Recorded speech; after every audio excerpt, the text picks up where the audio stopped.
The Project Gutenberg ebook of the Practice and Science of Drawing. This ebook is for the use of anyone anywhere in the United States and most other parts of the world at no cost and with almost no restrictions whatsoever. You may copy it, give it away or reuse it under the terms of the Project Gutenberg license included with this ebook or online at www.gutenberg.org. If you are not located in the United States, you will have to check the laws of the country where you are located before using this ebook.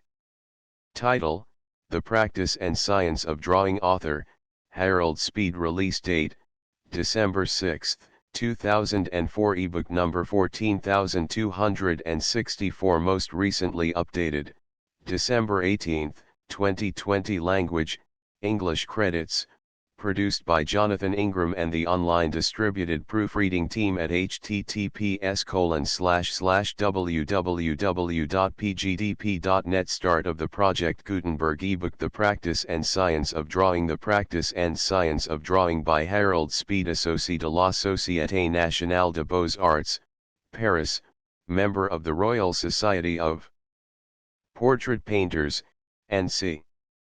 With 93 illustrations and diagrams. London: Seeley, Service & Co. Limited. 38, Great Russell Street, 1913. Plate I4 photographs of same monochrome painting in different stages illustrating a method of studying mass drawing with the brush. Preface: permit me in the first place to anticipate the disappointment of any student who opens this book with the idea of finding wrinkles on how to draw faces, trees, clouds, or whatnot, shortcuts to excellence in drawing, or any of the tricks so popular with the drawing masters of our grandmothers and still dearly loved by a large number of people. No good can come of such methods, for there are no shortcuts to excellence. But help of a very practical kind it is the aim of the following pages to give, although it may be necessary to make a greater call upon the intelligence of the student than these Victorian methods attempted. It was not until some time after having passed through the course of training in two of our chief schools of art that the author got any idea of what drawing really meant. What was taught was the faithful copying of a series of objects, beginning with the simplest forms, such as cubes, cones, cylinders, and an excellent system to begin with, at present in danger of some neglect, after which more complicated objects in plaster of Paris were attempted, and finally copies of the human head and figure posed in suspended animation and supported by blocks, and in so far as this was accurately done, all this mechanical training of eye and hand was excellent, but it was not enough. And when with an eye trained to the closest mechanical accuracy the author visited the galleries of the continent and studied the drawings of the old masters, it soon became apparent that either his or their ideas of drawing were all wrong.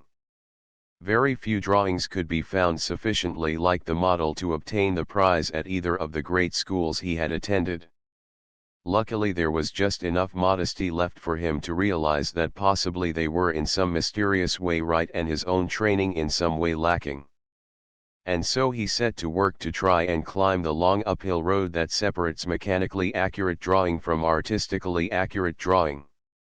Now this journey should have been commenced much earlier, and perhaps it was due to his own stupidity that it was not, but it was with a vague idea of saving some students from such wrong-headedness, and possibly straightening out some of the path, that he accepted the invitation to write this book. In writing upon any matter of experience, such as art, the possibilities of misunderstanding are enormous, and one shudders to think of the things that may be put down to one's credit, owing to such misunderstandings. It is like writing about the taste of sugar. You are only likely to be understood by those who have already experienced the flavor. By those who have not, the wildest interpretation will be put upon your words. The written word is necessarily confined to the things of the understanding because only the understanding has written language, whereas art deals with ideas of a different mental texture, which words can only vaguely suggest. However, there are a large number of people who, although they cannot be said to have experienced in a full sense any works of art, have undoubtedly the impelling desire which a little direction may lead on to a fuller appreciation.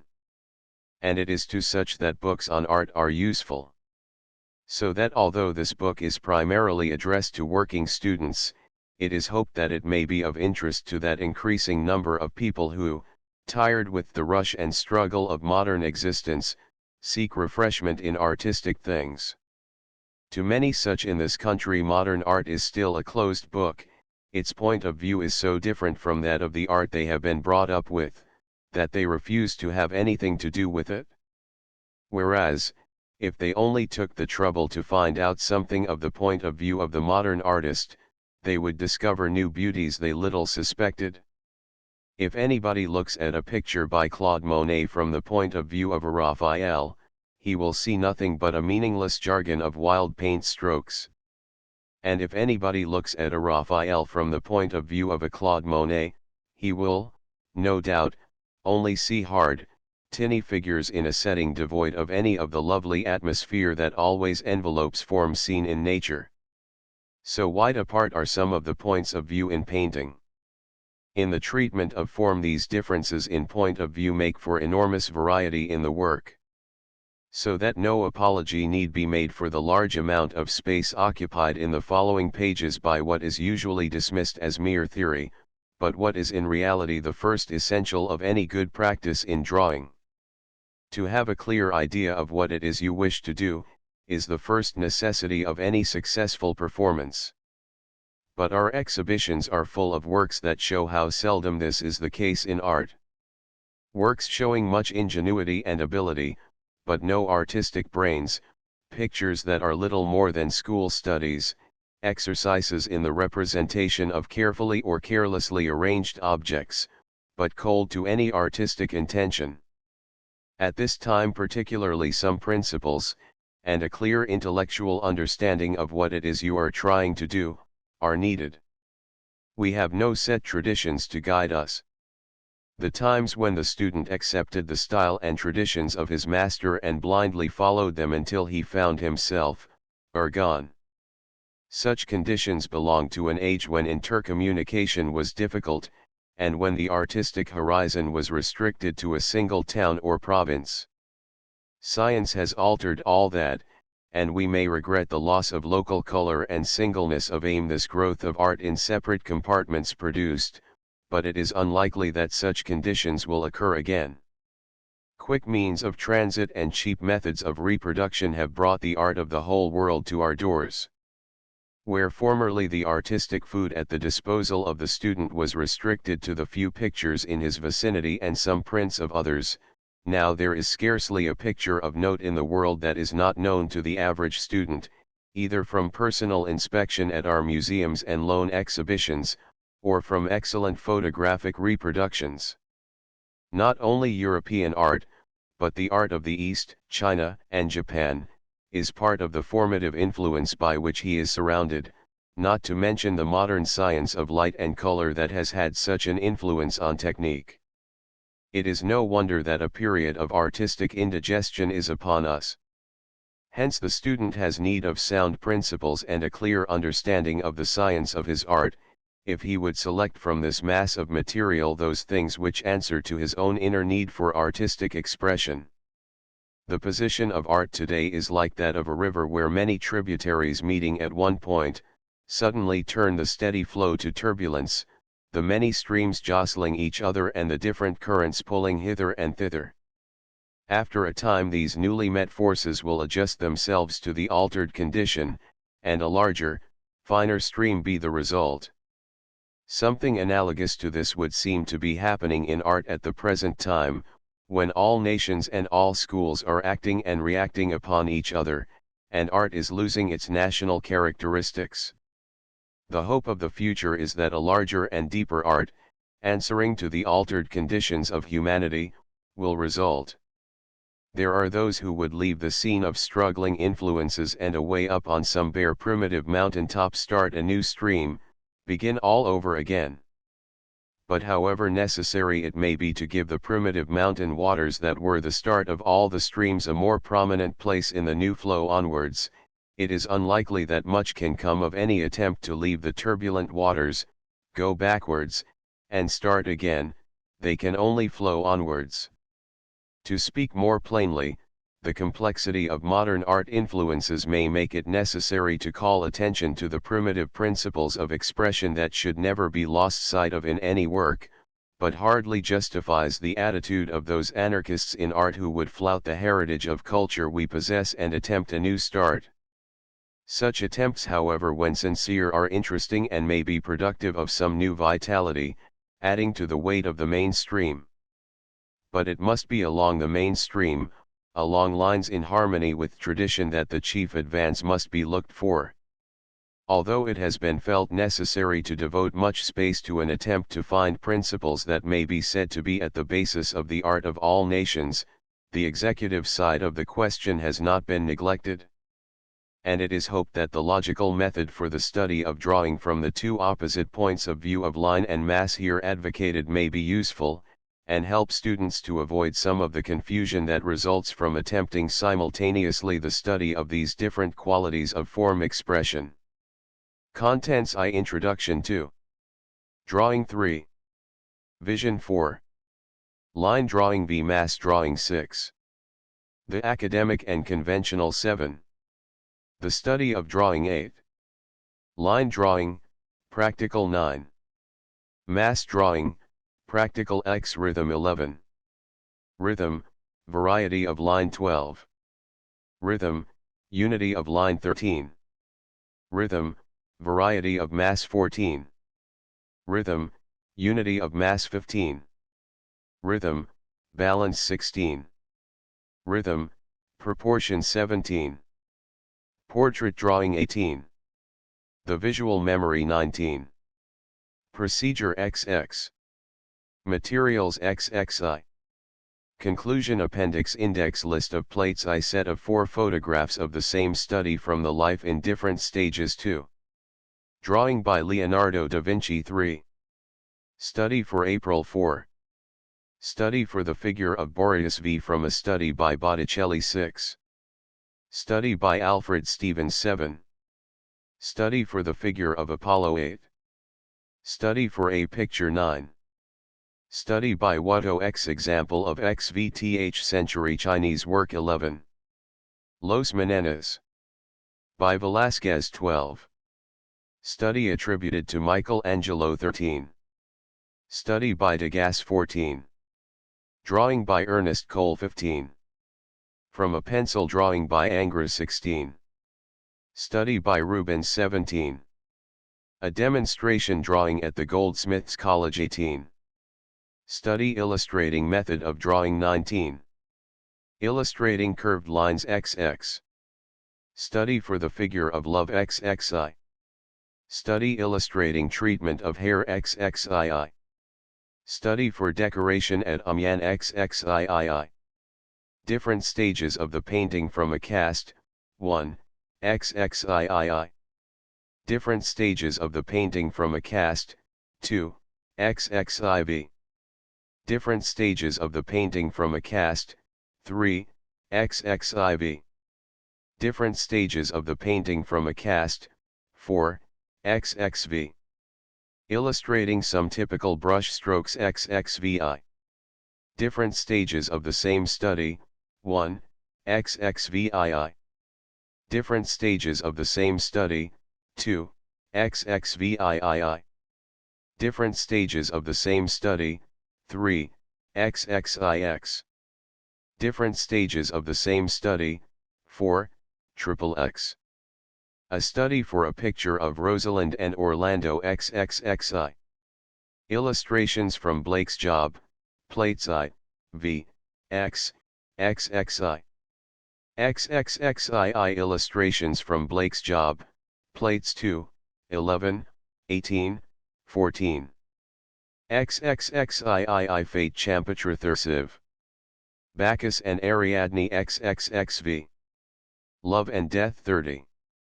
Surrender of Breda XXXVII. The Birth of Venus 38th. The Rape of Europa 36. Battle of Esegidio XL. The Ascension of Christ XLI. The Baptism of Christ XLII. Portrait of the artist's daughter Slyene. Monte Solaro, Capri XLIV. Part of the surrender of Breda XLV. Venus, Mercury, and Cupid XLVI. Olympia Sladii. El embarquement pour Cythere Sladiath. The Ansidii Madonna XLIX. Finding of the body of St. Mark L from a drawing by Holbein Lee Sir Charles Dilke Lee. John Redmond, MPLIII. The Lady Audley Live. Study on brown paper LV from a silver point drawing LVI. Study for tree in the Boar Hunt list of diagrams I types of first drawings by children 2. Showing where squarenesses may be looked for 3. A device for enabling students to observe appearances as a flat subject 4. Showing 3 principles of construction used in observing masses, curves, and position of points V. Plan of cone illustrating principles of light and shade 6. Illustrating some points connected with the eyes 7. Egg and dart molding 8. Illustrating variety in symmetry 9. Illustrating variety in symmetry X. Illustrating influence of horizontal lines 11. Illustrating influence of vertical lines 12. Illustrating influence of the right angle 13. Love and death 14. Illustrating power of curved lines 15. The birth of Venus 16. The rape of Europa 17. Battle of Esegidio 18. Showing how lines unrelated can be brought into harmony 19. Showing how lines unrelated can be brought into harmony XX. The artist's daughter XXI. The influence on the face of different ways of doing the hair XXII. The influence on the face of different ways of doing the hair XXIII. Examples of early Italian treatment of trees XXIV. The principle of mass or tone rhythm XXV. Mass or tone rhythm in Ulysses deriding Polyphemus XXVI. Example of Corot's system of mass rhythm XXVII. Illustrating how interest may balance mass XXVII. Proportion. The practice and science of drawing. Introduction. The best things in an artist's work are so much a matter of intuition, that there is much to be said for the point of view that would altogether discourage intellectual inquiry into artistic phenomena on the part of the artist. Intuitions are shy things and apt to disappear if looked into too closely. And there is undoubtedly a danger that too much knowledge and training may supplant the natural intuitive feeling of a student, leaving only a cold knowledge of the means of expression in its place. For the artist, if he has the right stuff in him, has a consciousness, in doing his best work, of something, as Ruskin has said, not in him but through him. He has been, as it were, but the agent through which it has found expression. Talent can be described as that which we have, and genius as that which has us. Now, although we may have little control over this power that has us, and although it may be as well to abandon oneself unreservedly to its influence, there can be little doubt as to its being the business of the artist to see to it that his talent be so developed, that he may prove a fit instrument for the expression of whatever it may be given him to express, while it must be left to his individual temperament to decide how far it is advisable to pursue any intellectual analysis of the elusive things that are the true matter of art. Provided the student realizes this, and that art training can only deal with the perfecting of a means of expression and that the real matter of art lies above this and is beyond the scope of teaching, he cannot have too much of it. For although he must ever be a child before the influence that moves him, if it is not with the knowledge of the grown man that he takes off his coat and approaches the craft of painting or drawing, he will be poorly equipped to make them a means of conveying to others in adequate form the things he may wish to express. Great things are only done in art when the creative instinct of the artist has a well-organized executive faculty at its disposal. Of the two divisions into which the technical study of painting can be divided, namely form and color, we are concerned in this book with form alone. But before proceeding to our immediate subject, something should be said as to the nature of art generally, not with the ambition of arriving at any final result in a short chapter, but merely in order to give an idea of the point of view from which the following pages are written, so that misunderstandings may be avoided. The variety of definitions that exist justifies some inquiry. The following are a few that come to mind. Art is nature expressed through a personality. But what of architecture? Or music? Then there is Morris's art is the expression of pleasure in work. But this does not apply to music and poetry. Andrew Lang's everything which we distinguish from nature seems too broad to catch hold of, while Tolstoy's an action by means of which one man, having experienced a feeling, intentionally transmits it to others is nearer the truth, and covers all the arts, but seems, from its omitting any mention of rhythm, very inadequate. Now the facts of life are conveyed by our senses to the consciousness within us, and stimulate the world of thought and feeling that constitutes our real life. Thought and feeling are very intimately connected. Few of our mental perceptions, particularly when they first dawn upon us, being unaccompanied by some feeling. But there is this general division to be made, on one extreme of which is what we call pure intellect, and on the other pure feeling or emotion. The arts, I take it, are a means of giving expression to the emotional side of this mental activity, intimately related as it often is to the more purely intellectual side. The more sensual side of this feeling is perhaps its lowest, while the feelings associated with the intelligence, the little sensitivenesses of perception that escape pure intellect, are possibly its noblest experiences. Pure intellect seeks to construct from the facts brought to our consciousness by the senses, an accurately measured world of phenomena, uncolored by the human equation in each of us. It seeks to create a point of view outside the human standpoint, one more stable and accurate, unaffected by the ever-changing current of human life. It therefore invents mechanical instruments to do the measuring of our sense perceptions, as their records are more accurate than human observation unaided. But while in science observation is made much more effective by the use of mechanical instruments in registering facts, the facts with which art deals, being those of feeling, can only be recorded by the feeling instrument man, and are entirely missed by any mechanically devised substitutes. The artistic intelligence is not interested in things from this standpoint of mechanical accuracy, but in the effect of observation on the living consciousness, the sentient individual in each of us.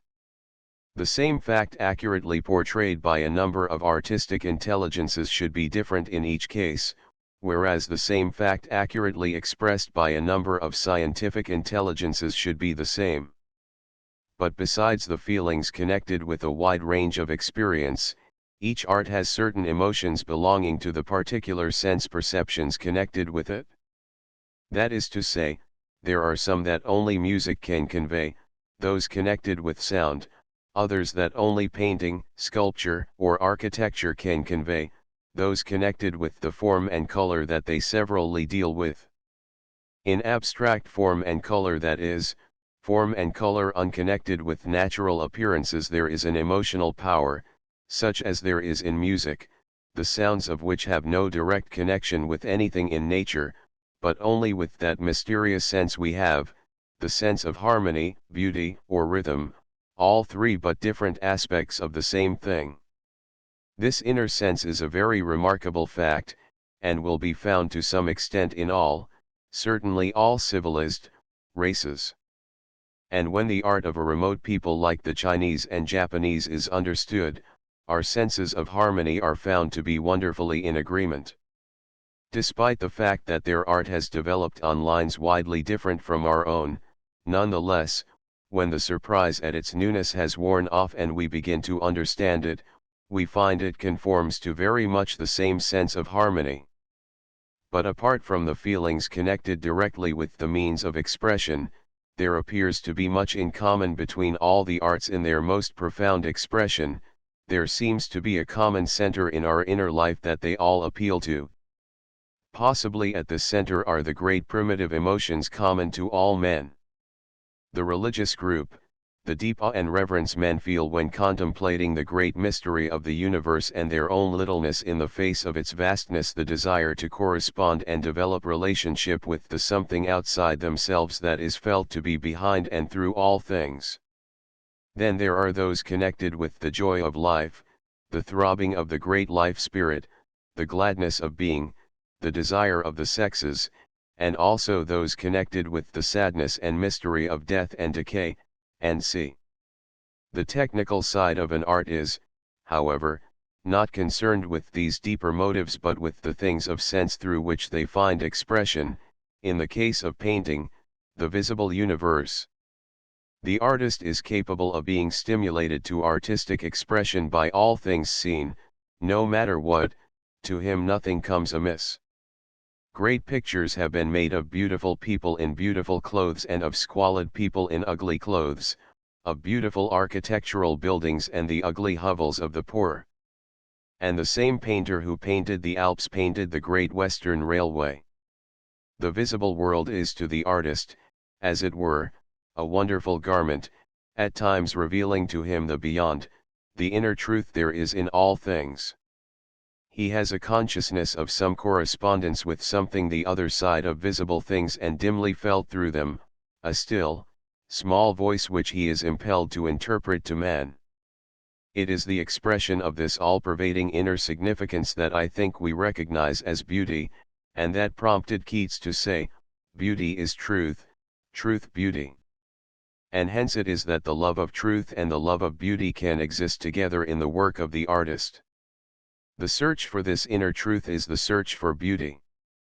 People whose vision does not penetrate beyond the narrow limits of the commonplace, and to whom a cabbage is but a vulgar vegetable, are surprised if they see a beautiful picture painted of one, and say that the artist has idealized it, meaning that he has consciously altered its appearance on some idealistic formula, whereas he has probably only honestly given expression to a truer, deeper vision than they had been aware of.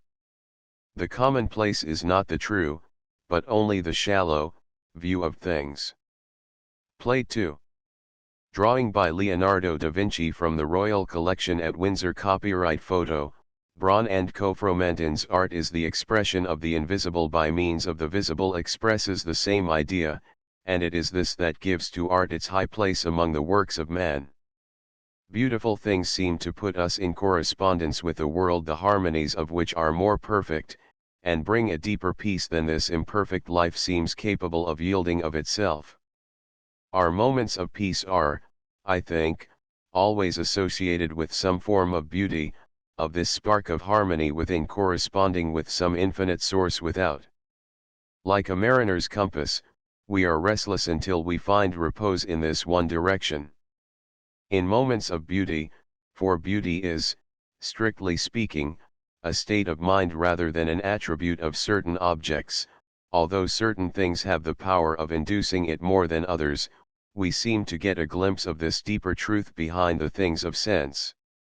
And who can say but that this sense, dull enough in most of us, is not an echo of a greater harmony existing somewhere the other side of things, that we dimly feel through them, evasive though it is. But we must tread lightly in these rarefied regions and get on to more practical concerns. By finding and emphasizing in his work those elements in visual appearances that express these profounder things, the painter is enabled to stimulate the perception of them in others. In the representation of a fine mountain, for instance, there are, besides all its rhythmic beauty of form and color, associations touching deeper chords in our nature's associations connected with its size, age, and permanence, and c. At any rate we have more feelings than form and color of themselves are capable of arousing. And these things must be felt by the painter, and his picture painted under the influence of these feelings, if he is instinctively to select those elements of form and color that convey them. Such deeper feelings are far too intimately associated even with the finer beauties of mere form and color for the painter to be able to neglect them. No amount of technical knowledge will take the place of feeling, or direct the painter so surely in his selection of what is fine. There are those who would say, this is all very well, but the painter's concern is with form and color and paint, and nothing else. If he paints the mountain faithfully from that point of view, it will suggest all these other associations to those who want them. And others who would say that the form and color of appearances are only to be used as a language to give expression to the feelings common to all men. Art for art's sake and art for subject's sake. There are these two extreme positions to consider, and it will depend on the individual on which side his work lies. His interest will be more on the aesthetic side, in the feelings directly concerned with form and color, or on the side of the mental associations connected with appearances, according to his temperament. But neither position can neglect the other without fatal loss. The picture of form and color will never be able to escape the associations connected with visual things, neither will the picture all for subject be able to get away from its form and color. And it is wrong to say if he paints the mountain faithfully from the form and color point of view it will suggest all those other associations to those who want them, unless, as is possible with a simple-minded painter, he be unconsciously moved by deeper feelings, and impelled to select the significant things while only conscious of his paint. But the chances are that his picture will convey the things he was thinking about, and, in consequence, instead of impressing us with the grandeur of the mountain, will say something very like "See what a clever painter I am." Unless the artist has painted his picture under the influence of the deeper feelings the scene was capable of producing, it is not likely anybody will be so impressed when they look at his work. And the painter deeply moved with high ideals as to subject matter, who neglects the form and color through which he is expressing them, will find that his work has failed to be convincing. The immaterial can only be expressed through the material in art, and the painted symbols of the picture must be very perfect if subtle and elusive meanings are to be conveyed. If he cannot paint the commonplace aspect of our mountain, how can he expect to paint any expression of the deeper things in it? The fact is, both positions are incomplete. In all good art the matter expressed and the manner of its expression are so intimate as to have become one. The deeper associations connected with the mountain are only matters for art in so far as they affect its appearance and take shape as form and color in the mind of the artist, informing the whole process of the painting, even to the brush strokes. As in a good poem, it is impossible to consider the poetic idea apart from the words that express it, they are fired together at its creation. Now an expression by means of one of our different sense perceptions does not constitute art, or the boy shouting at the top of his voice, giving expression to his delight in life but making a horrible noise, would be an artist. If his expression is to be adequate to convey his feeling to others, there must be some arrangement. The expression must be ordered, rhythmic, or whatever word most fitly conveys the idea of those powers, conscious or unconscious, that select and arrange the sensuous material of art, so as to make the most telling impression, by bringing it into relation with our innate sense of harmony. If we can find a rough definition that will include all the arts, it will help us to see in what direction lie those things in painting that make it an art. The not uncommon idea, that painting is the production by means of colors of more or less perfect representations of natural objects will not do. And it is devoutly to be hoped that science will perfect a method of color photography finally to dispel this illusion. What, then, will serve as a working definition? There must be something about feeling, the expression of that individuality, the secret of which everyone carries in himself, the expression of that ego that perceives and is moved by the phenomena of life around us. And, on the other hand, something about the ordering of its expression. But who knows of words that can convey a just idea of such subtle matter? If one says art is the rhythmic expression of life, or emotional consciousness, or feeling, all are inadequate. Perhaps the rhythmic expression of life would be the more perfect definition. but the word life is so much more associated with eating and drinking in the popular mind, than with the spirit or force or whatever you care to call it, that exists behind consciousness and is the animating factor of our whole being, that it will hardly serve a useful purpose. So that, perhaps, for a rough, practical definition that will at least point away from the mechanical performances that so often pass for art, the rhythmic expression of feeling will do, for by rhythm is meant that ordering of the materials of art, form and color, in the case of painting, so as to bring them into relationship with our innate sense of harmony which gives them their expressive power. Without this relationship we have no direct means of making the sensuous material of art awaken an answering echo in others. The boy shouting at the top of his voice, making a horrible noise, was not an artist because his expression was inadequate, was not related to the underlying sense of harmony that would have given it expressive power. Plate 3. Study for April in red chalk on toned paper. Let us test this definition with some simple cases. Here is a savage, shouting and flinging his arms and legs about in wild delight. He is not an artist, although he may be moved by life and feeling. But let this shouting be done on some ordered plan, to a rhythm expressive of joy and delight, and his leg and arm movements governed by it also, and he has become an artist, and singing and dancing, possibly the oldest of the arts, will result. Or take the case of one who has been deeply moved by something he has seen, say a man killed by a wild beast, which he wishes to tell his friends. If he just explains the facts as he saw them, making no effort to order his words so as to make the most telling impression upon his hearers and convey to them something of the feelings that are stirring in him, if he merely does this, he is not an artist, although the recital of such a terrible incident may be moving. But the moment he arranges his words so as to convey in a telling manner not only the plain facts, but the horrible feelings he experienced at the sight, he has become an artist. And if he further orders his words to a rhythmic beat, a beat in sympathy with his subject, he has become still more artistic, and a primitive form of poetry will result. Or in building a hut, so long as a man is interested solely in the utilitarian side of the matter, as are so many builders today, and just puts up walls as he needs protection from wild beasts, and a roof to keep out the rain, he is not yet an artist.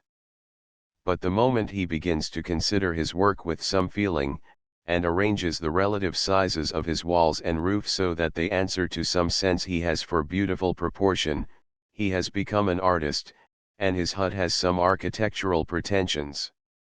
Now if his hut is of wood, and he paints it to protect it from the elements, nothing necessarily artistic has been done.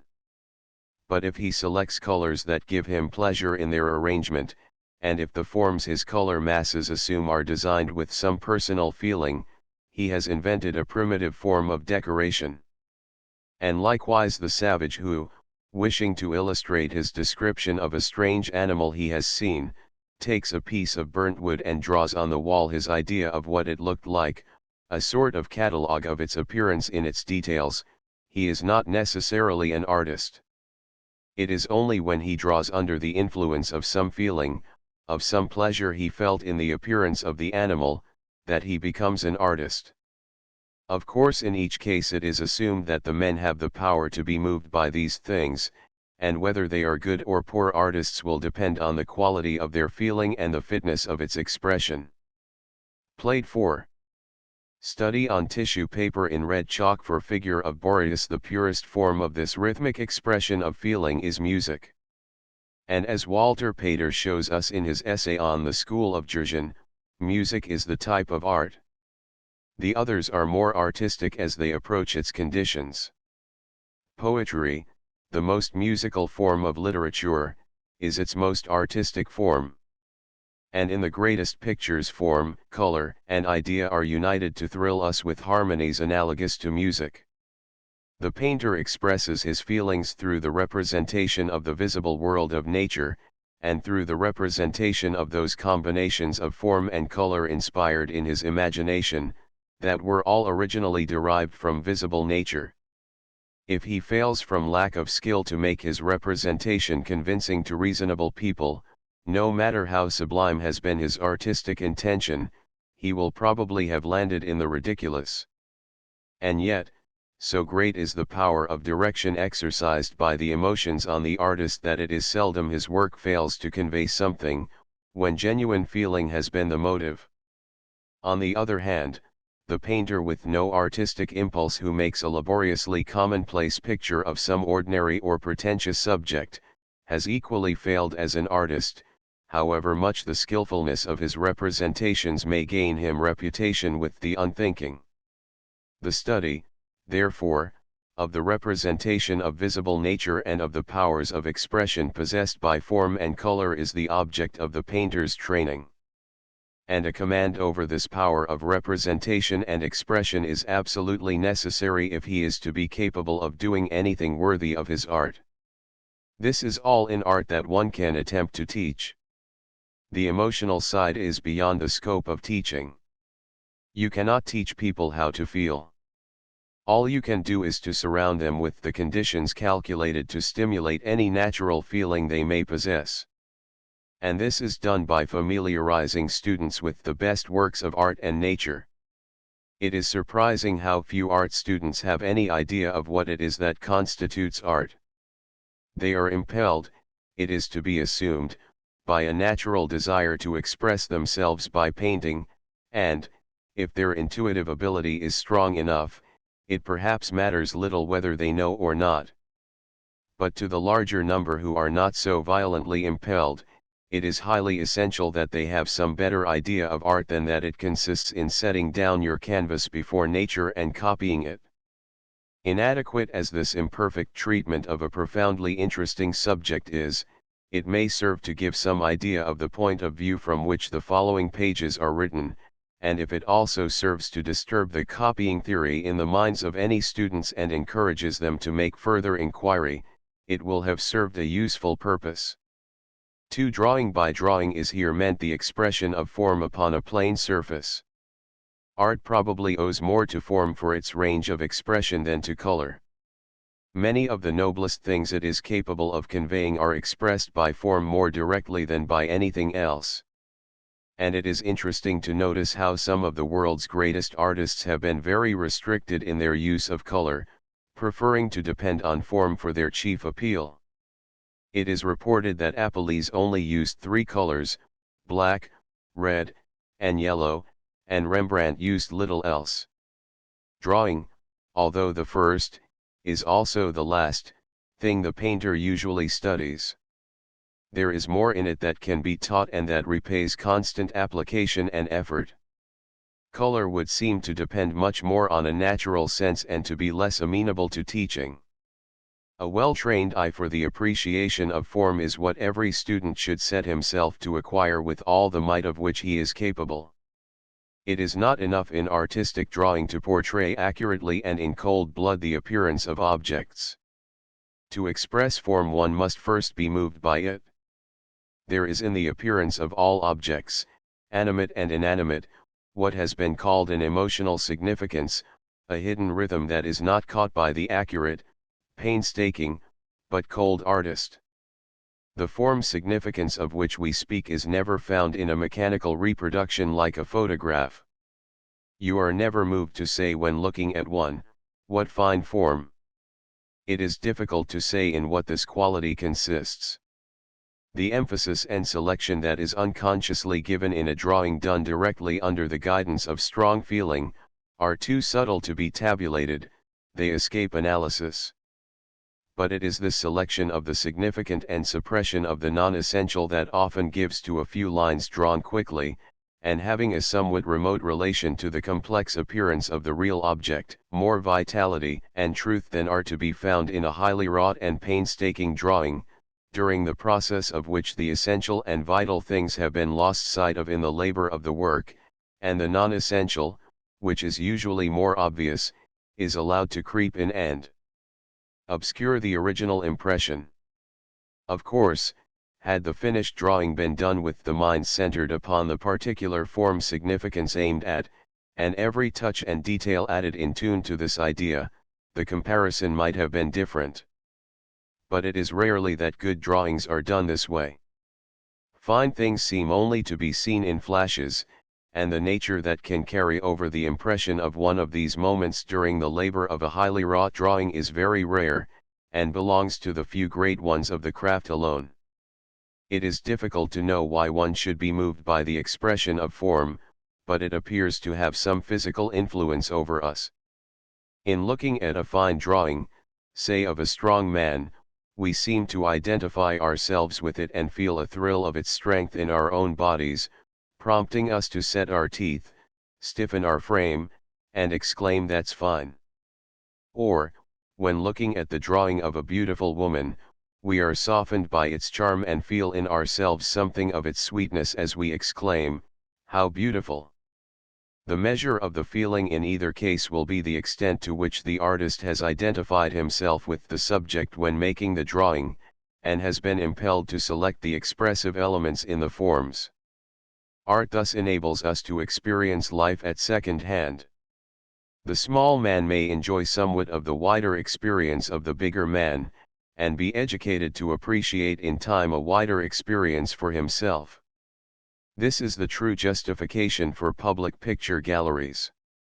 Not so much for the moral influence they exert, of which we have heard so much, but that people may be led through the vision of the artist to enlarge their experience of life. This enlarging of the experience is true education, and a very different thing from the memorizing of facts that so often passes as such. In a way this may be said to be a moral influence, as a larger mind is less likely to harbor small meannesses. But this is not the kind of moral influence usually looked for by the many, who rather demand a moral story told by the picture, a thing not always suitable to artistic expression. One is always profoundly impressed by the expression of a sense of bulk, vastness, or mass in form.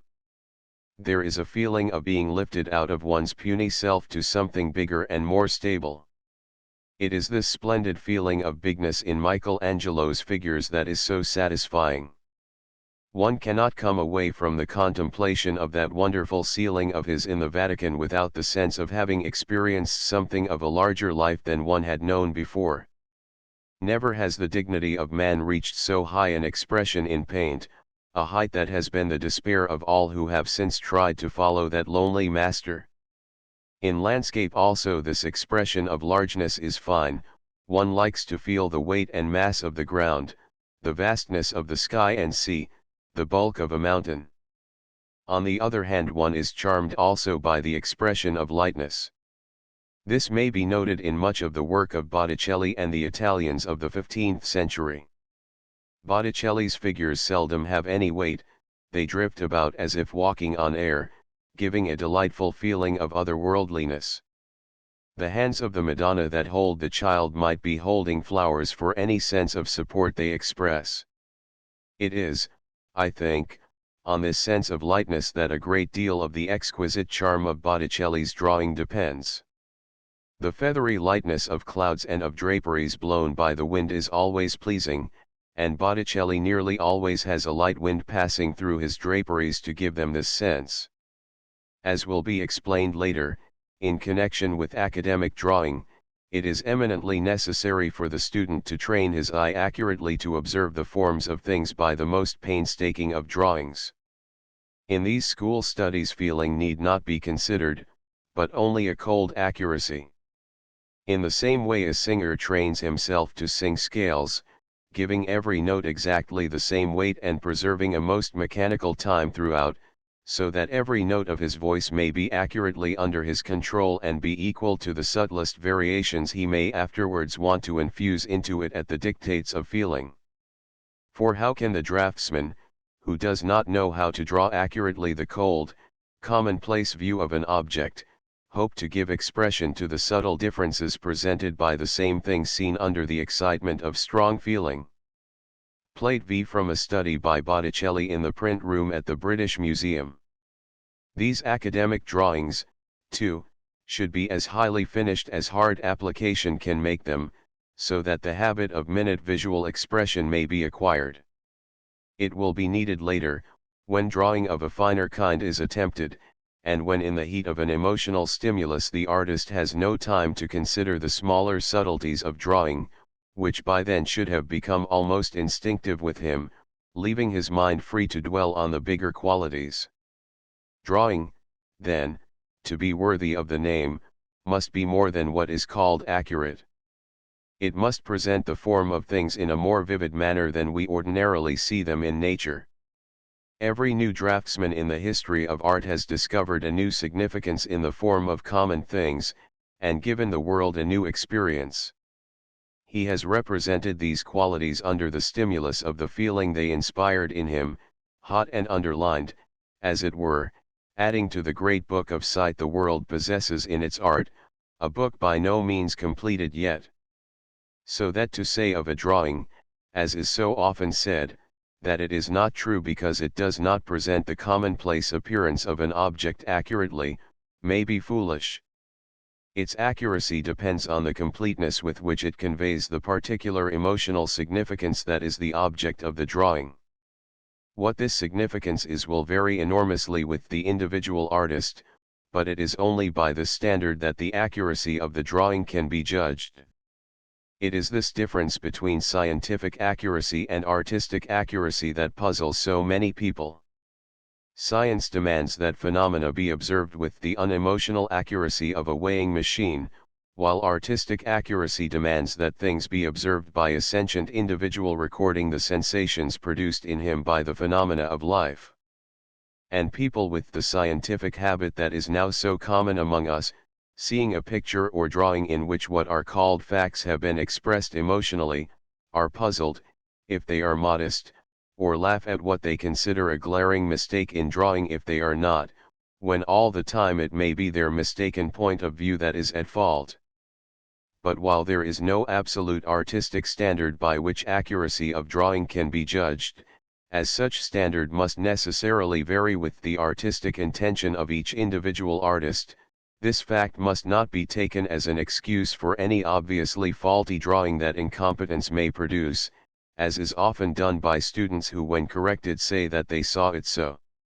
For there undoubtedly exists a rough physical standard of rightness in drawing, any violent deviations from which, even at the dictates of emotional expression, is productive of the grotesque.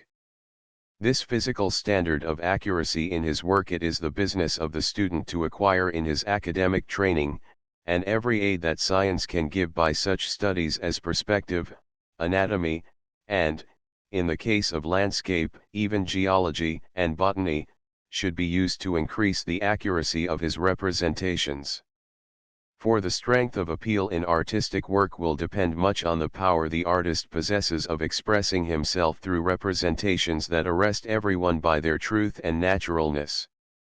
And although, when truth and naturalness exist without any artistic expression, the result is of little account as art, on the other hand, when truly artistic expression is clothed in representations that offend our ideas of physical truth, it is only the few who can forgive the offense for the sake of the genuine feeling they perceive behind it. Plate 6. Study in Natural Red Chalk by Alfred Stevens from the collection of Charles Ricketts and Charles Shannon. How far the necessities of expression may be allowed to override the dictates of truth to physical structure in the appearance of objects will always be a much debated point. In the best drawing the departures from mechanical accuracy are so subtle that I have no doubt many will deny the existence of such a thing altogether. Good artists of strong natural inspiration and simple minds are often quite unconscious of doing anything when painting, but are all the same as mechanically accurate as possible. Yet however much it may be advisable to let yourself go in artistic work, during your academic training let your aim be a searching accuracy. 3. Vision. It is necessary to say something about vision in the first place, if we are to have any grasp of the idea of form. An act of vision is not so simple a matter as the student who asked her master if she should paint nature as she saw nature would seem to have thought. And his answer, yes, madam, provided you don't see nature as you paint nature, expressed the first difficulty the student of painting has to face, the difficulty of learning to see. Let us roughly examine what we know of vision. Science tells us that all objects are made visible to us by means of light, and that white light, by which we see things in what may be called their normal aspect, is composed of all the colors of the solar spectrum, as may be seen in a rainbow, a phenomenon caused, as everybody knows, by the sun's rays being split up into their component parts. This light travels in straight lines and, striking objects before us, is reflected in all directions. Some of these rays passing through a point situated behind the lenses of the eye, strike the retina. The multiplication of these rays on the retina produces a picture of whatever is before the eye, such as can be seen on the ground glass at the back of a photographer's camera, or on the table of a camera obscura, both of which instruments are constructed roughly on the same principle as the human eye. These rays of light, when reflected from an object, and again when passing through the atmosphere, undergo certain modifications. Should the object be a red one, the yellow, green, and blue rays, all, in fact, except the red rays, are absorbed by the object, while the red is allowed to escape. These red rays striking the retina produce certain effects which convey to our consciousness the sensation of red, and we say that is a red object. But there may be particles of moisture or dust in the air that will modify the red rays so that by the time they reach the eye they may be somewhat different. This modification is naturally most effective when a large amount of atmosphere has to be passed through, and in things very distant the color of the natural object is often entirely lost, to be replaced by atmospheric colors, as we see in distant mountains when the air is not perfectly clear. But we must not stray into the fascinating province of color. What chiefly concerns us here is the fact that the pictures on our retinas are flat, of 2 dimensions, the same as the canvas on which we paint. If you examine these visual pictures without any prejudice, as one may with a camera obscura, you will see that they are composed of masses of color in infinite variety and complexity, of different shapes and gradations, and with many varieties of edges, giving to the eye the illusion of nature with actual depths and distances, although one knows all the time that it is a flat table on which one is looking. Seeing then that our eyes have only flat pictures containing 2-dimension information about the objective world, from whence is this knowledge of distance and the solidity of things? How do we see the 3rd dimension, the depth and thickness, by means of flat pictures of 2 dimensions? The power to judge distance is due principally to our possessing 2 eyes situated in slightly different positions, from which we get 2 views of objects, and also to the power possessed by the eyes of focusing at different distances, others being out of focus for the time being. In a picture the eyes can only focus at one distance, the distance the eye is from the plane of the picture when you are looking at it, and this is one of the chief causes of the perennial difficulty in painting backgrounds. In nature they are out of focus when one is looking at an object, but in a painting the background is necessarily on the same focal plane as the object. Numerous are the devices resorted to by painters to overcome this difficulty, but they do not concern us here. The fact that we have 2 flat pictures on our 2 retinas to help us, and that we can focus at different planes, would not suffice to account for our knowledge of the solidity and shape of the objective world, were these senses not associated with another sense all important in ideas of form, the sense of touch. This sense is very highly developed in us, and the earlier period of our existence is largely given over to feeling for the objective world outside ourselves.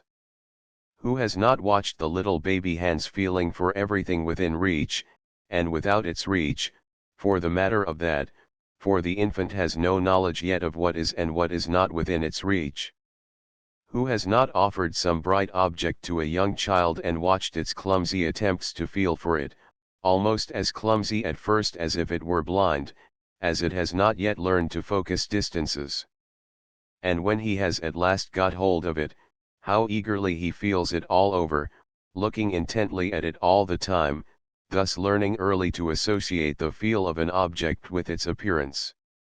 In this way by degrees he acquires those ideas of roughness and smoothness, hardness and softness, solidity, and which later on he will be able to distinguish by vision alone, and without touching the object. Our survival depends so much on this sense of touch, that it is of the first importance to us.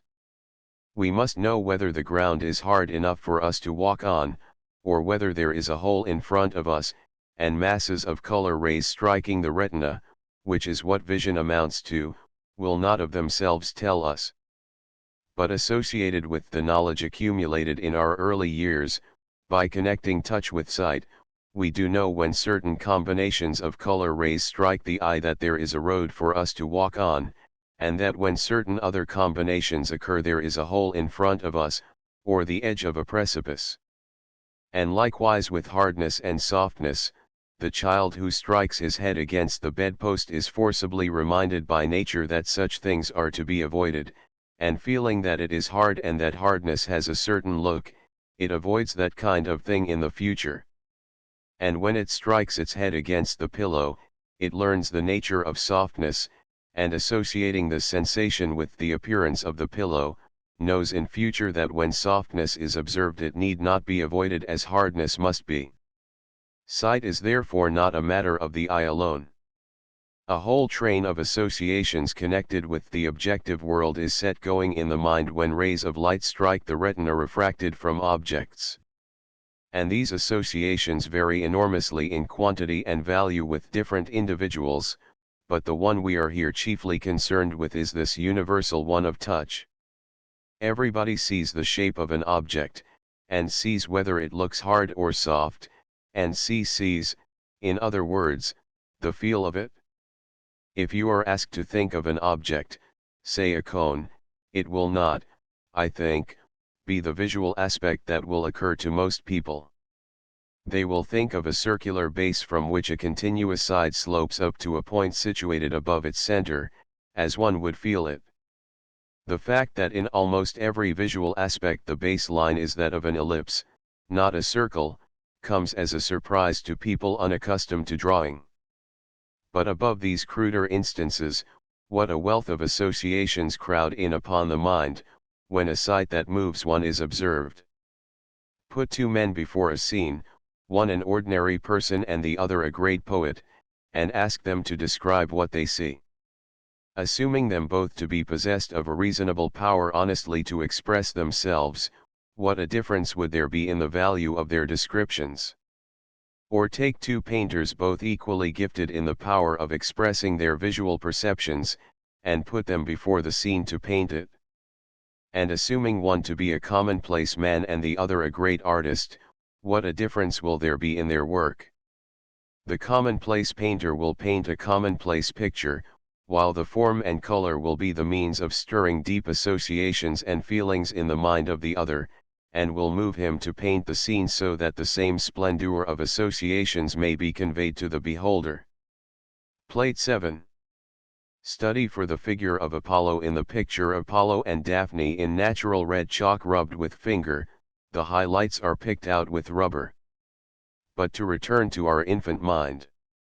While the development of the perception of things has been going on, the purely visual side of the question, the observation of the picture on the retina for what it is as form and color, has been neglected to such an extent that when the child comes to attempt drawing, sight is not the sense he consults. The mental idea of the objective world that has grown up in his mind is now associated more directly with touch than with sight, with the felt shape rather than the visual appearance. So that if he is asked to draw a head, he thinks of it first as an object having a continuous boundary in space. This his mind instinctively conceives as a line. Then, hair he expresses by a row of little lines coming out from the boundary, all round the top. He thinks of eyes as 2 points or circles, or as points in circles, and the nose either as a triangle or an L-shaped line. If you feel the nose you will see the reason of this. Down the front you have the L line, and if you feel round it you will find the two sides meeting at the top and a base joining them, suggesting the triangle. The mouth similarly is an opening with a row of teeth, which are generally shown although so seldom seen, but always apparent if the mouth is felt. See diagram A. This is, I think, a fair type of the first drawing the ordinary child makes, and judging by some ancient scribbling of the same order I remember noticing scratched on a wall at Pompeii, and by savage drawing generally, it appears to be a fairly universal type. It is a very remarkable thing which, as far as I know, has not yet been pointed out, that in these first attempts at drawing the vision should not be consulted. A blind man would not draw differently, could he but see to draw. Were vision the first sense consulted, and were the simplest visual appearance sought after, one might expect something like diagram B, the shadows under eyes, nose, mouth, and chin, with the darker mass of the hair being the simplest thing the visual appearance can be reduced to. But despite this being quite as easy to do, it does not appeal to the ordinary child as the other type does, because it does not satisfy the sense of touch that forms so large a part of the idea of an object in the mind. All architectural elevations and geometrical projections generally appeal to this mental idea of form. They consist of views of a building or object that could never possibly be seen by anybody, assuming as they do that the eye of the spectator is exactly in front of every part of the building at the same time, a physical impossibility. And yet so removed from the actual visual appearance is our mental idea of objects that such drawings do convey a very accurate idea of a building or object. And of course they have great advantage as working drawings in that they can be scaled. Diagram I, a type of first drawing made by children, showing how vision has not been consulted. B type of what might have been expected if crudest expression of visual appearance had been attempted. If so early the sense of vision is neglected and relegated to be the handmaiden of other senses, it is no wonder that in the average adult it is in such a shocking state of neglect. I feel convinced that with the great majority of people vision is seldom if ever consulted for itself, but only to minister to some other sense. They look at the sky to see if it is going to be fine, at the fields to see if they are dry enough to walk on, or whether there will be a good crop of hay, at the stream not to observe the beauty of the reflections from the blue sky or green fields dancing upon its surface or the rich coloring of its shadowed depths, but to calculate how deep it is or how much power it would supply to work a mill, how many fish it contains, or some other association alien to its visual aspect. If one looks up at a fine mass of cumulus clouds above a London street, the ordinary passerby who follows one's gaze expects to see a balloon or a flying machine at least, and when he sees it is only clouds he is apt to wonder what one is gazing at. The beautiful form and color of the clouds seem to be unobserved. Clouds mean nothing to him but an accumulation of water dust that may bring rain. This accounts in some way for the number of good paintings that are incomprehensible to the majority of people. It is only those pictures that pursue the visual aspect of objects to a sufficient completion to contain the suggestion of these other associations, that they understand at all.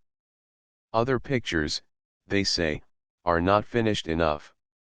And it is so seldom that a picture can have this petty realization and at the same time be an expression of those larger emotional qualities that constitute good painting. The early paintings of the pre-Raphaelite Brotherhood appear to be a striking exception to this. But in their work the excessive realization of all details was part of the expression and gave emphasis to the poetic idea at the basis of their pictures, and was therefore part of the artistic intention. In these paintings the fiery intensity with which every little detail was painted made their picture a ready medium for the expression of poetic thought, a sort of painted poetry, every detail being selected on account of some symbolic meaning it had, bearing on the poetic idea that was the object of the picture. But to those painters who do not attempt painted poetry, but seek in painting a poetry of its own, a visual poetry, this excessive finish, as it is called, is irksome, as it mars the expression of those qualities in vision they wish to express. Finish in art has no connection with the amount of detail in a picture, but has reference only to the completeness with which the emotional idea the painter set out to express has been realized. Plate 8. Study for a picture in red Conti chalk and white pastel rubbed on toned paper. The visual blindness of the majority of people is greatly to be deplored, as nature is ever offering them on their retina, even in the meanest slum, a music of color and form that is a constant source of pleasure to those who can see it. But so many are content to use this wonderful faculty of vision for utilitarian purposes only. It is the privilege of the artist to show how wonderful and beautiful is all this music of color and form, so that people, having been moved by it in his work, may be encouraged to see the same beauty in the things around them. This is the best argument in favor of making art a subject of general education, that it should teach people to see. Everybody does not need to draw and paint, but if everybody could get the faculty of appreciating the form and color on their retinas as form and color, what a wealth would always be at their disposal for enjoyment. The Japanese habit of looking at a landscape upside down between their legs is a way of seeing without the deadening influence of touch associations. Thus looking, one is surprised into seeing for once the color and form of things with the association of touch for the moment forgotten, and is puzzled at the beauty. The odd thing is that although thus we see things upside down, the pictures on our retinas are for once the right way up, for ordinarily the visual picture is inverted on the retina, like that on the ground glass at the back of a photographic camera. To sum up this somewhat rambling chapter, I have endeavored to show that there are two aspects from which the objective world can be apprehended. There is the purely mental perception founded chiefly on knowledge derived from our sense of touch associated with vision, whose primitive instinct is to put an outline round objects as representing their boundaries in space. And secondly, there is the visual perception, which is concerned with the visual aspects of objects as they appear on the retina, an arrangement of color shapes, a sort of mosaic of color. And these two aspects give us two different points of view from which the representation of visible things can be approached. When the representation from either point of view is carried far enough, the result is very similar. Work built up on outline drawing to which has been added light and shade, color, aerial perspective, and may eventually approximate to the perfect visual appearance. And inversely, representations approached from the point of view of pure vision, the mosaic of color on the retina, if pushed far enough, may satisfy the mental perception of form with its touch associations. And of course the two points of view are intimately connected. You cannot put an accurate outline round an object without observing the shape it occupies in the field of vision. And it is difficult to consider the mosaic of color forms without being very conscious of the objective significance of the color masses portrayed. But they present two entirely different and opposite points of view from which the representation of objects can be approached. In considering the subject of drawing, I think it necessary to make this division of the subject, and both methods of form expression should be studied by the student. Let us call the first method line drawing and the second mass drawing. Most modern drawing is a mixture of both these points of view, but they should be studied separately if confusion is to be avoided. If the student neglects line drawing, his work will lack the expressive significance of form that only a feeling for lines seems to have the secret of conveying, while, if he neglects mass drawing, he will be poorly equipped when he comes to express form with a brush full of paint to work with. For line drawing, most of the earliest forms of drawing known to us in history, like those of the child we were discussing in the last chapter, are largely in the nature of outline drawings. This is a remarkable fact considering the somewhat remote relation lines have to the complete phenomena of vision. Outlines can only be said to exist in appearances as the boundaries of masses. But even here a line seems a poor thing from the visual point of view, as the boundaries are not always clearly defined, but are continually merging into the surrounding mass and losing themselves to be caught up again later on and defined once more. Its relationship with visual appearances is not sufficient to justify the instinct for line drawing. It comes, I think, as has already been said, from the sense of touch.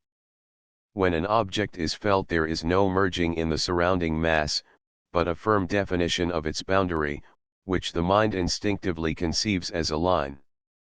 There is a more direct appeal to the imagination in line drawing than in possibly anything else in pictorial art.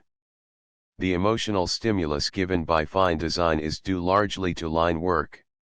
The power a line possesses of instinctively directing the eye along its course is of the utmost value also, enabling the artist to concentrate the attention of the beholder where he wishes. Then there is a harmonic sense in lines and their relationships, a music of line that is found at the basis of all good art. But this subject will be treated later on when talking of line rhythm. Most artists whose work makes a large appeal to the imagination are strong on the value of line. Blake, whose visual knowledge was such a negligible quantity, but whose mental perceptions were so magnificent, was always insisting on its value. And his designs are splendid examples of its powerful appeal to the imagination. On this basis of line drawing the development of art proceeded. The early Egyptian wall paintings were outlines tinted, and the earliest wall sculpture was an incised outline. After these incised lines, some man of genius thought of cutting away the surface of the wall between the outlines and modeling it in low relief. The appearance of this may have suggested to the man painting his outline on the wall the idea of shading between his outlines. At any rate, the next development was the introduction of a little shading to relieve the flatness of the line work and suggest modeling. And this was as far as things had gone in the direction of the representation of form, until well on in the Italian Renaissance. Botticelli used nothing else than an outline lightly shaded to indicate form. Light and shade were not seriously perceived until Leonardo da Vinci. And a wonderful discovery it was thought to be, and was, indeed, although it seems difficult to understand where men's eyes had been for so long with the phenomena of light and shade before them all the time. But this is only another proof of what cannot be too often insisted on, namely that the eye only sees what it is on the lookout for, and it may even be there are things just as wonderful yet to be discovered in vision. But it was still the touch association of an object that was the dominant one. It was within the outline demanded by the sense that the light and shade were to be introduced as something as it were put on the object. It was the solids in space idea that art was still appealing to. The first object of a painter is to make a simple flat surface appear like a relievo, and some of its parts detached from the ground. He who excels all others in that part of the art deserves the greatest praise, one wrote Leonardo da Vinci, and the insistence on this standing out quality, with its appeal to the touch sense as something great in art, sounds very strange in these days. But it must be remembered that the means of creating this illusion were new to all and greatly wondered at. 1 Leonardo da Vinci, Treatise on Painting, paragraph 178. And again, in paragraph 176 of his treatise, Leonardo writes, "The knowledge of the outline is of most consequence, and yet may be acquired to great certainty by dint of study, as the outlines of the human figure, particularly those which do not bend, are invariably the same. But the knowledge of the situation, quality, and quantity of shadows, being infinite, requires the most extensive study. The outlines of the human figure are invariably the same." What does this mean? From the visual point of view, we know that the space occupied by figures in the field of our vision is by no means invariably the same, but of great variety. So it cannot be the visual appearance he is speaking about. It can only refer to the mental idea of the shape of the members of the human figure. The remark, particularly those that do not bend, shows this also, for when the body is bent up, even the mental idea of its form must be altered. there is no hint yet of vision being exploited for itself, but only in so far as it yielded material to stimulate this mental idea of the exterior world. Plate 9. Study by Watteau from an original drawing in the collection of Charles Ricketts and Charles Shannon.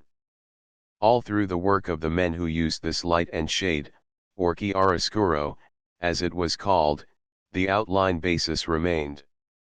Leonardo, Raphael, Michelangelo, Titian, and the Venetians were all faithful to it as the means of holding their pictures together, although the Venetians, by fusing the edges of their outline masses, got very near the visual method to be introduced later by Velázquez.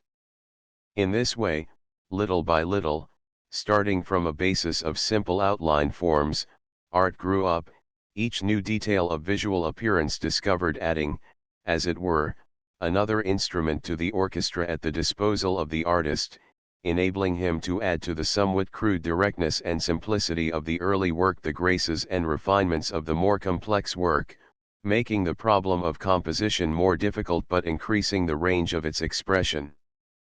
But these additions to the visual formula used by artists was not all gain. The simplicity of the means at the disposal of a Botticelli gives an innocence and imaginative appeal to his work that it is difficult to think of preserving with the more complete visual realization of later schools. When the realization of actual appearance is most complete, the mind is liable to be led away by side issues connected with the things represented, instead of seeing the emotional intentions of the artist expressed through them. The mind is apt to leave the picture and looking, as it were, not at it but through it, to pursue a train of thought associated with the objects represented as real objects, but alien to the artistic intention of the picture. There is nothing in these early formulae to disturb the contemplation of the emotional appeal of pure form and color. To those who approach a picture with the idea that the representation of nature, the making it look like the real thing, is the sole object of painting, how strange must be the appearance of such pictures as Botticelli's. The accumulation of the details of visual observation in art is liable eventually to obscure the main idea and disturb the large sense of design on which so much of the imaginative appeal of a work of art depends. The large amount of new visual knowledge that the naturalistic movements of the 19th century brought to light is particularly liable at this time to obscure the simpler and more primitive qualities on which all good art is built. At the height of that movement line drawing went out of fashion, and charcoal, and an awful thing called a stump, took the place of the point in the schools. Charcoal is a beautiful medium in a dexterous hand, but is more adaptable to mass than to line drawing. The less said about the stump the better, although I believe it still lingers on in some schools. Line drawing is happily reviving, and nothing is so calculated to put new life and strength into the vagaries of naturalistic painting and get back into art a fine sense of design. This obscuring of the direct appeal of art by the accumulation of too much naturalistic detail, and the loss of power it entails, is the cause of artists having occasionally gone back to a more primitive convention.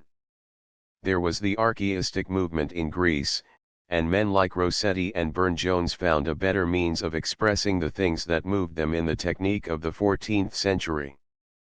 And it was no doubt a feeling of the weakening influence on art, as an expressive force, of the elaborate realizations of the modern school, that prompted Puvis de Chavannes to invent for himself his large primitive manner.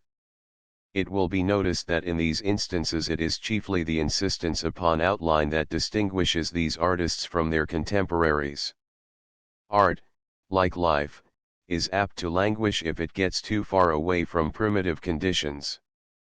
But, like life also, it is a poor thing and a very uncouth affair if it has nothing but primitive conditions to recommend it. Because there is a decadent art about, one need not make a hero of the pavement artist. But without going to the extreme of flouting the centuries of culture that art inherits, as it is now fashionable in many places to do, students will do well to study at first the early rather than the late work of the different schools, so as to get in touch with the simple conditions of design on which good work is built. it is easier to study these essential qualities when they are not overlaid by so much knowledge of visual realization. The skeleton of the picture is more apparent in the earlier than the later work of any school.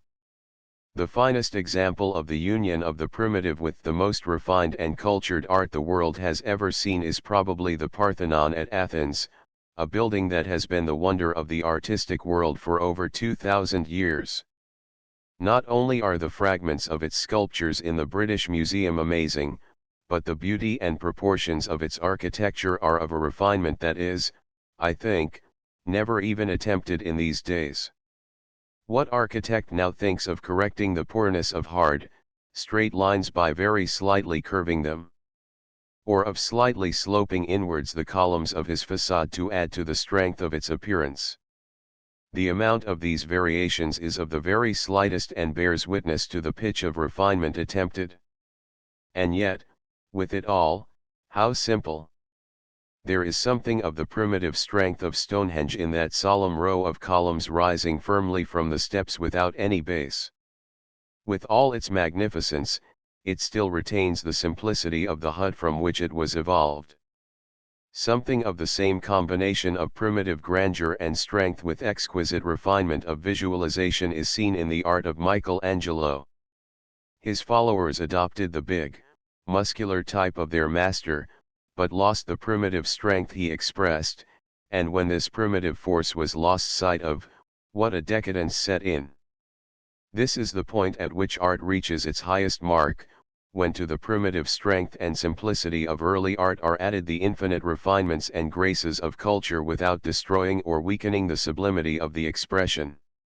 In painting, the refinement and graces of culture take the form of an increasing truth to natural appearances, added bit by bit to the primitive baldness of early work, until the point is reached, as it was in the 19th century, when apparently the whole facts of visual nature are incorporated. From this wealth of visual material, to which must be added the knowledge we now have of the arts of the East, of China, Japan, and India, the modern artist has to select those things that appeal to him, has to select those elements that answer to his inmost need of expressing himself as an artist. No wonder a period of artistic dyspepsia is upon us, no wonder our exhibitions, particularly those on the continent, are full of strange, weird things. The problem before the artist was never so complex, but also never so interesting. New forms, new combinations, new simplifications are to be found. But the steadying influence and discipline of line work were never more necessary to the student. The primitive force we are in danger of losing depends much on line, and no work that aims at a sublime impression can dispense with the basis of a carefully wrought and simple line scheme. The study, therefore, of pure line drawing is of great importance to the painter, and the numerous drawings that exist by the great masters in this method show how much they understood its value. And the revival of line drawing, and the desire there is to find a simpler convention founded on this basis, are among the most hopeful signs in the art of the moment.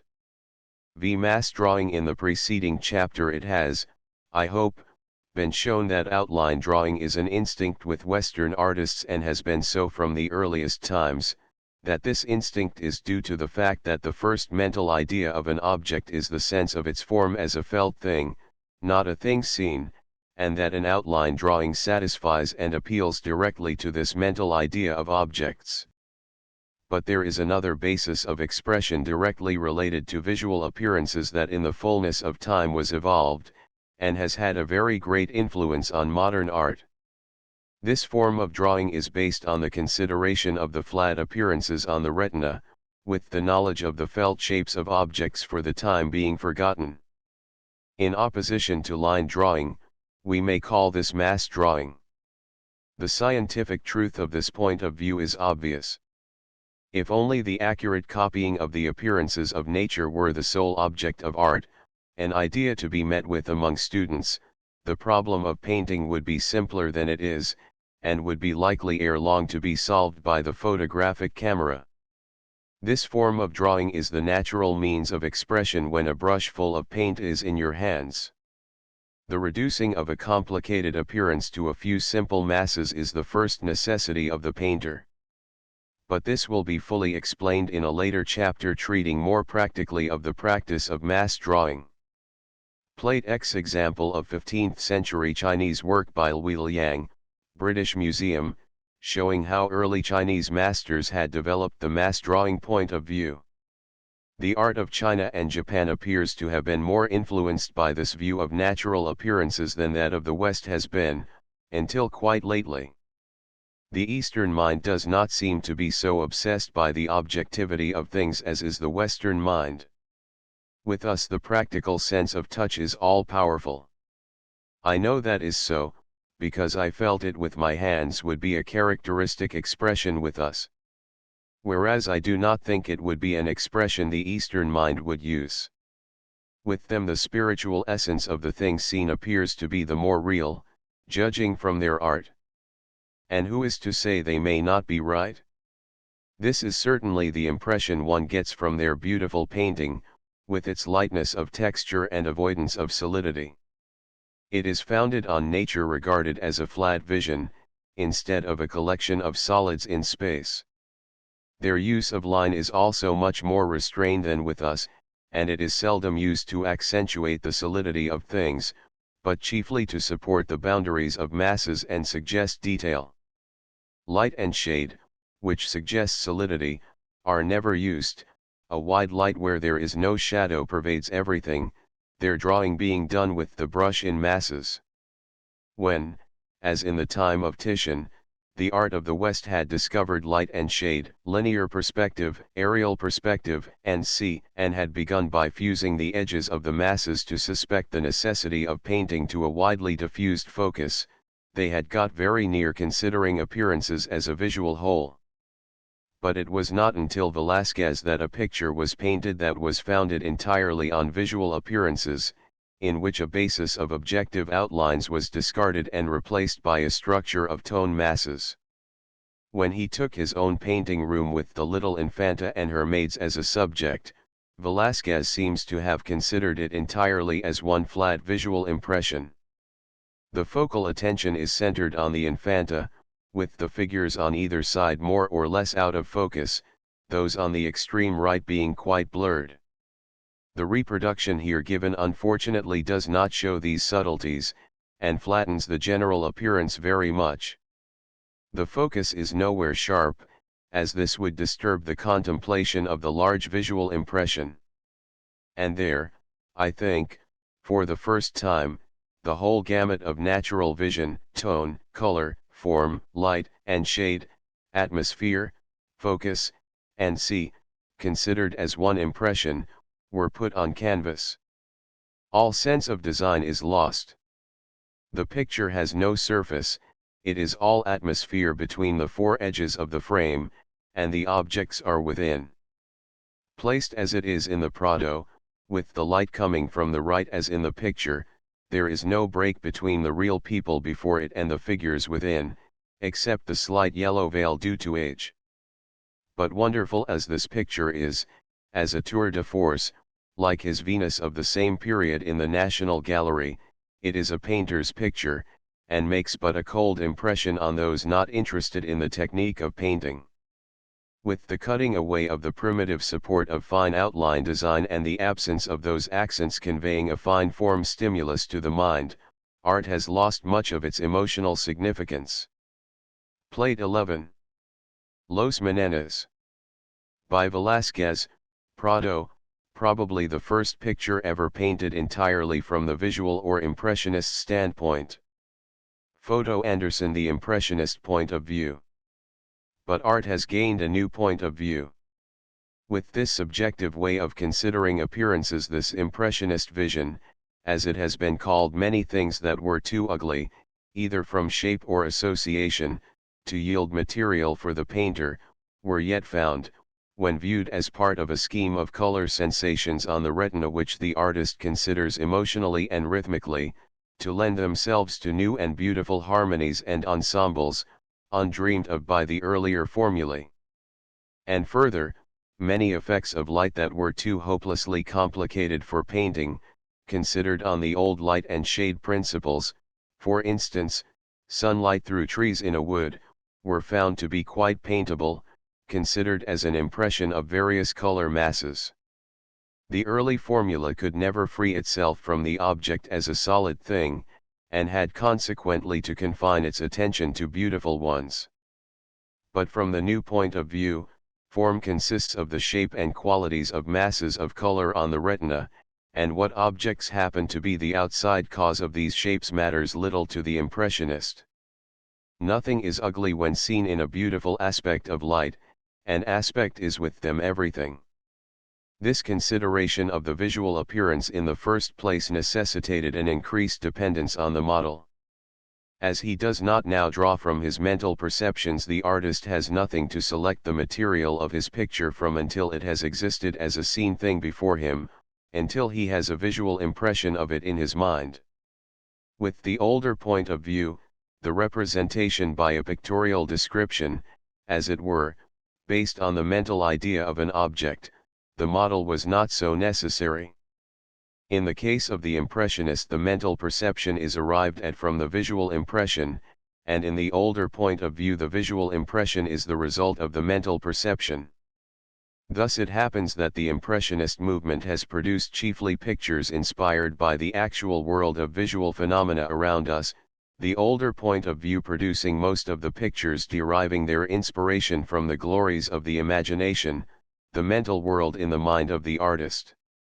And although interesting attempts are being made to produce imaginative works founded on the impressionist point of view of light and air, the loss of imaginative appeal consequent upon the destruction of contours by scintillation, atmosphere, and sea, and the loss of line rhythm it entails, have so far prevented the production of any very satisfactory results. But undoubtedly there is much new material brought to light by this movement waiting to be used imaginatively, and it offers a new field for the selection of expressive qualities. This point of view, although continuing to some extent in the Spanish school, did not come into general recognition until the last century in France. The most extreme exponents of it are the body of artists who grouped themselves round Claude Monet. This impressionist movement, as the critics have labeled it, was the result of a fierce determination to consider nature solely from the visual point of view, making no concessions to any other associations connected with sight. The result was an entirely new vision of nature, startling and repulsive to eyes unaccustomed to observation from a purely visual point of view and used only to seeing the feel of things, as it were. The first results were naturally rather crude. But a great amount of new visual facts were brought to light, particularly those connected with the painting of sunlight and half-light effects. Indeed, the whole painting of strong light has been permanently affected by the work of this group of painters. Emancipated from the objective world, they no longer dissected the object to see what was inside it, but studied rather the anatomy of the light refracted from it to their eyes.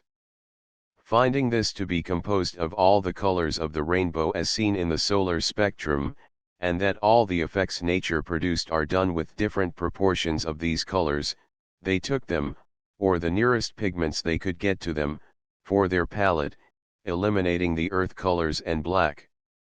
And further, finding that nature's colors, the rays of colored light, when mixed produced different results than their corresponding pigments mixed together, they determined to use their paints as pure as possible, placing them one against the other to be mixed as they came to the eye, the mixture being one of pure color rays, not pigments, by this means.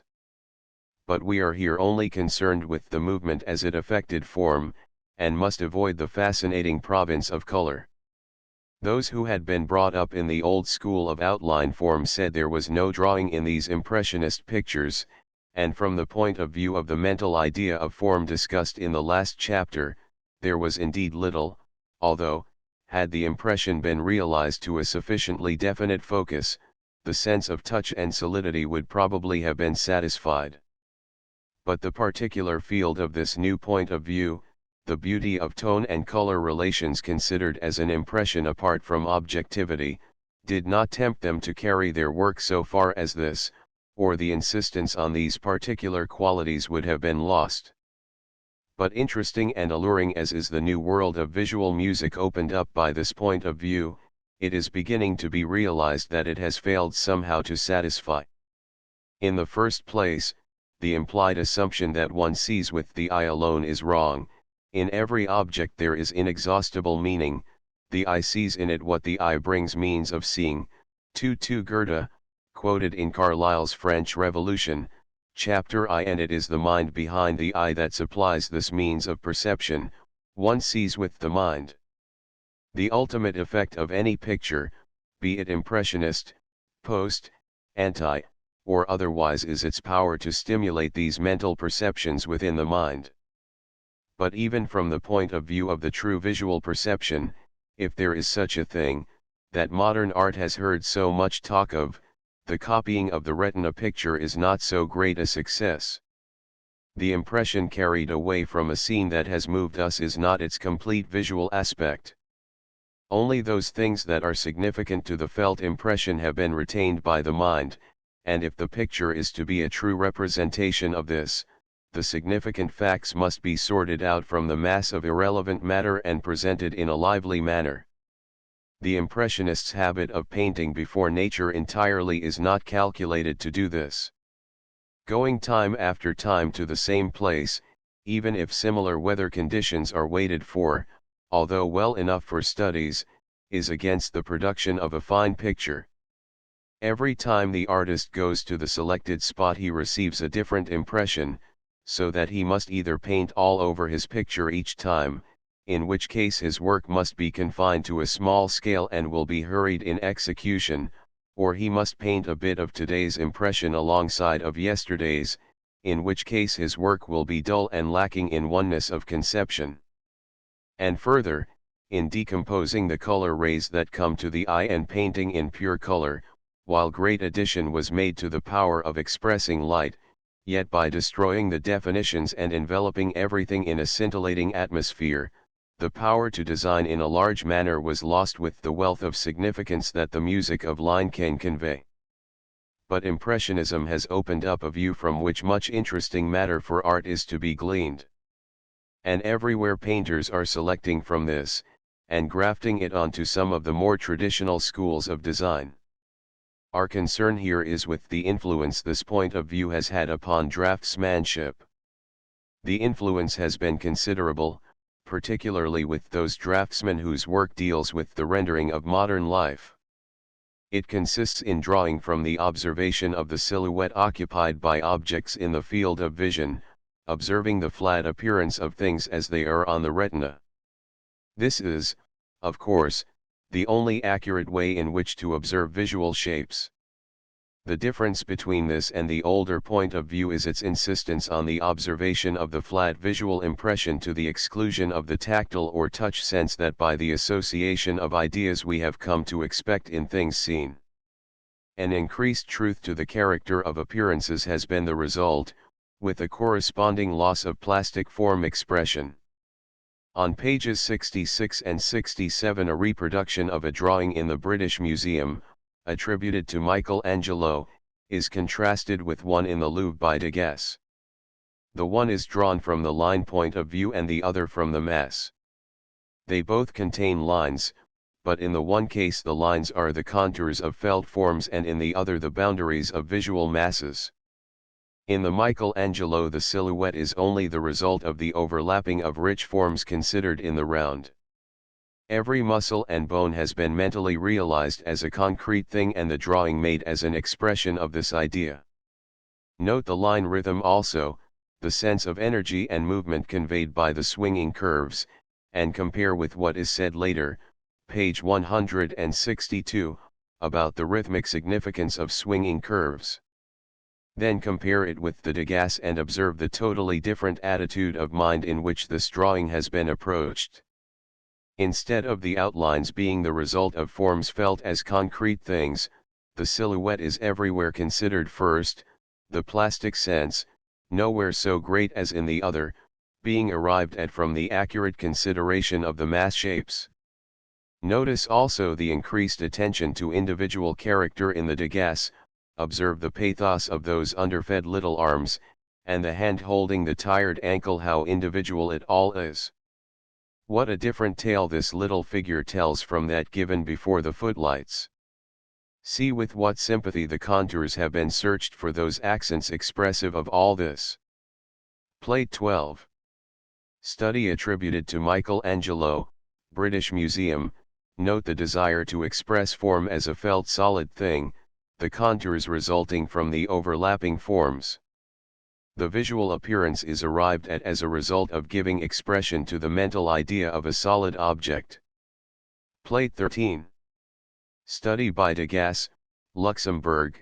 In contrast with Michelangelo's drawing, note the preoccupation with the silhouette, the spaces occupied by the different masses in the field of vision, how the appearance solid forms is the result of accurately portraying this visual appearance. Photo Levi, how remote from individual character is the Michelangelo in contrast with this. Instead of an individual, he gives us the expression of a glowing mental conception of man as a type of physical strength and power. The rhythm is different also, in the one case being a line rhythm, and in the other a consideration of the flat pattern of shapes or masses with a play of lost and foundness on the edges. See later, pages 192 ETSEQ, variety of edges.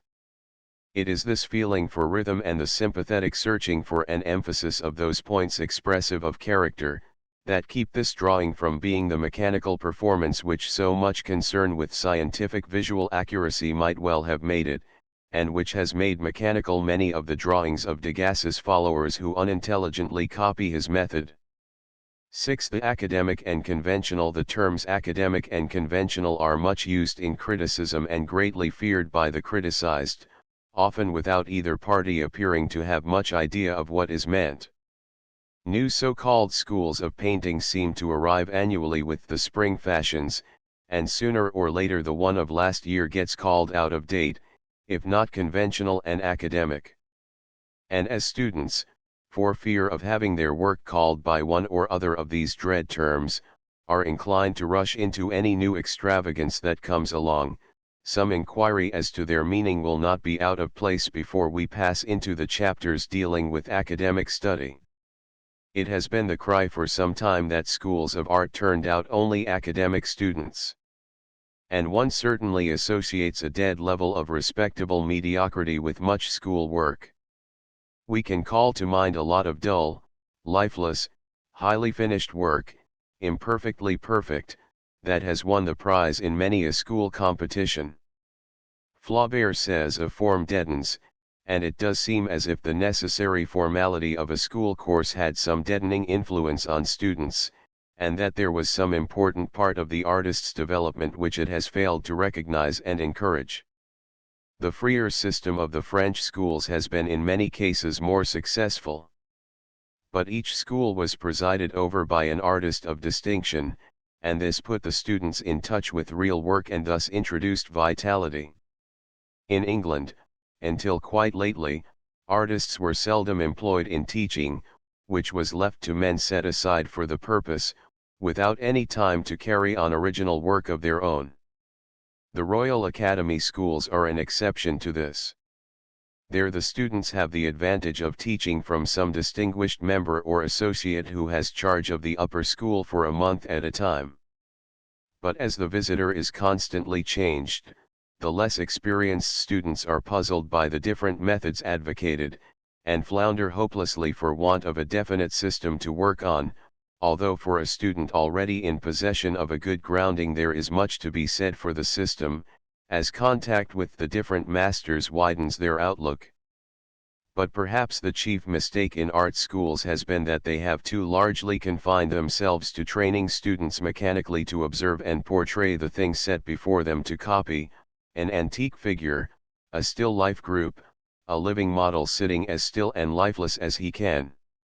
Now this is all very well as far as it goes, but the real matter of art is not necessarily in all this. And if the real matter of art is neglected too long, the student may find it difficult to get in touch with it again. These accurate, Painstaking school studies are very necessary indeed as a training for the eye in observing accurately, and the hand in reproducing the appearances of things, because it is through the reproduction of natural appearances and the knowledge of form and color derived from such study that the student will afterwards find the means of giving expression to his feelings. But when valuable prizes and scholarships are given for them, and not for really artistic work, they do tend to become the end instead of the means. It is of course improbable that even school studies done with the sole idea of accuracy by a young artist will in all cases be devoid of artistic feeling. It will creep in, if he has the artistic instinct. But it is not enough encouraged, and the prize is generally given to the drawing that is most complete and like the model in a commonplace way. If a student, moved by a strong feeling for form, lets himself go and does a fine thing, probably only remotely like the model to the average eye, the authorities are puzzled and don't usually know what to make of it. There are schools where the most artistic qualities are encouraged, but they generally neglect the academic side, and the student leaves them poorly equipped for fine work. Surely it would be possible to make a distinction, giving prizes for academic drawings which should be as thoroughly accurate in a mechanical way as industry and application can make them, and also for artistic drawings, in which the student should be encouraged to follow his bent, striving for the expression of any qualities that delight him, and troubling less about mechanical accuracy. The use of drawing as an expression of something felt is so often left until after the school training is done that many students fail to achieve it altogether. And rows of lifeless pictures, made up of models copied in different attitudes, with studio properties around them, are the result, and pass for art in many quarters. Such pictures often display considerable ability, for as Burne-Jones says in one of his letters, it is very difficult to paint even a bad picture. But had the ability been differently directed, the pictures might have been good. Plate 14. Drawing in red chalk by Ernest Cole. Example of unacademic drawing made in the author's class at the Goldsmiths College School of Art. It is difficult to explain what is wrong with an academic drawing, and what is the difference between it and fine drawing. But perhaps this difference can be brought home a little more clearly if you will pardon a rather fanciful simile. I am told that if you construct a perfectly fitted engine, the piston fitting the cylinder with absolute accuracy and the axles their sockets with no space between, and see it will not work, but be a lifeless mass of iron. There must be enough play between the vital parts to allow of some movement. Dither is, I believe, the Scotch word for it. The piston must be allowed some play in the opening of the cylinder through which it passes, or it will not be able to move and show any life. And the axles of the wheels in their sockets, and, in fact, all parts of the machine where life and movement are to occur, must have this play, this dither. It has always seemed to me that the accurately fitting engine was like a good academic drawing, in a way a perfect piece of workmanship, but lifeless. Imperfectly perfect, because there was no room left for the play of life. And to carry the simile further, if you allow too great a play between the parts, so that they fit one over the other too loosely, the engine will lose power and become a poor rickety thing. There must be the smallest amount of play that will allow of its working. And the more perfectly made the engine, the less will the amount of this dither be. The word dither will be a useful name to give that elusive quality, that play on mechanical accuracy, existing in all vital art. It is this vital quality that has not yet received much attention in art training. It is here that the photograph fails. It can only at best give mechanical accuracy, whereas art gives the impression of a live, individual consciousness.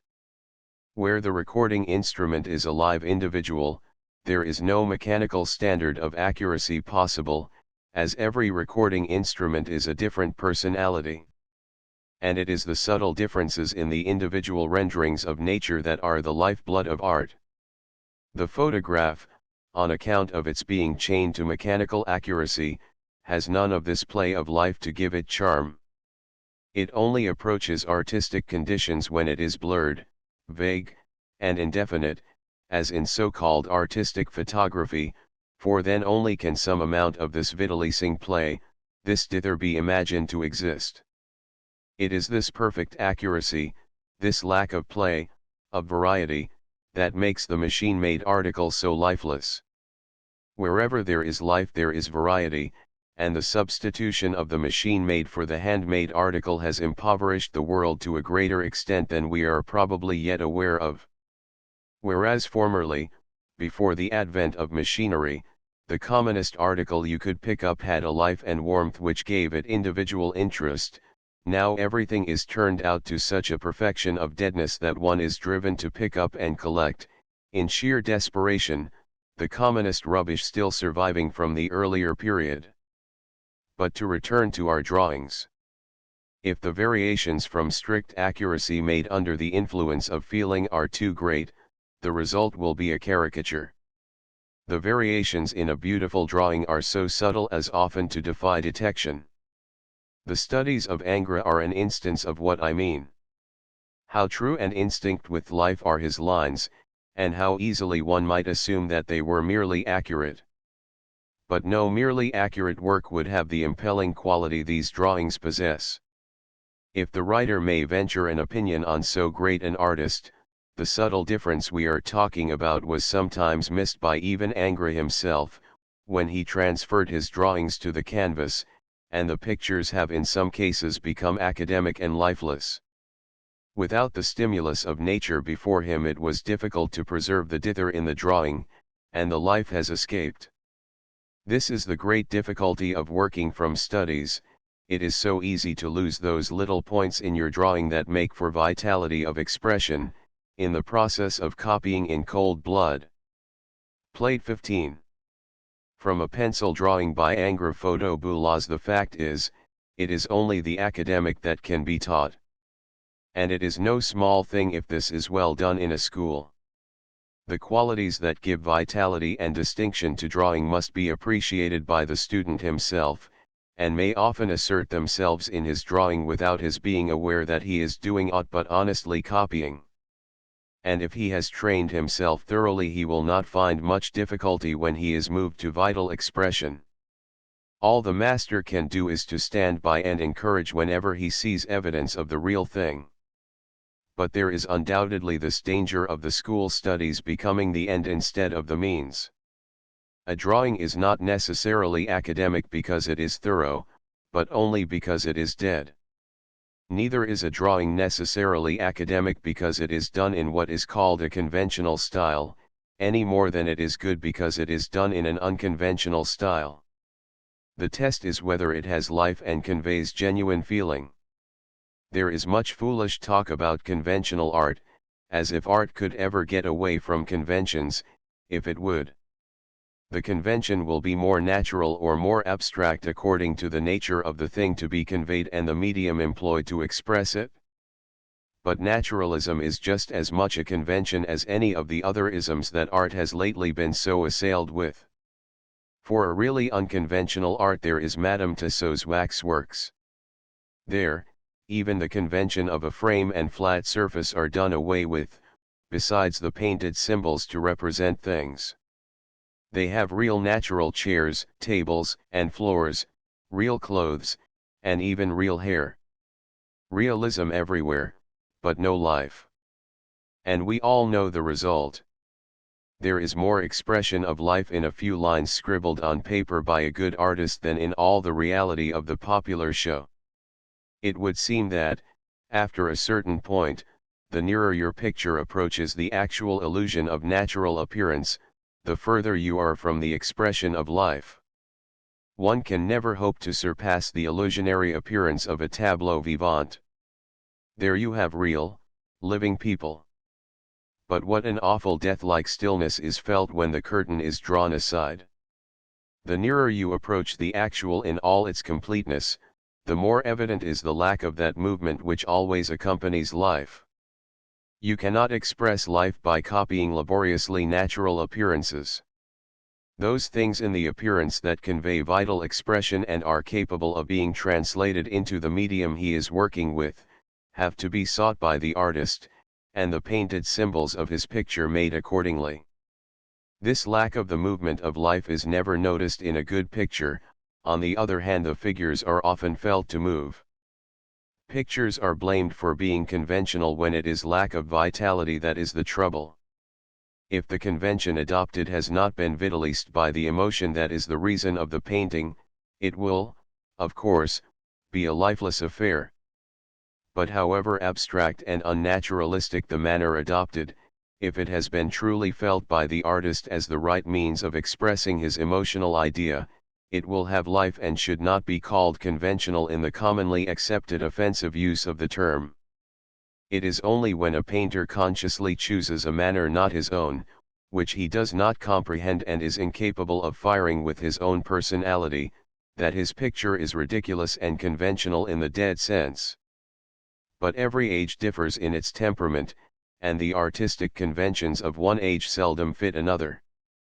The artist has to discover a convention for himself, one that fits his particular individuality. But this is done simply and naturally, not by starting out with the intention of flouting all traditional conventions on principle, nor, on the other hand, by accepting them all on principle, but by simply following his own bent and selecting what appeals to him in anything and everything that comes within the range of his vision. The result is likely to be something very different from the violent exploits in peculiarity that have been masquerading as originality lately. Originality is more concerned with sincerity than with peculiarity. The struggling and fretting after originality that one sees in modern art is certainly an evidence of vitality, but one is inclined to doubt whether anything really original was ever done in so forced a way. The older masters, it seems, were content sincerely to try and do the best they were capable of doing. And this continual striving to do better led them almost unconsciously to new and original results. Originality is a quality over which an artist has as little influence as over the shape and distinction of his features. All he can do is to be sincere and try and find out the things that really move him and that he really likes.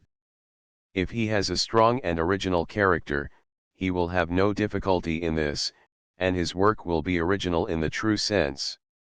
And if he has not, it is a matter of opinion whether he is not better employed in working along the lines of some well-tried manner that will at any rate keep him from doing anything really bad, than in struggling to cloak his own commonplaceness under violent essays in peculiarity and the avoidance of the obvious at all costs. But while speaking against fretting after eccentricity, don't let it be assumed that any discouragement is being given to genuine new points of view. In art, when a thing has once been well done and has found embodiment in some complete work of art, it has been done once for all. The circumstances that produced it are never likely to occur again. That is why those painters who continue to reproduce a picture of theirs, we do not mean literally, that had been a success in the first instance, never afterwards obtain the success of the original performance. Every beautiful work of art is a new creation, the result of particular circumstances in the life of the artist and the time of its production, that have never existed before and will never recur again. Were any of the great masters of the past alive now, they would do very different work from what they did then, the circumstances being so entirely different. So that should anybody seek to paint like Titian now, by trying to paint like Titian did in his time, he could not attempt anything more unlike the spirit of that master, which in its day, like the spirit of all masters, was most advanced. But it is only by a scrupulously sincere and truthful attitude of mind that the new and original circumstances in which we find ourselves can be taken advantage of for the production of original work. And self-conscious seeking after peculiarity only stops the natural evolution and produces abortions. But do not be frightened by conventions, the different materials in which the artist works impose their conventions. And as it is through these materials that he has to find expression, what expressive qualities they possess must be studied, and those facts in nature selected that are in harmony with them. The treatment of hair by sculptors is an extreme instance of this. What are those qualities of hair that are amenable to expression in stone? Obviously they are few, and confined chiefly to the mass forms in which the hair arranges itself. The finest sculptors have never attempted more than this, have never lost sight of the fact that it was stone they were working with, and never made any attempt to create an illusion of real hair. And in the same way, when working in bronze, the fine artist never loses sight of the fact that it is bronze with which he is working. How sadly the distinguished painter to whom a misguided administration entrusted the work of modeling the British emblem overlooked this, may be seen any day in Trafalgar Square, the lions there possessing none of the splendor of bronze but looking as if they were modelled in dough, and possessing in consequence none of the vital qualities of the lion. It is interesting to compare them with the little lion Alfred Stevens modelled for the railing of the British Museum, and to speculate on what a thrill we might have received every time we passed Trafalgar Square, had he been entrusted with the work, as he might have been. And in painting, the great painters never lose sight of the fact that it is paint with which they are expressing themselves. And although paint is capable of approaching much nearer an actual illusory appearance of nature than stone or bronze, they never push this to the point where you forget that it is paint. This has been left for some of the smaller men. And when it comes to drawing, the great artists have always confined themselves to the qualities in nature that the tool they were drawing with was capable of expressing, and no others. Whether working with pen, pencil, chalk, or charcoal, they always created a convention within which unlimited expression has been possible. To sum up, academic drawing is all that can be really taught, and is as necessary to the painter as the practicing of exercises is to the musician, that his powers of observation and execution may be trained. But the vital matter of art is not in all this necessary training. And this fact the student should always keep in mind, and be ever ready to give rein to those natural enthusiasms which, if he is an artist, he will find welling up within him. The danger is that the absorbing interest in his academic studies may take up his whole attention, to the neglect of the instinctive qualities that he should possess, the possession of which alone will entitle him to be an artist. 7. The study of drawing. We have seen that there are two extreme points of view from which the representation of form can be approached, that of outline directly related to the mental idea of form with its touch association on the one hand, and that of mass connected directly with the visual picture on the retina on the other. Now, between these two extreme points of view there are an infinite variety of styles combining them both and leaning more to the one side or the other, as the case may be. But it is advisable for the student to study both separately, for there are different things to be learned and different expressive qualities in nature to be studied in both. From the study of outline drawing, the eye is trained to accurate observation and learns the expressive value of a line. And the hand is also trained to definite statement, the student being led on by degrees from simple outlines to approach the full realization of form in all the complexity of light and shade. But at the same time he should study mass drawing with paint from the purely visual point of view, in order to be introduced to the important study of tone values and the expression of form by means of planes. And so by degrees he will learn accurately to observe and portray the tone masses, their shapes and values, to which all visual appearances can be reduced, and he will gradually arrive at the full realization of form, a realization that will bring him to a point somewhat similar to that arrived at from the opposite point of view of an outline to which has been added light and shade, and But unless both points of view are studied, the student's work will be incomplete. If form be studied only from the outline point of view, and what have been called sculptor's drawings alone attempted, the student will lack knowledge of the tone and atmosphere that always envelop form in nature. And also he will be poorly equipped when he comes to exchange the pencil for a brush and endeavors to express himself in paint. And if his studies be only from the mass point of view, the training of his eye to the accurate observation of all the subtleties of contours and the construction of form will be neglected. And he will not understand the mental form stimulus that the direction and swing of a brush stroke can give. These and many things connected with expression can best be studied in line work. Let the student therefore begin on the principles adopted in most schools, with outline studies of simple casts or models, and gradually add light and shade. When he has acquired more proficiency, he may approach drawing from the life. This is sufficiently well done in the numerous schools of art that now exist all over the country. But, at the same time, and this, as far as I know, is not done anywhere, the student should begin some simple form of mass drawing in paint, simple exercises, as is explained later in the chapter on mass drawing, practical, being at first attempted and criticized solely from the point of view of tone values. Diagram 2.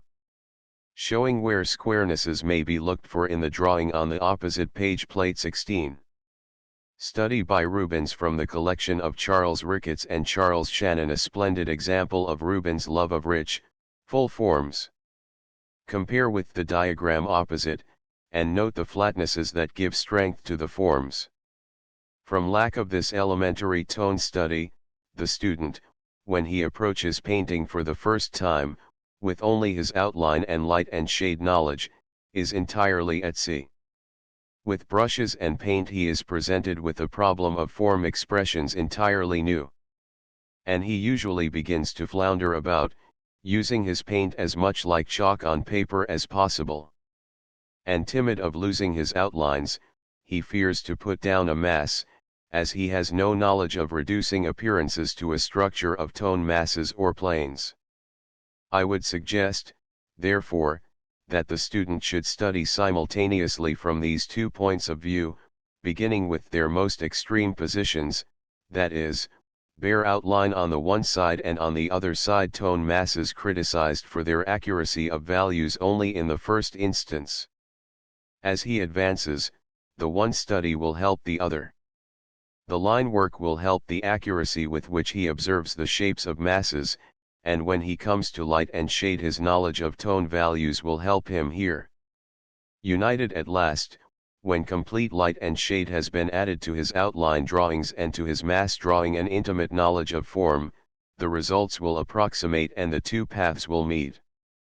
But if the qualities appertaining to either point of view are not studied separately, the result is confusion and the muddling through method so common in our schools of art. 8. Line drawing, practical. Seeing that the first condition of your drawing is that it has to be made on a flat surface, no matter whether it is to be in line or mass you intend to draw, it is obvious that appearances must be reduced to terms of a flat surface before they can be expressed on paper.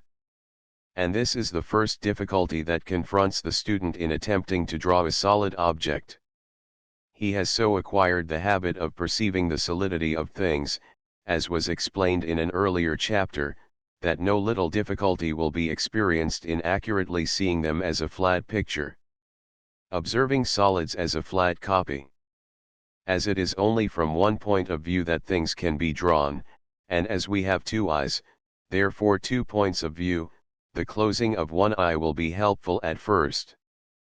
The simplest and most mechanical way of observing things as a flat subject is to have a piece of cardboard with a rectangular hole cut out of the middle, and also pieces of cotton threaded through it in such a manner that they make a pattern of squares across the opening, as in the accompanying sketch.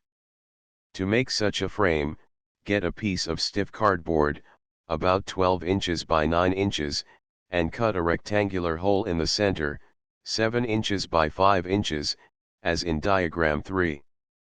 Now mark off the inches on all sides of the opening, and taking some black thread, pass it through the point A with a needle, fixing the end at this point with sealing wax, and across the opening to the corresponding point on the opposite side. Take it along to the next point, as shown by the dotted line, and pass it through and across the opening again, and so on, until B is reached, when the thread should be held by some sealing wax quite taut everywhere. Do the same for the other side. This frame should be held between the eye and the object to be drawn, one eye being closed, in a perfectly vertical position, and with the rectangular sides of the opening vertical and horizontal. The object can then be observed as a flat copy. The trellis of cotton will greatly help the student in seeing the subject to be drawn in 2 dimensions, and this is the first technical difficulty the young draftsman has to overcome. It is useful also in training the eye to see the proportions of different parts one to another, the squares of equal size giving one a unit of measurement by which all parts can be scaled. Diagram 3. A device for enabling students to observe appearances as a flat subject. Fixing positions of salient points. Vertical and horizontal lines are also of the utmost importance in that first consideration for setting out a drawing, namely the fixing of salient points, and getting their relative positions. Fig Z, on page 87. Transcriber's note, diagram 4, will illustrate what is meant. Let A, B, C, D, E be assumed to be points of some importance in an object you wish to draw. Unaided, the placing of these points would be a matter of considerable difficulty. But if you assume a vertical line drawn from A, the positions of B, C, D, and E can be observed in relation to it by noting the height and length of horizontal lines drawn from them to this vertical line. This vertical can be drawn by holding a plumb line at arm's length, closing one eye, of course, and bringing it to a position where it will cover the point A on your subject. The position of the other points on either side of this vertical line can then be observed. Or a knitting needle can be held vertically before you at arm's length, giving you a line passing through point A. The advantage of the needle is that comparative measurements can be taken with it. Diagram 4. Showing 3 principles of construction used in observing Fig X, masses, Fig Y, curves, Fig Z, position of points. In measuring comparative distances, the needle should always be held at arm's length and the eye kept in one position during the operation, and, whether held vertically or horizontally, always kept in a vertical plane, that is, either straight up and down, or across at right angles to the line of your vision. If these things are not carefully observed, your comparisons will not be true. The method employed is to run the thumbnail up the needle until the distance from the point so reached to the top exactly corresponds with the distance on the object you wish to measure. Having this carefully noted on your needle, without moving the position of your eye, you can move your outstretched arm and compare it with other distances on the object. It is never advisable to compare other than vertical and horizontal measurements.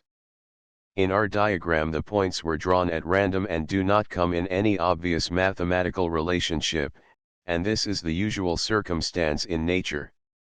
But point C will be found to be a little above the half, and point D a little less than a third of the way up the vertical line. How much above the half and less than the third will have to be observed by eye, and a corresponding amount allowed in setting out your drawing.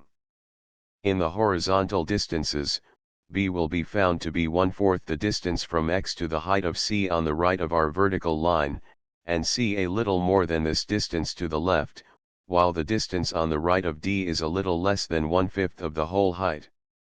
The height of B is so near the top as to be best judged by eye, and its distance to the right is the same as B. These measurements are never to be taken as absolutely accurate, but are a great help to beginners in training the eye, and are at times useful in every artist's work. Plate 17. Demonstration drawing made before the students of the Goldsmiths College School of Art, illustrating how different directions of lines can help expression of form.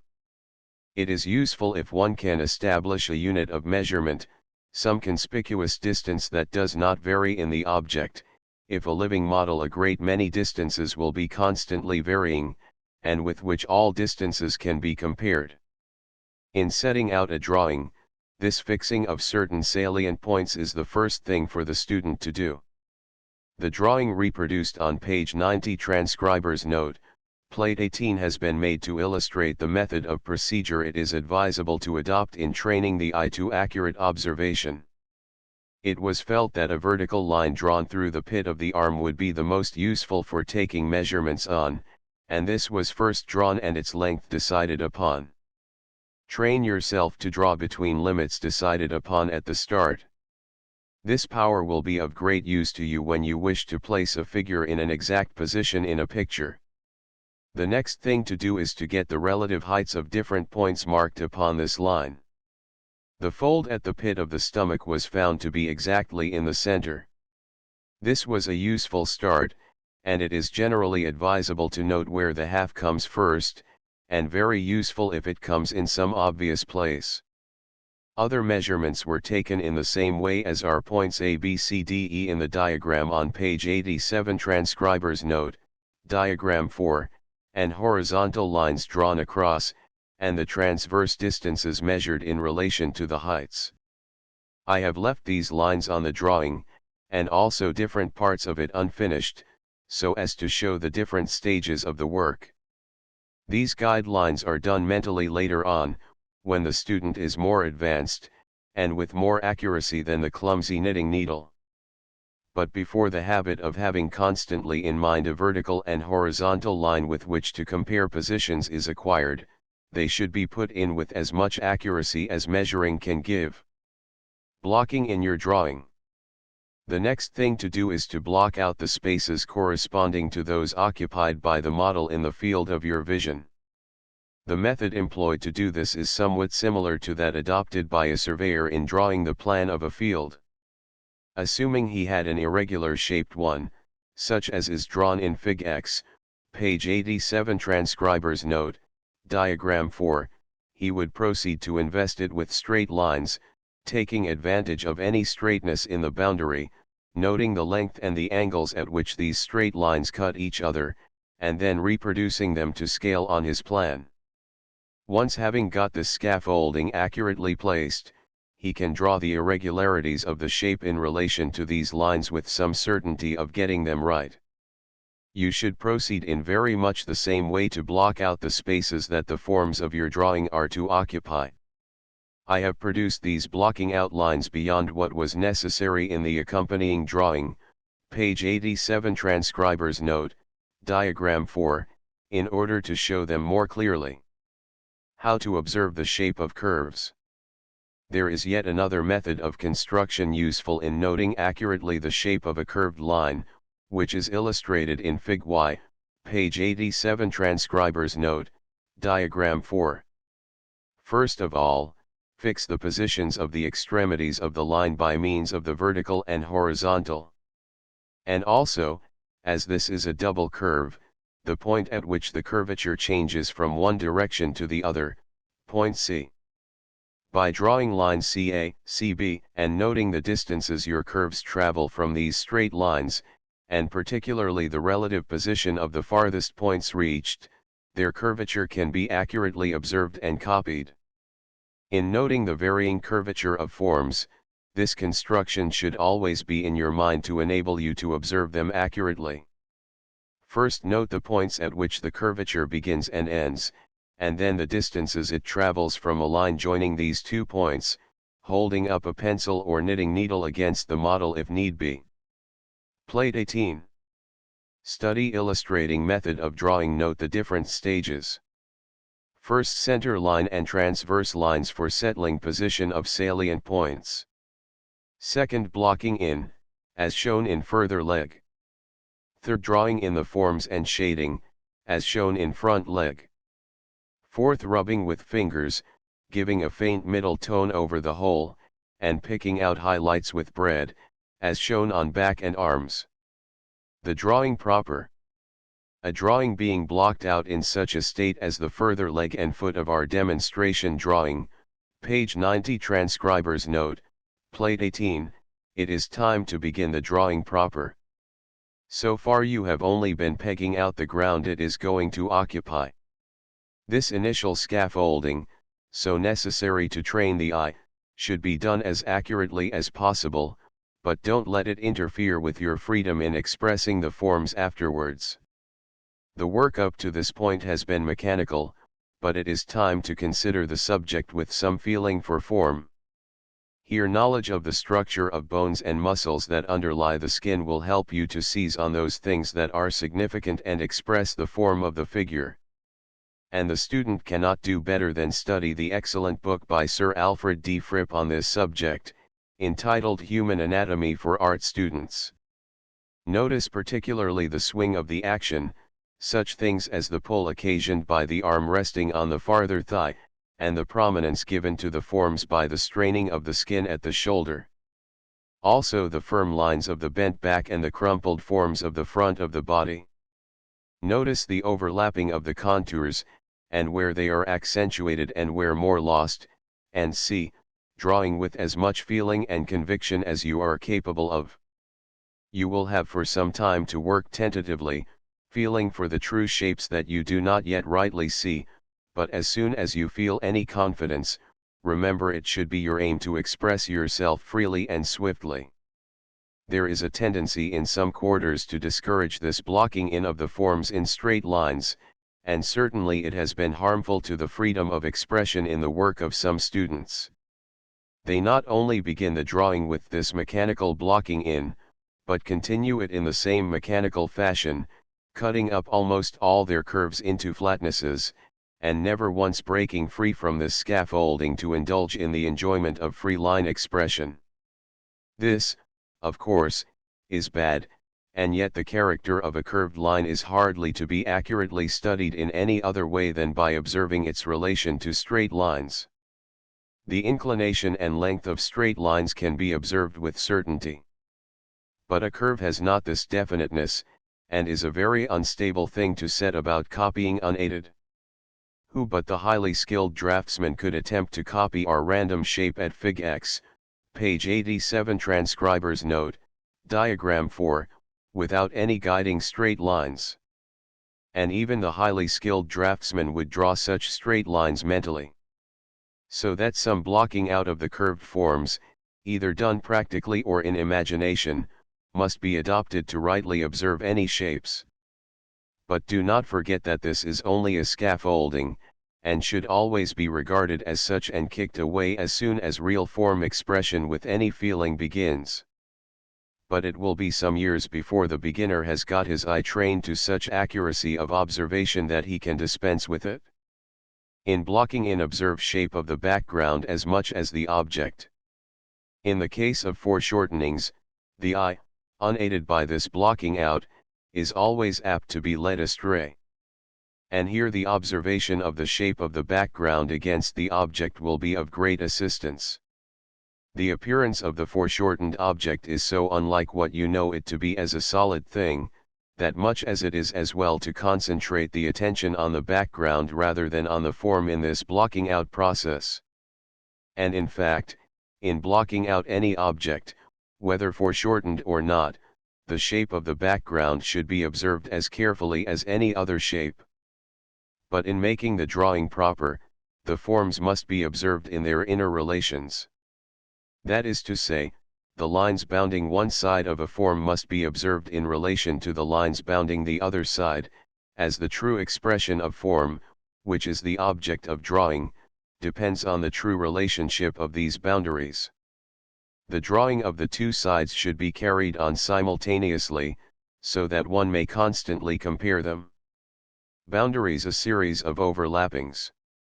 The boundaries of forms with any complexity, such as the human figure, are not continuous lines. One form overlaps another, like the lines of a range of hills. And this overlapping should be sought for and carefully expressed, the outlines being made up of a series of overlappings. Shading. In line drawing, shading should only be used to aid the expression of form. It is not advisable to aim at representing the true tone values. In direct light it will be observed that a solid object has some portion of its surface in light, while other portions, those turned away from the light, are in shadow. Shadows are also cast on the ground and surrounding objects, called cast shadows. The parts of an object reflecting the most direct light are called the highlights.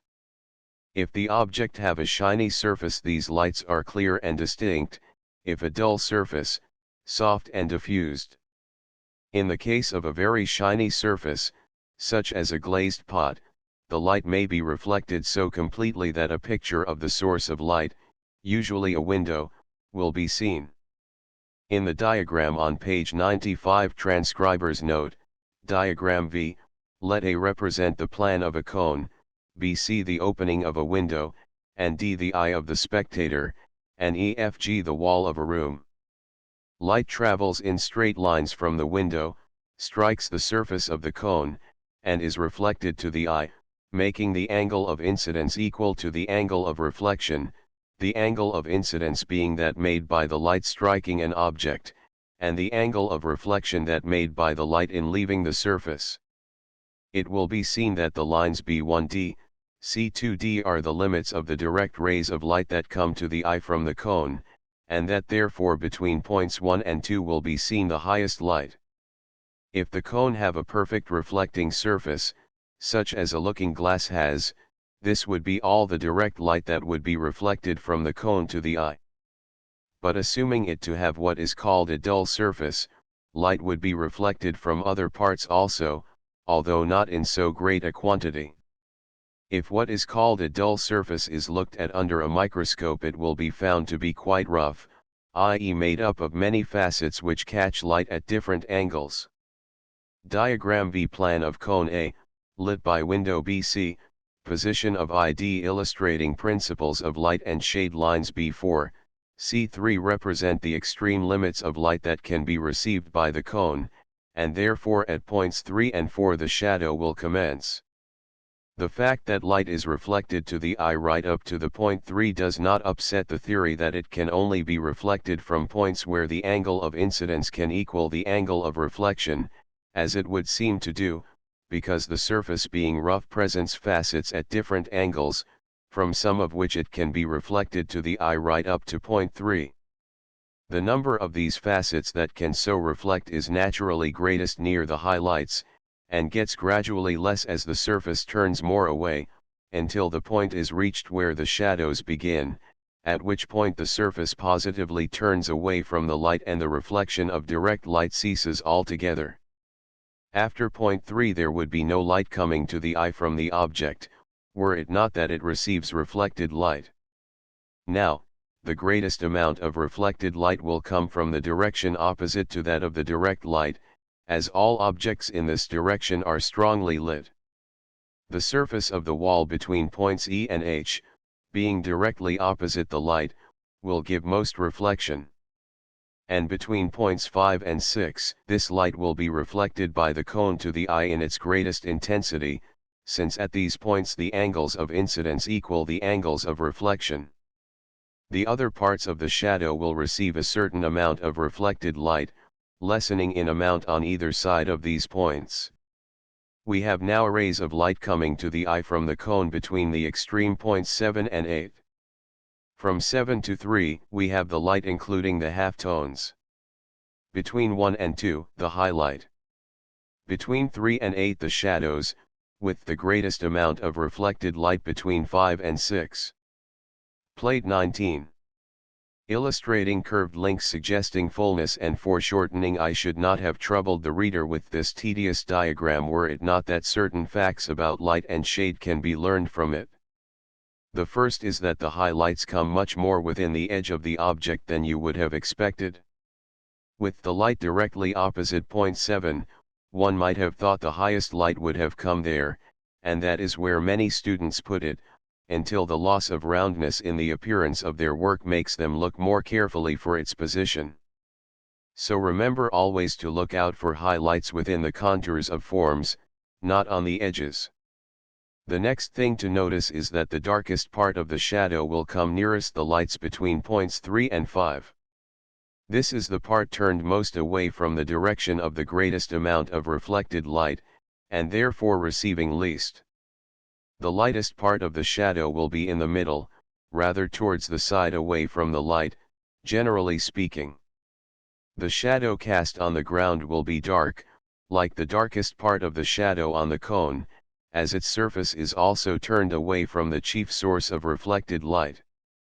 Although the artist will very seldom be called upon to draw a cone, the same principles of light and shade that are so clearly seen in such a simple figure obtain throughout the whole of nature. This is why the much abused drawing and shading from whitened blocks and pots is so useful. Nothing so clearly impresses the general laws of light and shade as this so-called dull study. This lightening of shadows in the middle by reflected light and darkening towards their edges is a very important thing to remember. The heavy, smoky look students' early work is so prone to, being almost entirely due to their neglect through ignorance of this principle. Nothing is more awful than shadows darker in the middle and gradually lighter towards their edges. Of course, where there is a deep hollow in the shadow parts, as at the armpit and the fold at the navel in the drawing on page 90 transcriber's note, plate 18, you will get a darker tone. But this does not contradict the principle that generally shadows are lighter in the middle and darker towards the edges. Note the luminous quality the observation of this principle gives the shadow on the body of our demonstration drawing. This is a crude statement of the general principles of light and shade on a simple round object. In one with complex surfaces the varieties of light and shade are infinite.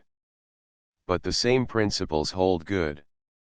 The surfaces turned more to the source of light receive the greatest amount, and are the lightest. And from these parts the amount of light lessens through what are called the half-tones as the surface turns more away, until a point is reached where no more direct light is received, and the shadows begin. And in the shadows the same law applies, those surfaces turned most towards the source of reflected light will receive the most, and the amount received will gradually lessen as the surface turns away, until at the point immediately before where the half-tones begin the amount of reflected light will be very little, and in consequence the darkest part of the shadows may be looked for. There may, of course, be other sources of direct light on the shadow side that will entirely alter and complicate the effect. Or one may draw in a wide, diffused light, such as is found in the open air on a gray day, in which case there will be little or no shadow, the modeling depending entirely on degrees of light and halftone.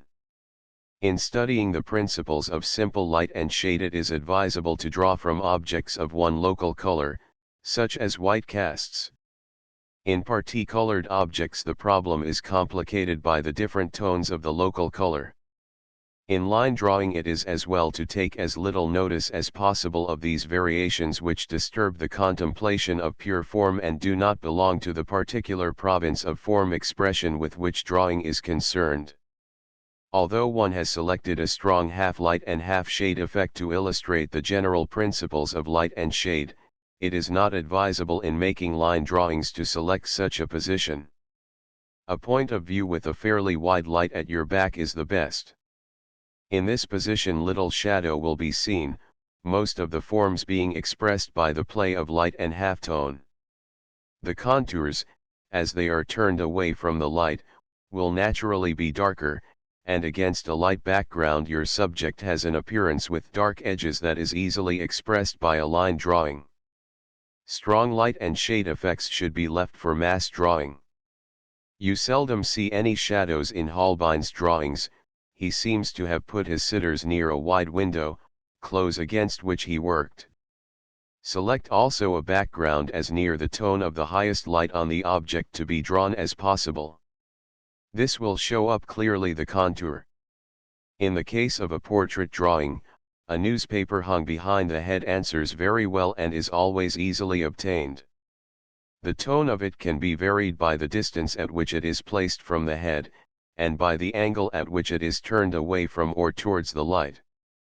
Don't burden a line drawing with heavy halftones and shadows, keep them light. The beauty that is the particular province of line drawing is the beauty of contours, and this is marred by heavy light and shade. Great draftsmen use only just enough to express the form, but never to attempt the expression of tone. Think of the halftones as part of the lights and not as part of the shadows. There are many different methods of drawing in line, and a student of any originality will find one that suits his temperament. But I will try and illustrate one that is at any rate logical, and that may serve as a fair type of line drawing generally. The appearance of an object is first considered as a series of contours, some forming the boundaries of the form against the background, and others the boundaries of the subordinate forms within these bounding lines. The light and shade and differences of local color, like the lips, eyebrows, and eyes in a head, are considered together as tones of varying degrees of lightness and darkness, and suggested by means of lines drawn parallel across the drawing from left to right, and from below upwards, or vice versa, darker and closer together when depth is wanted, and fainter and further apart where delicacy is demanded, and varying in thickness when gradation is needed. This rule of parallel shading is broken only when strongly marked forms, such as the swing lines of hair, a prominent bone or straining muscles, and demand it. This parallel shading gives a great beauty of surface and fleshiness to a drawing. The lines following, as it were, the direction of the light across the object rather than the form, give a unity that has a great charm. It is more suited to drawings where extreme delicacy of form is desired, and is usually used in silver point work, a medium capable of the utmost refinement. Plate XX. Study for the figure of love in the picture Love Leaving Psyche, illustrating a method of drawing the lines of shading following a convenient parallel direction unless prominent forms demand otherwise. In this method, the lines of shading not being much varied in direction or curved at all, a minimum amount of that form stimulus is conveyed. The curving of the lines in shading adds considerably to the force of the relief, and suggests much stronger modeling. In the case of foreshortened effects, where the forms are seen at their fullest, arching one over the other, some curvature in the lines of shading is of considerable advantage in adding to the foreshortened look. Lines drawn down the forms give an appearance of great strength and toughness, a tense look. And this quality is very useful in suggesting such things as joints and sinews, rocks, hard ground, or gnarled tree trunks, and in figure drawing it is an interesting quality to use sparingly, with the shading done on the across the form principle, and to suggest a difference of texture or a straining of the form.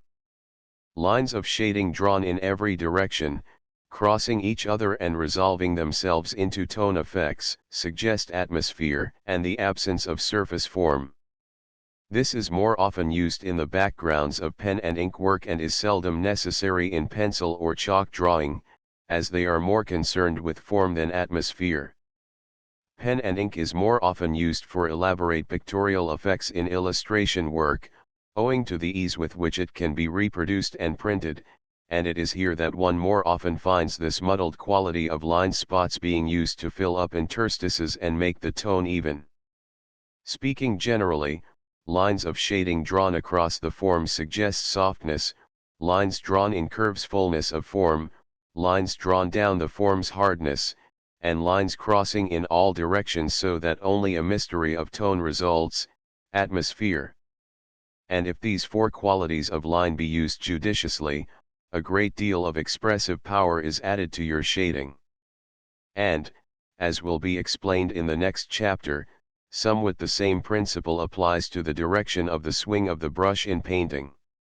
Shading lines should never be drawn backwards and forwards from left to right, scribbled, except possibly where a mystery of shadow is wanted and the lines are being crossed in every direction, but never when lines are being used to express form.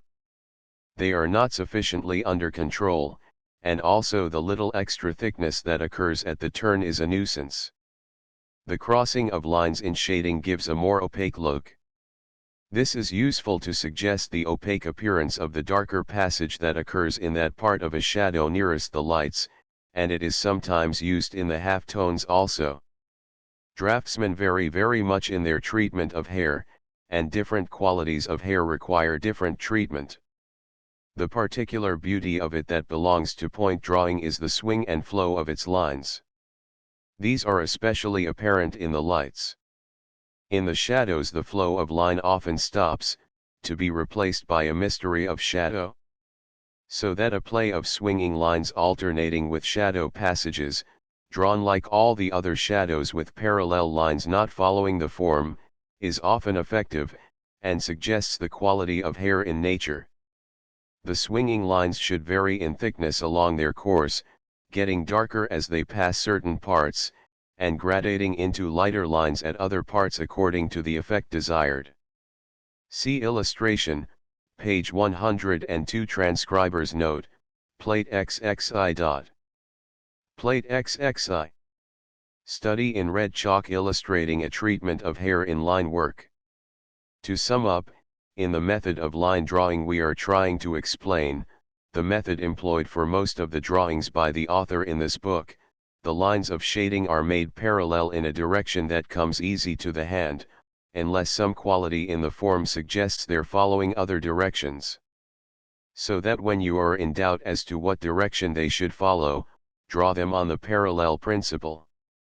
This preserves a unity in your work, and allows the lines drawn in other directions for special reasons to tell expressively.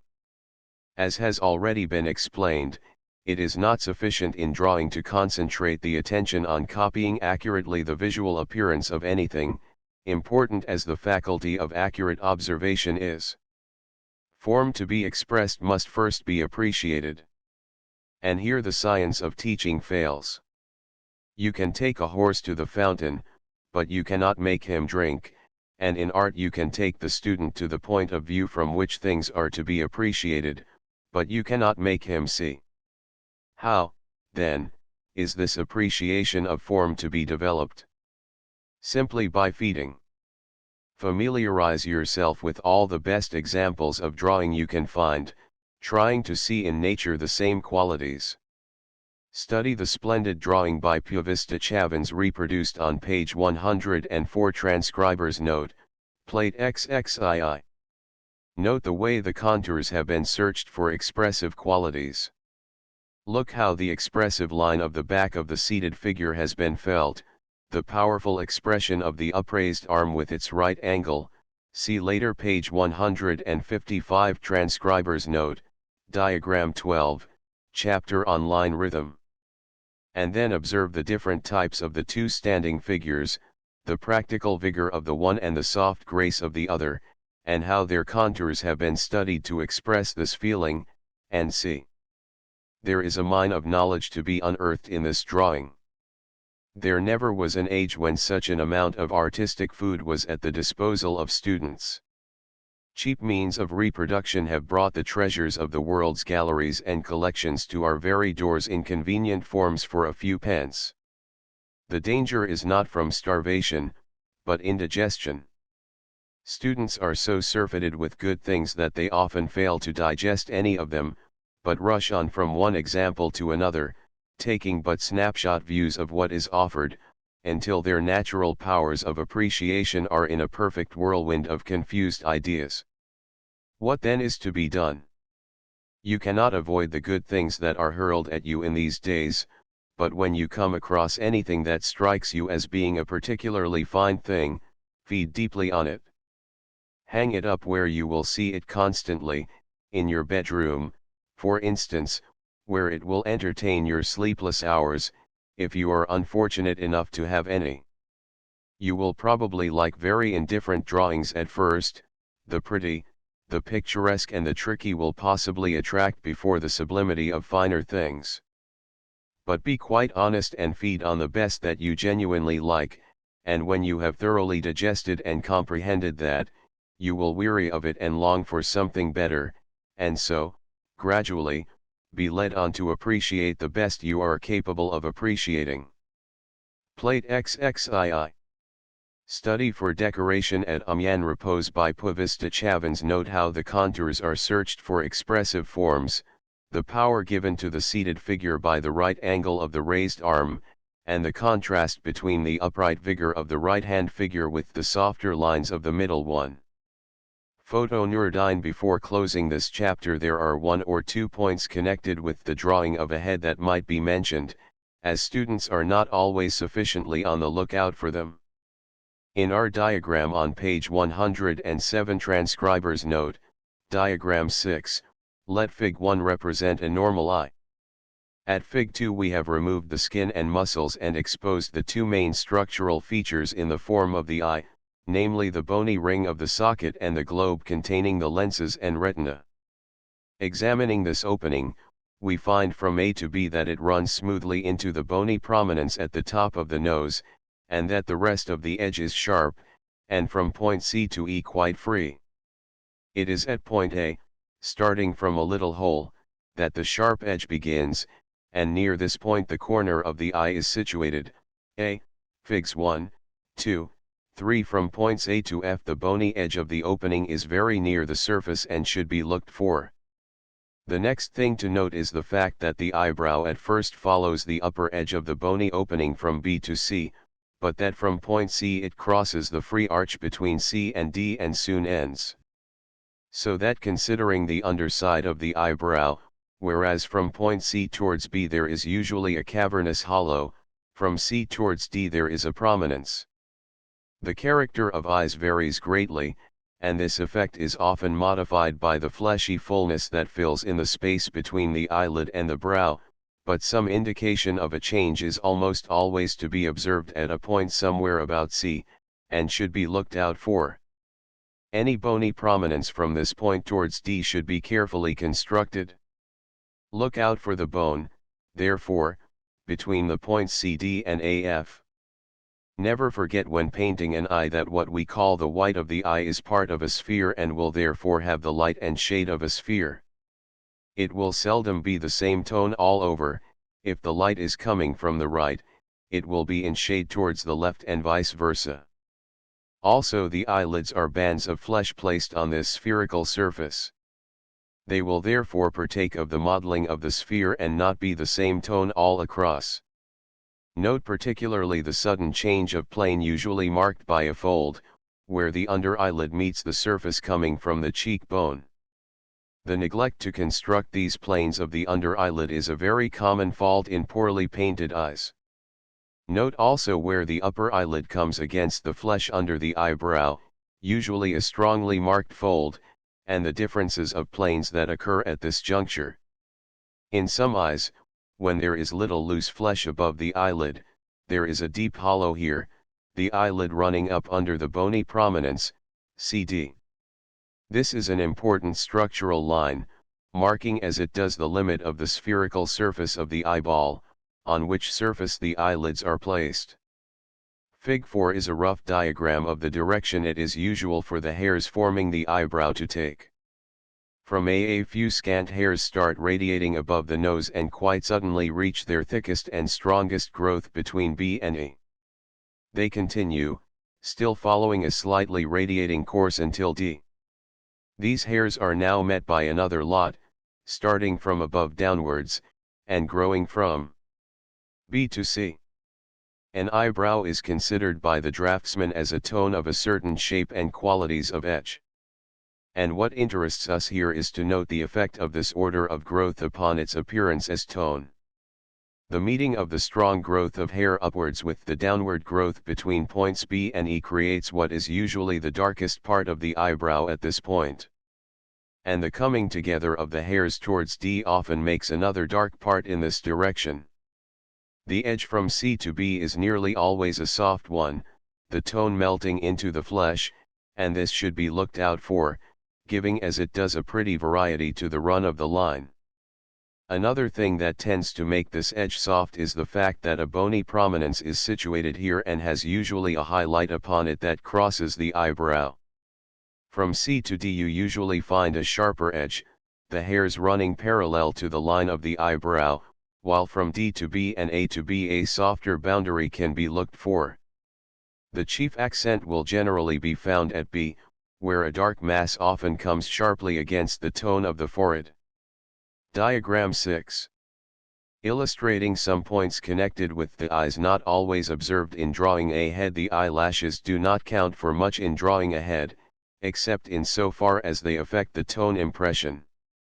In the first place they shade the white of the eye when the light is above, as is usually the case. They are much thicker on the outer than on the inner side of the eyelids, and have a tendency to grow in an outward direction, so that when the light comes from the left, as is shown by arrow, Fig 5, the white of the eye at A1 will not be much shaded, and the light tone will run nearly up to the top. But at B4, which should be the light side of this eye, the thick crop of eyelashes will shade it somewhat and the light will not run far up in consequence, while B3, A2 will be in the shade from the turning away from the direction of the light of the spherical surface of the whites of the eyes. These may seem small points to mention, but the observance of such small points makes a great difference to the construction of a head. Fig 6 gives a series of blocks all exactly alike in outline, with lines showing how the different actions of the head affect the guidelines on which the features hang, and how these actions can be suggested even when the contours are not varied. These archings over should be carefully looked out for when the head is in any but a simple full face position. 9. Mass drawing, practical. This is the form of drawing with which painting in the oil medium is properly concerned. The distinction between drawing and painting that is sometimes made is a wrong one insofar as it conveys any idea of painting being distinct from drawing. Painting is drawing, i.e. the expression of form, with the added complication of color and tone. And with a brush full of paint as your tool, some form of mass drawing must be adopted, so that at the same time that the student is progressing with line drawing, he should begin to accustom himself to this other method of seeing, by attempting very simple exercises in drawing with the brush. Most objects can be reduced broadly into three-tone masses: the lights, including the highlights, the halftones, and the shadows.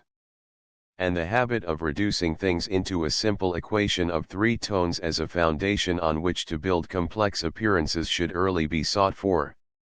Exercise in mass drawing. Here is a simple exercise in mass drawing with the brush that is, as far as I know, never offered to the young student. Select a simple object. Some of those casts of fruit hanging up that are common in art schools will do. Place it in a strong light and shade, preferably by artificial light, as it is not so subtle, and therefore easier, the light coming from either the right or left hand, but not from in front. Try and arrange it so that the tone of the ground of your cast comes about equal to the halftones in the relief. Plate XXIII. Set of 4 photographs of the same painting from a cast in different stages. Number 1. Blocking out the shape of spaces to be occupied by masses. Number 2. A middle tone having been scum-bled over the whole, the lights are now painted. Their shapes and the play of lost and foundness on their edges being observed. Gradations are got by thinner paint, which is mixed with the wet middle tone of the ground, and is darkened. Plate XXIV. Set of 4 photographs of the same painting from a cast in different stages. Number 3.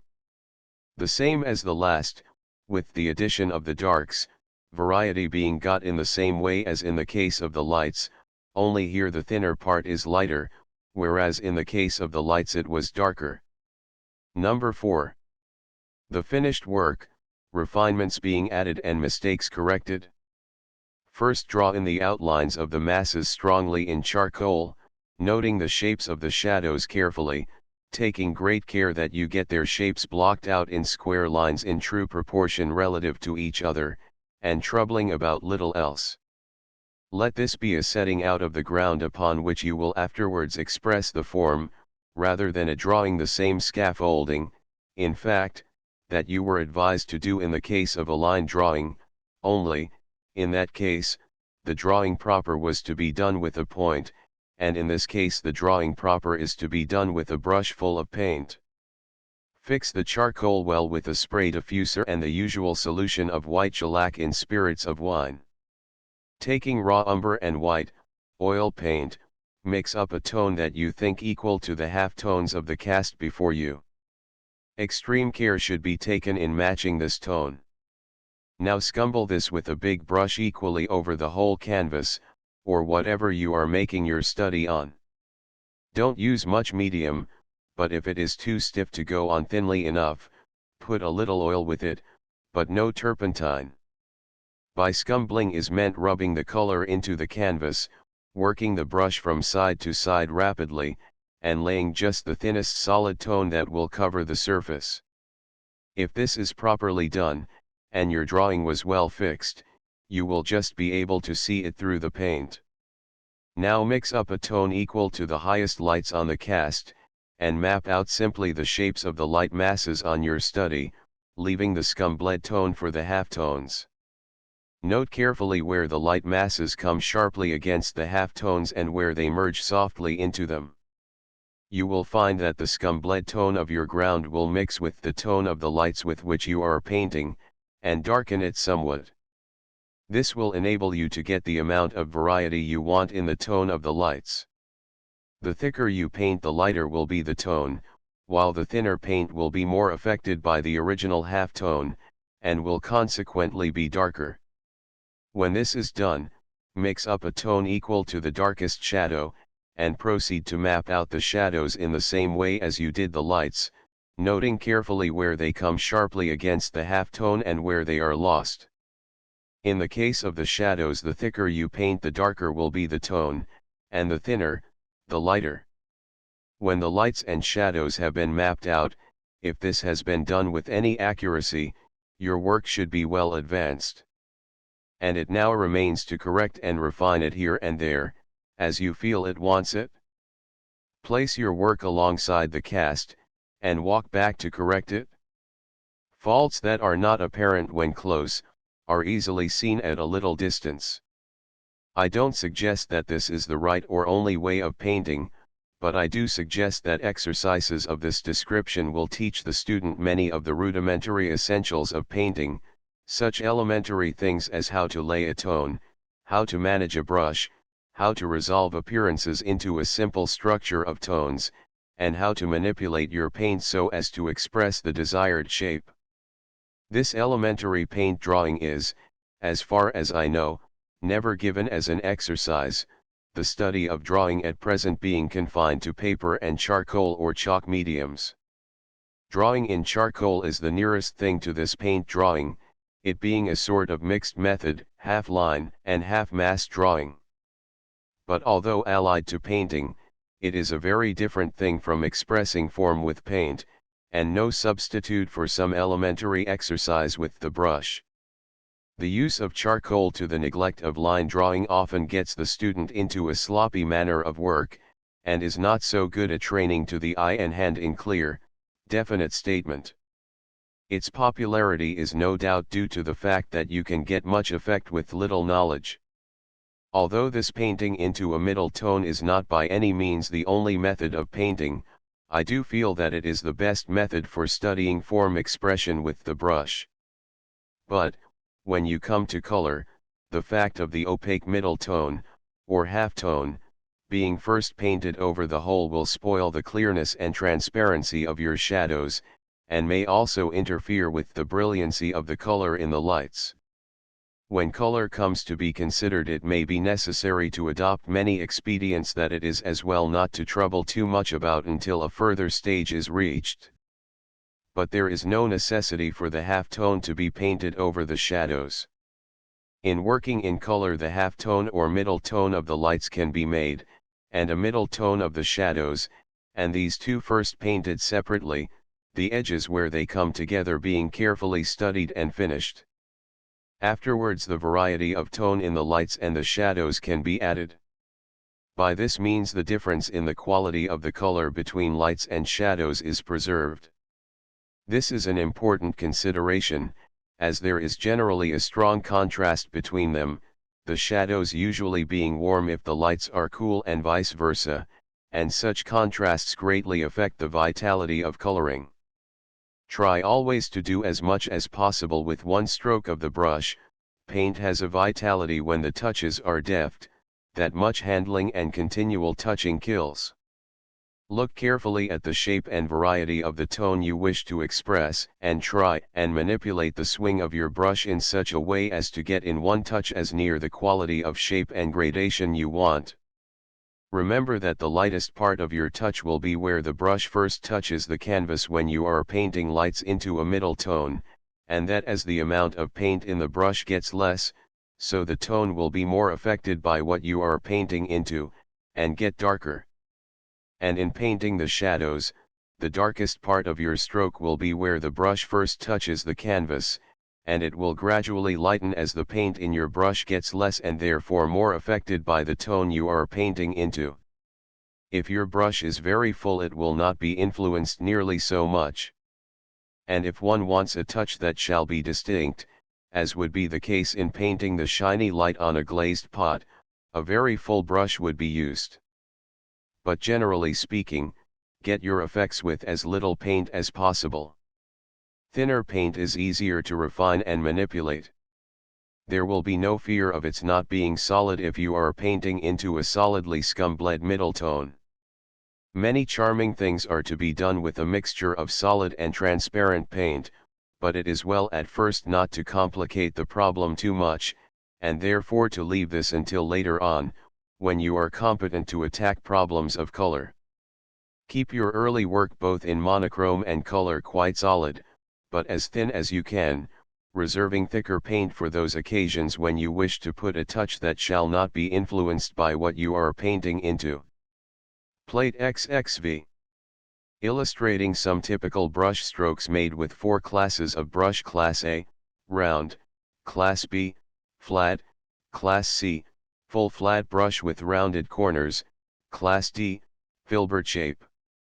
It will perhaps be as well to illustrate a few of the different brush strokes, and say something about the different qualities of each.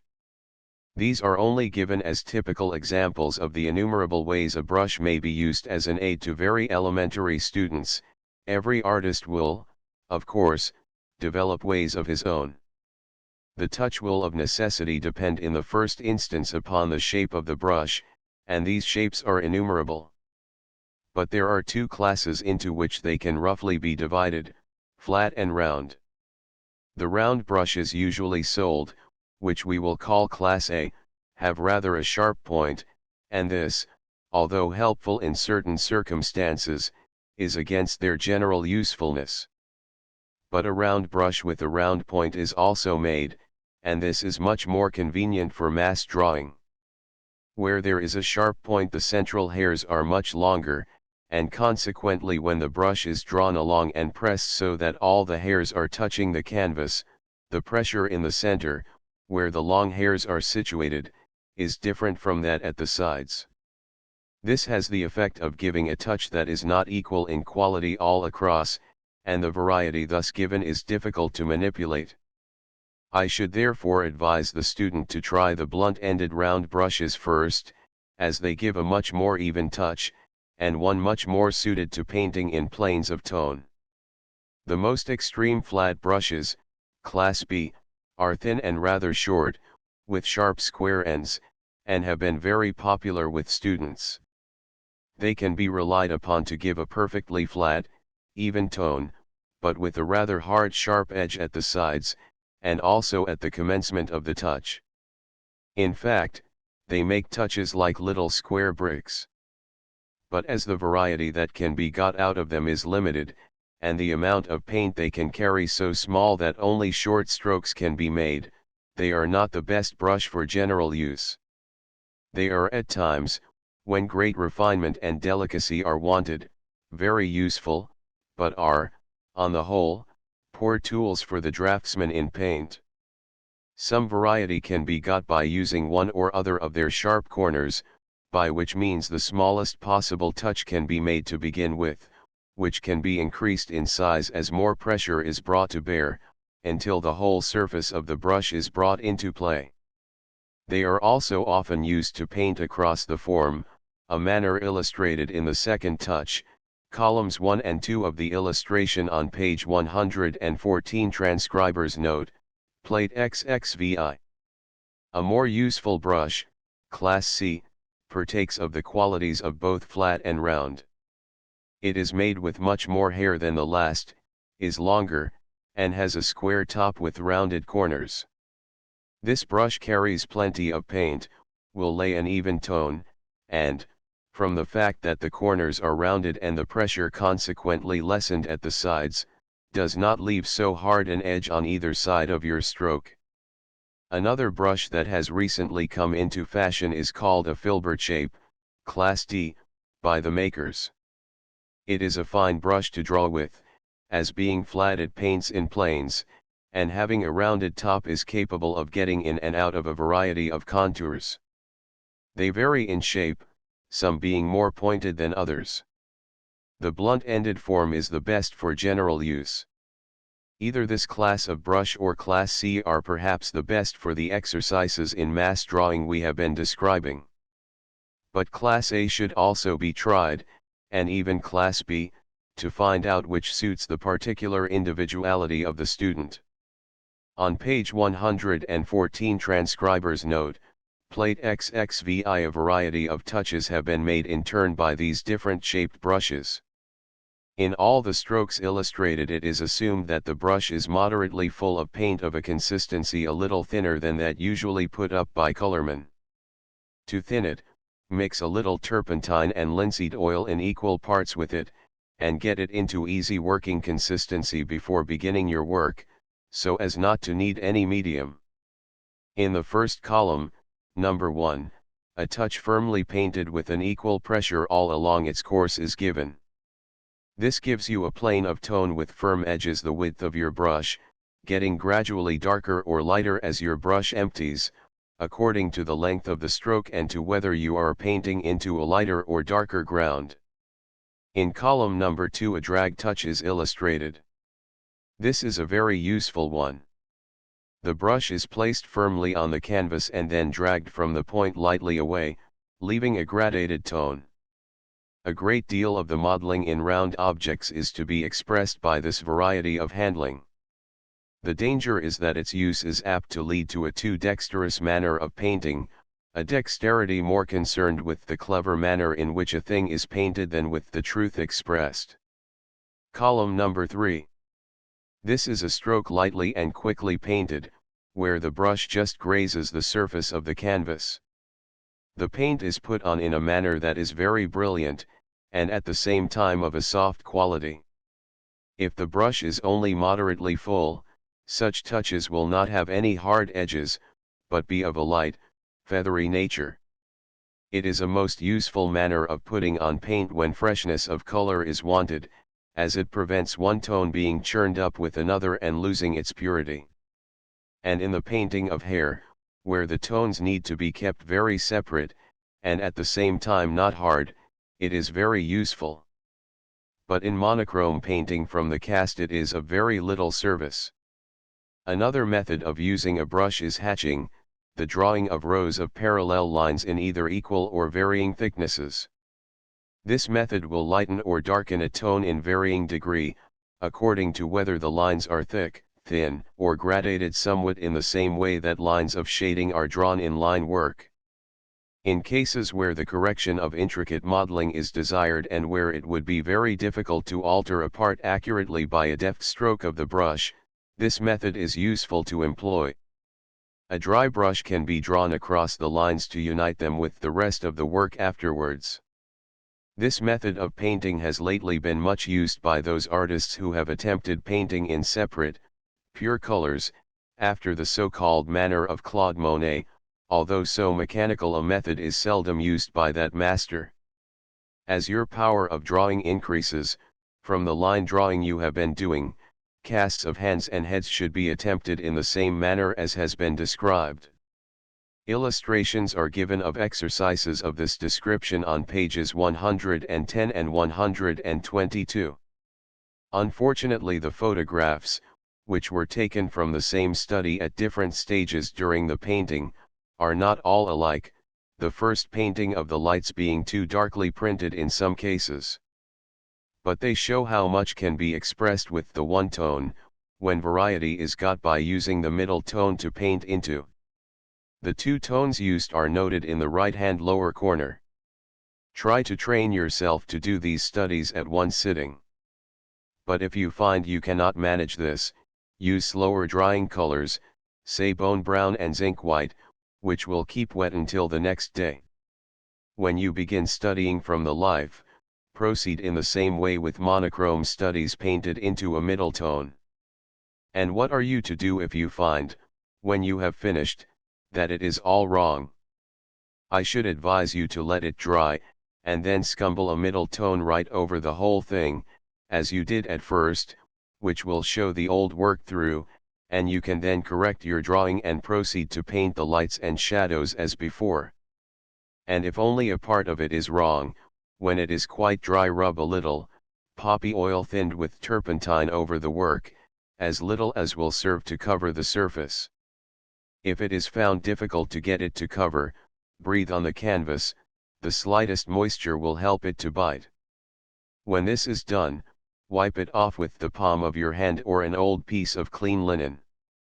Now paint a middle tone right over the part you wish to retouch, being careful about joining it up to the surrounding work, and proceed as before, drawing in the light and shadow masses. This form of drawing you will probably find more difficult at first. For the reason already explained, it seems natural to observe objects as made up of outlines, not masses. The frame with cottons across it should be used to flatten the appearance, as in making outline drawings. And besides this, a black glass should be used. This can easily be made by getting a small piece of glass. A photographic negative will do, and sticking some black paper on the back, turning it over the front to keep the raw edges of the glass from cutting the fingers. Or the glass can be painted on the back with black paint. Standing with your back to the object and your painting, hold this glass close in front of one of your eyes, the other being closed, so that you can see both your painting and the object. Seeing the tones thus reduced and simplified, you will be enabled more easily to correct your work. I should like to emphasize the importance of the setting out work necessary for brush drawing. While it is not necessary to put expressive work into this preparatory work, the utmost care should be taken to ensure its accuracy as far as it goes. It is a great nuisance if, after you have put up some of your fair structure, you find the foundations are in the wrong place and the whole thing has to be torn down and shifted. It is of the utmost necessity to have the proportions and the main masses settled at this early stage, and every device of blocking out with square lines and measuring with your knitting needle, &c., should be adopted to ensure the accuracy of these large proportions. The variations and emphases that feeling may dictate can be done in the painting stage. This initial stage is not really a drawing at all, but a species of mapping out, and as such it should be regarded. The only excuse for making the elaborate preparatory drawings on canvas students sometimes do, is that it enables them to learn the subject, so that when they come to paint it, they already know something about it. But the danger of making these preparatory drawings interesting is that the student fears to cover them up and lose an outline so carefully and lovingly wrought, and this always results in a poor painting. When you take up a brush to express yourself, it must be with no fear of hurting a careful drawing. Your drawing is going to be done with the brush, and only the general setting out of the masses will be of any use to you in the work of this initial stage.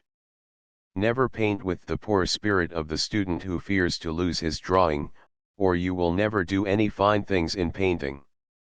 Drawing, expressing form, is the thing you should be doing all the time.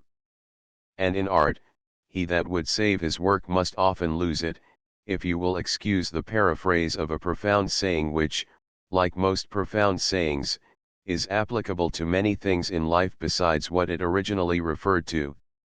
It is often necessary when a painting is nearly right to destroy the whole thing in order to accomplish the apparently little that still divides it from what you conceive it should be.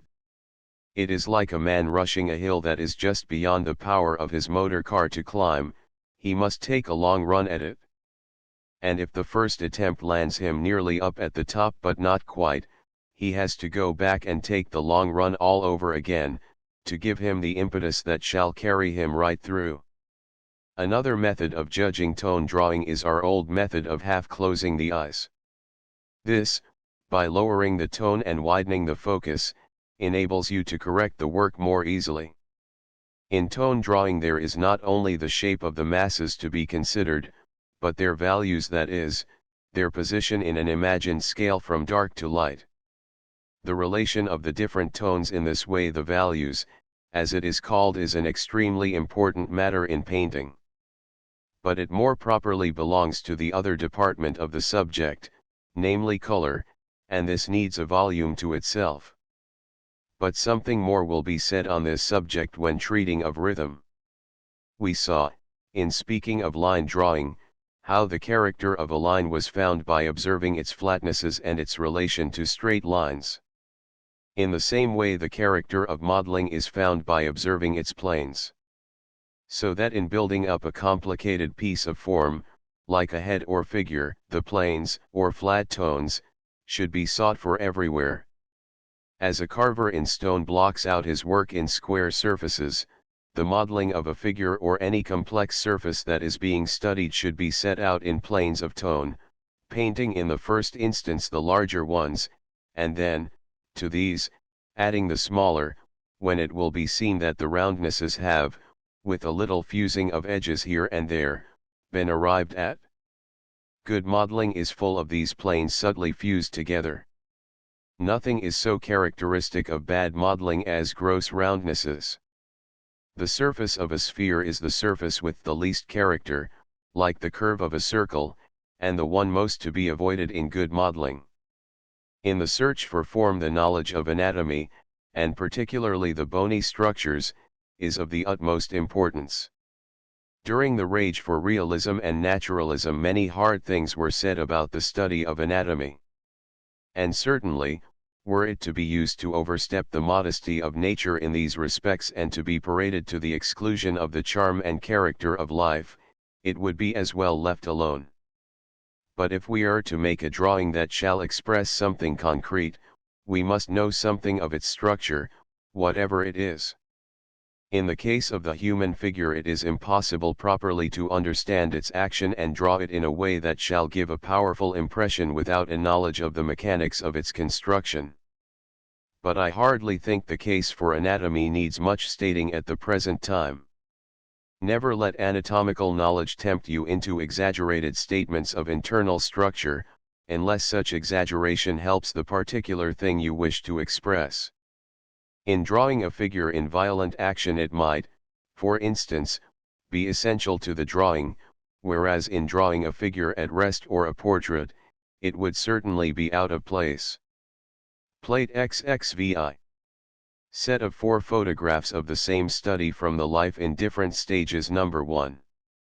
Blocking out the spaces occupied by different masses in charcoal. Plate XXVII.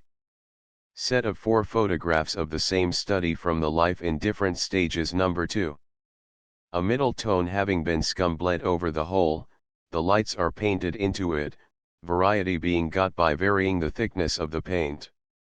The darks are due to the charcoal lines of initial drawing showing through middle tone. Plate XXVII.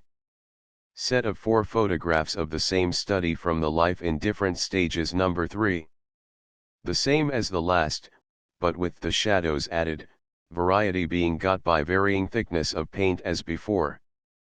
Plate XXIX. Set of 4 photographs of the same study from the life in different stages. Number 4. The completed head.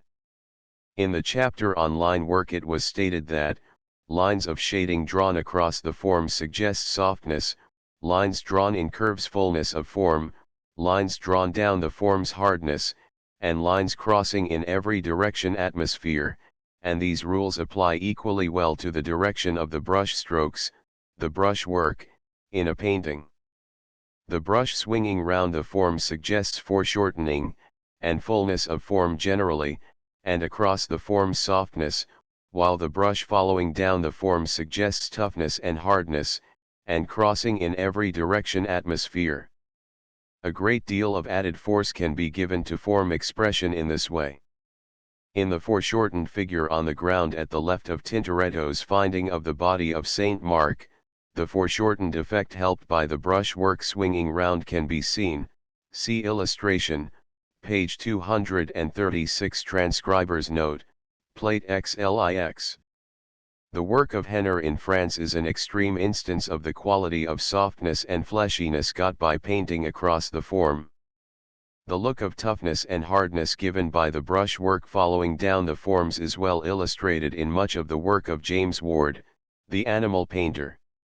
In his picture in the National Gallery, Harlech Castle, number 1158, this can be seen in the painting of the tree trunks, and c.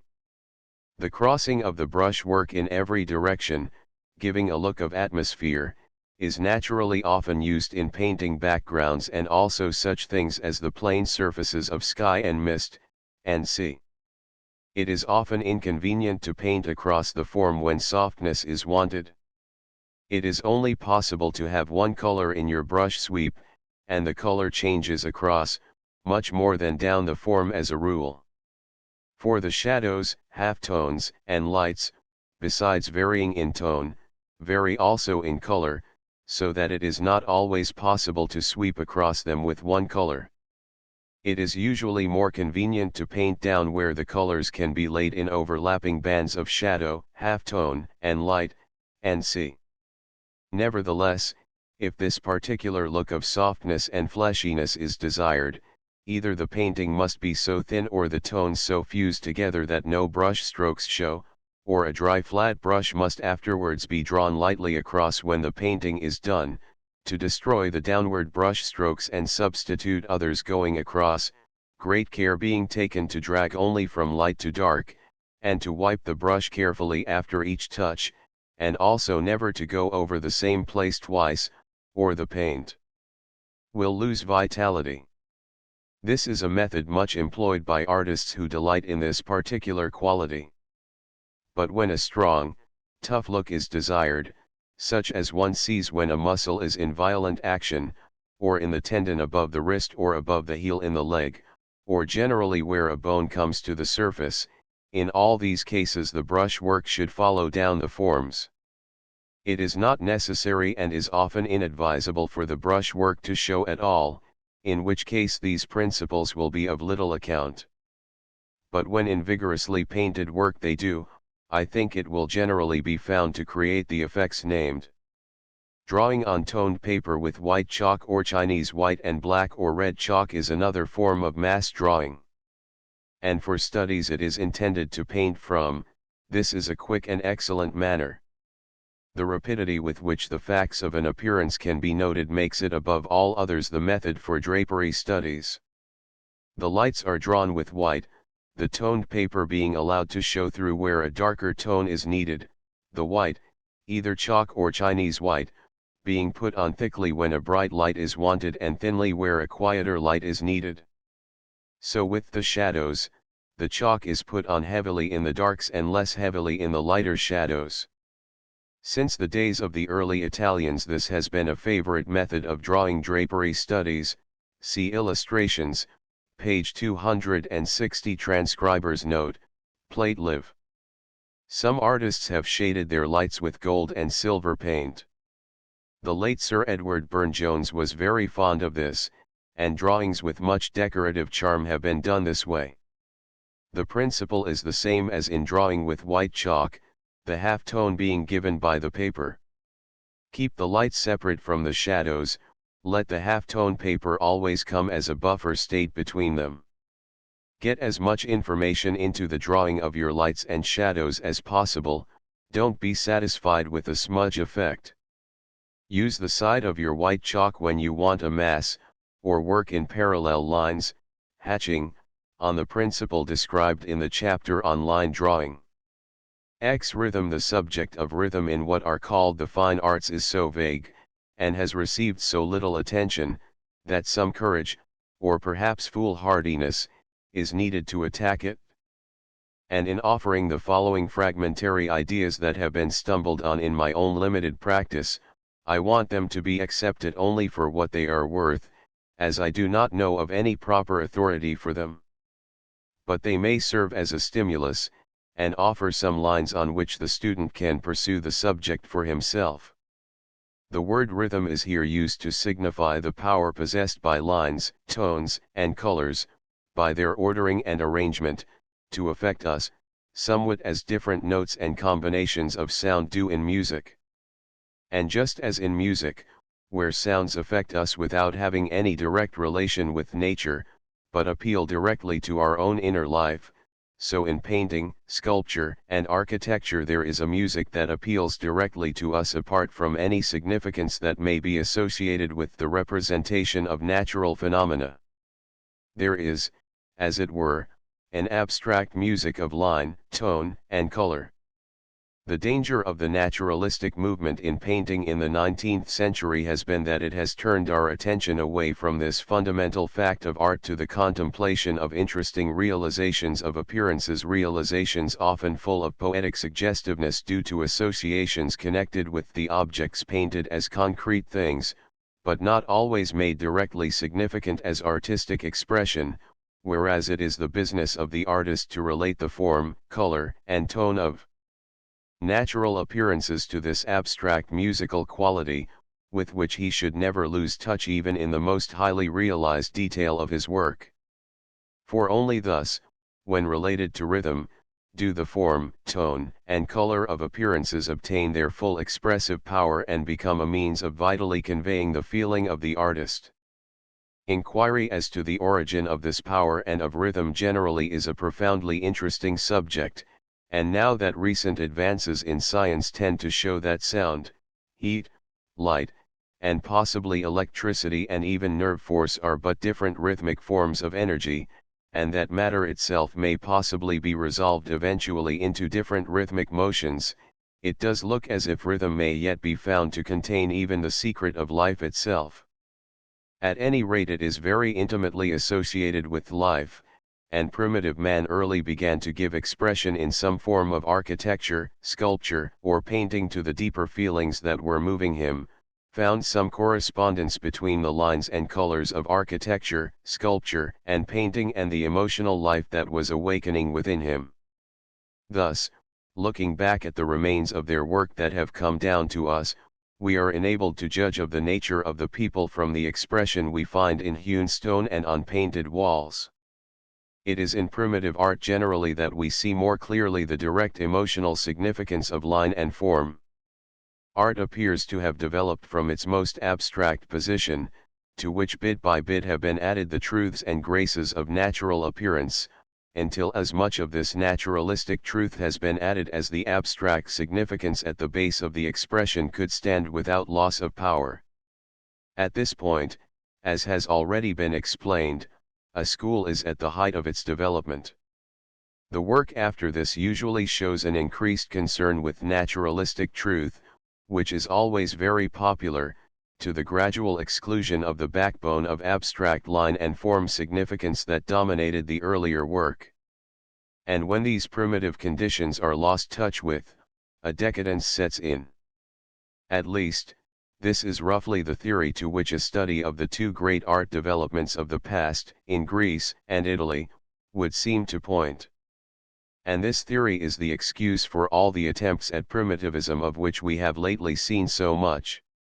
Art having lost touch with its primitive base owing to the overdoses of naturalism it has had, we must, these new apostles say, find a new primitive base on which to build the new structure of art. The theory has its attractions, but there is this difference between the primitive archaic Greek or early Italian and the modern primitive. The early men reverently clothed the abstract idea they started with in the most natural and beautiful form within their knowledge, ever seeking to discover new truths and graces from nature to enrich their work, while the modern artist, with the art treasures of all periods of the world before him, can never be in the position of these simple-minded men. It is therefore unlikely that the future development of art will be on lines similar to that of the past.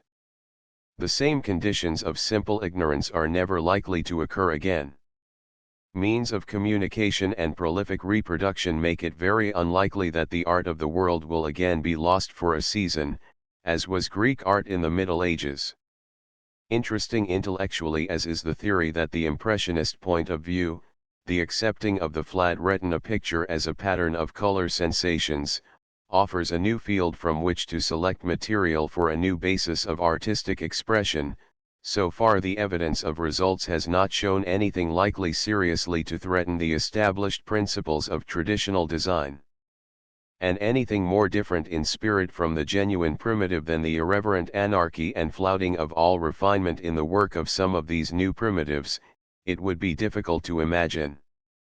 But much of the work of the movement has undoubted artistic vitality, and in its insistence on design and selection should do much to kill realism and the copying nature theory of a few years back. Although it is perfectly true that the feelings and ideas that impel the artist may sooner or later find their own expression, there are a great many principles connected with the arranging of lines, tones, and colors in his picture that it is difficult to transgress without calamity. At any rate, the knowledge of some of them will aid the artist in gaining experience, and possibly save him some needless fumbling. But don't for one moment think that anything in the nature of rules is going to take the place of the initial artistic impulse which must come from within. This is not a matter for teaching, art training being only concerned with perfecting the means of its expression. Plate XXX. A study for a picture of Rosalind and Orlando ROS. He calls us back, my pride fell with my fortunes. It is proposed to treat the subject from the material side of line and tone only, without any reference to subject matter, with the idea of trying to find out something about the expressive qualities line and tone are capable of yielding unassociated with visual things. What use can be made of any such knowledge to give expression to the emotional life of the artist is not our concern, and is obviously a matter for the individual to decide for himself. There is at the basis of every picture a structure of lines and masses.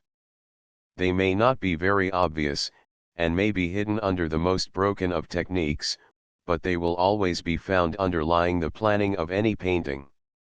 Some may say that the lines are only the boundaries of the masses, and others that the masses are only the spaces between the lines.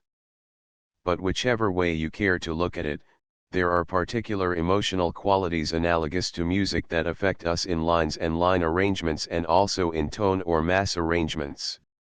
And any power a picture may have to move us will be largely due to the rhythmic significance of this original planning. These qualities, as has already been stated, affect us quite apart from any association they may have with natural things. Arrangements of mere geometrical lines are sufficient to suggest them. But of course other associations connected with the objects represented will largely augment the impression, when the line and tone arrangements and the sentiment of the object are in sympathy.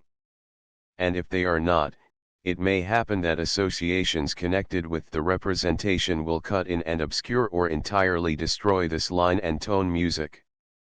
That is to say, if the line and tone arrangement in the abstract is expressive of the sublime, and the objects whose representation they support something ridiculous, say a donkey braying, the associations aroused by so ridiculous an appearance will override those connected with the line and tone arrangement. But it is remarkable how seldom this occurs in nature, the sentiment of the line and tone arrangements things present being usually in harmony with the sentiment of the object itself. As a matter of fact, the line effect of a donkey in repose is much more sublime than when he is braying. Unity and variety. There are two qualities that may be allowed to divide the consideration of this subject, two points of view from which the subject can be approached: unity and variety, qualities somewhat opposed to each other, as are harmony and contrast in the realm of color. Unity is concerned with the relationship of all the parts to that oneness of conception that should control every detail of a work of art. All the more profound qualities, the deeper emotional notes, are on this side of the subject. On the other hand, variety holds the secrets of charm, vitality, and the picturesque. It is the dither, the play between the larger parts, that makes for life and character. Without variety there can be no life. In any conception of a perfect unity, like the perfected life of the Buddhist, nirvana or nibbana, literally dying out or extinction as of an expiring fire, there is no room for variety, for the play of life. All such fretfulness ceases, to be replaced by an all-pervading calm, beautiful, if you like, but lifeless. There is this deadness about any conception of perfection that will always make it an unattainable ideal in life. Those who, like the Indian fakir or the hermits of the Middle Ages, have staked their all on this ideal of perfection, have found it necessary to suppress life in every way possible, the fakirs often remaining motionless for long periods at a time, and one of the medieval saints going so far as to live on the top of a high column where life and movement were well nigh impossible. And in art it is the same, all those who have aimed at an absolute perfection have usually ended in a deadness. The Greeks knew better than many of their imitators this vital necessity in art. In their most ideal work there is always that variety that gives character and life. No formula or canon of proportions or other mechanical device for the attainment of perfection was allowed by this vital people entirely to subdue their love of life and variety. And however near they might go towards a perfect type in their ideal heads and figures, they never went so far as to kill the individual in the type. It is the lack of this subtle distinction that, I think, has been the cause of the failure of so much art founded on so-called Greek ideals. Much Roman sculpture, if you accept their portrait busts, illustrates this. Compared with Greek work it lacks that subtle variety in the modeling that gives vitality. The difference can be felt instinctively in the merest fragment of a broken figure. It is not difficult to tell Greek from Roman fragments, they pulsate with a life that it is impossible to describe but that one instinctively feels. And this vitality depends, I think it will be found, on the greater amount of life-giving variety in the surfaces of the modeling. In their architectural moldings, the difference of which we are speaking can be more easily traced. The vivacity and brilliancy of a Greek molding makes a Roman work look heavy and dull. And it will generally be found that the Romans used the curve of the circle in the sections of their moldings, a curve possessing the least amount of variety, as is explained later, where the Greeks used the lines of conic sections, curves possessed of the greatest amount of variety. But while unity must never exist without this life-giving variety, variety must always be under the moral control of unity, or it will get out of hand and become extravagant. In fact, the most perfect work, like the most perfect engine of which we spoke in a former chapter, has the least amount of variety, as the engine has the least amount of dither, that is compatible with life. One does not hear so much talk in these days about a perfect type as was the fashion at one time, and certainly the pursuit of this ideal by a process of selecting the best features from many models and constructing a figure out of them as an ideal type, was productive of very dead and lifeless work. No account was taken of the variety from a common type necessary in the most perfect work, if life and individual interest are not to be lost, and the thing is not to become a dead abstraction. But the danger is rather the other way at the moment. Artists revel in the oddest of individual forms, and the type idea is flouted on all hands. An anarchy of individualism is upon us, and the vitality of disordered variety is more fashionable than the calm beauty of an ordered unity. Excess of variations from a common type is what I think we recognize as ugliness in the objective world, whereas beauty is on the side of unity and conformity to type. Beauty possesses both variety and unity, and is never extreme, erring rather on the side of unity. Burke in his essay on the sublime and the beautiful would seem to use the word beautiful where we should use the word pretty, placing it at the opposite pole from the sublime, whereas I think beauty always has some elements of the sublime in it, while the merely pretty has not. Mere prettiness is a little difficult to place, it does not come between either of our extremes, possessing little character or type, variety or unity. It is perhaps charm without either of these strengthening associates, and in consequence is always feeble, and the favorite diet of weak artistic digestions. The sculpture of ancient Egypt is an instance of great unity in conception, and the suppression of variety to a point at which life scarcely exists. The lines of the Egyptian figures are simple and long, the surfaces smooth and unvaried, no action is allowed to give variety to the pose, the placing of one foot a little in front of the other being alone permitted in the standing figures. The arms, when not hanging straight down the sides, are flexed stiffly at the elbow at right angles, the head stares straight before them. The expression of sublimity is complete, and this was, of course, what was aimed at. But how cold and terrible is the lack of that play and variety that alone show life. What a relief it is, at the British Museum, to go into the Elgin Marble Room and be warmed by the noble life pulsating in the Greek work, after visiting the cold Egyptian rooms. In what we call a perfect face, it is not so much the perfect regularity of shape and balance in the features that charms us, not the things that belong to an ideal type, but rather the subtle variations from this type that are individual to the particular head we are admiring. A perfect type of head, if such could exist, might excite our wonder, but would leave us cold. But it can never exist in life. The slightest movement of the features, which must always accompany life and expression, will mar it. And the influence of these habitual movements on the form of the features themselves will invariably mold them into individual shapes away from the so-called perfect type, whatever may have been nature's intention in the first instance. If we call these variations from a common type in the features imperfections, as it is usual to do, it would seem to be the imperfections of perfection that charm and stir us, and that perfection without these so-called imperfections is a cold, dead abstraction, devoid of life, that unity without variety is lifeless and incapable of touching us.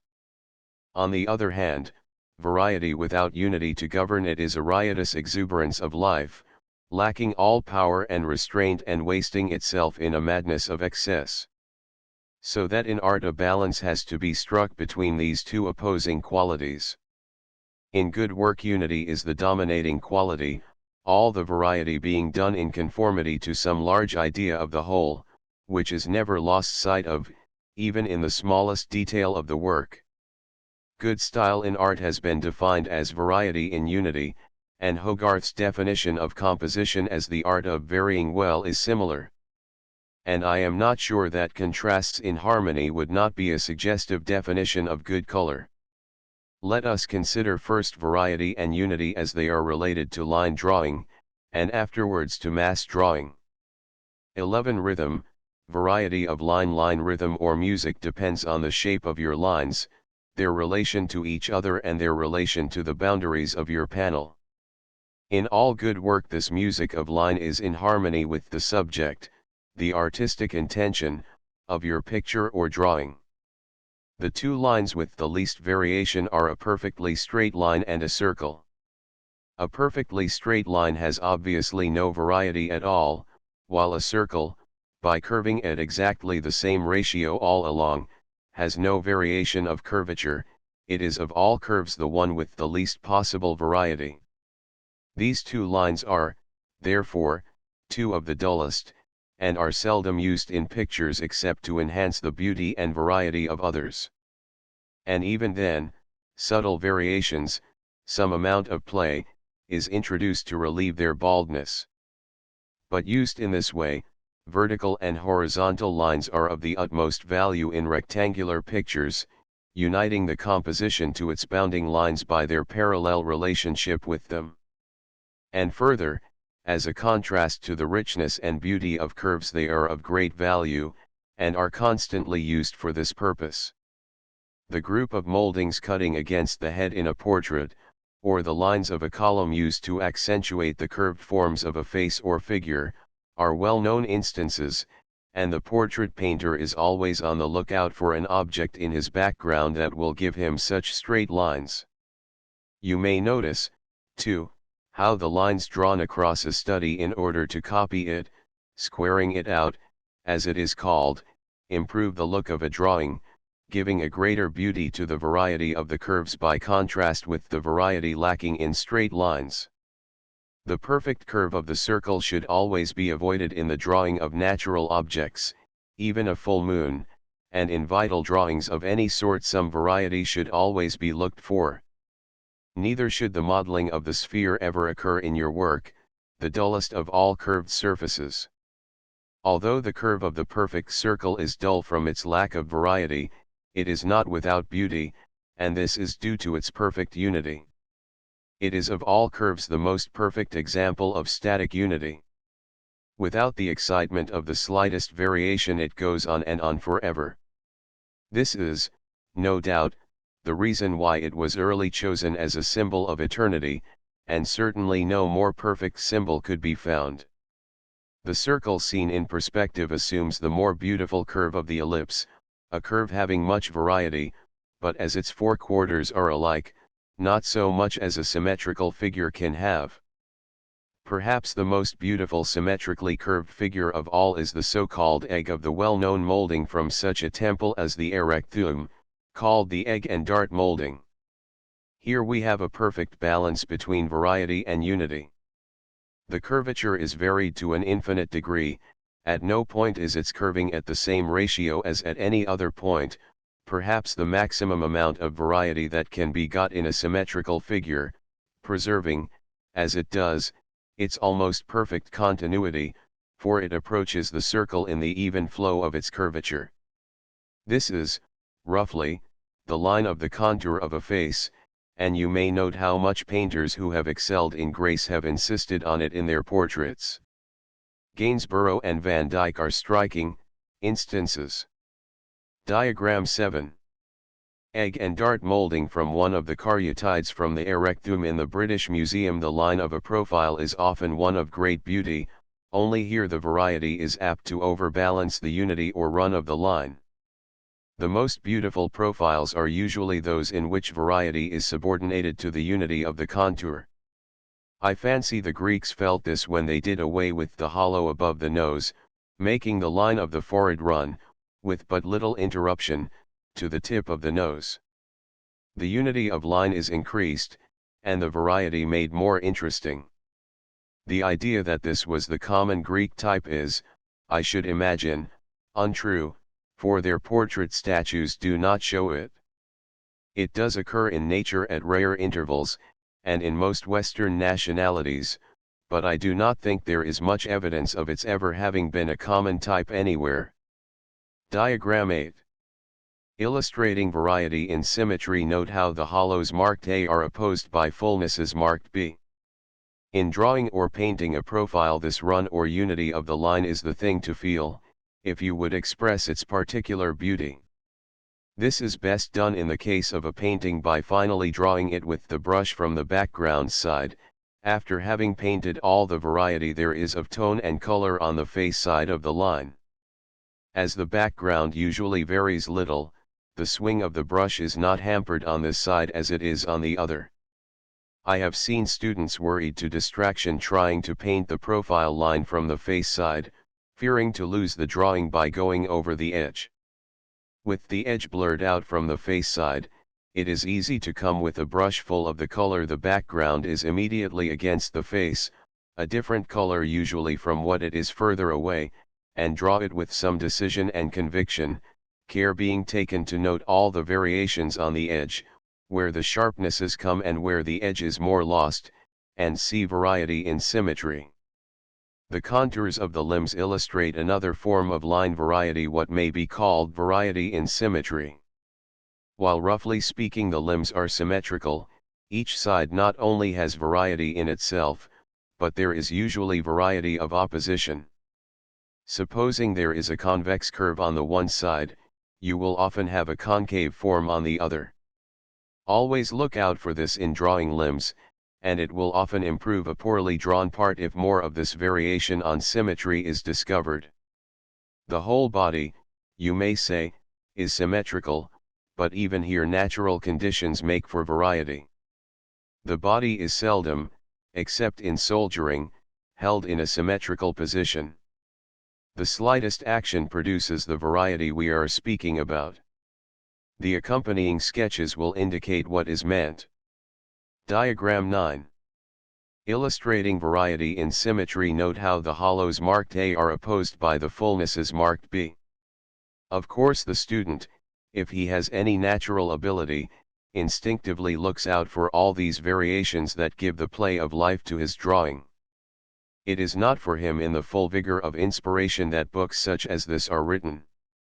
But there may come a time when things won't come, and it is then that it is useful to know where to look for possible weak spots in your work. Variety of thickness and accent. A line of equal thickness is a very dead and inexpressive thing compared with one varied and stressed at certain points.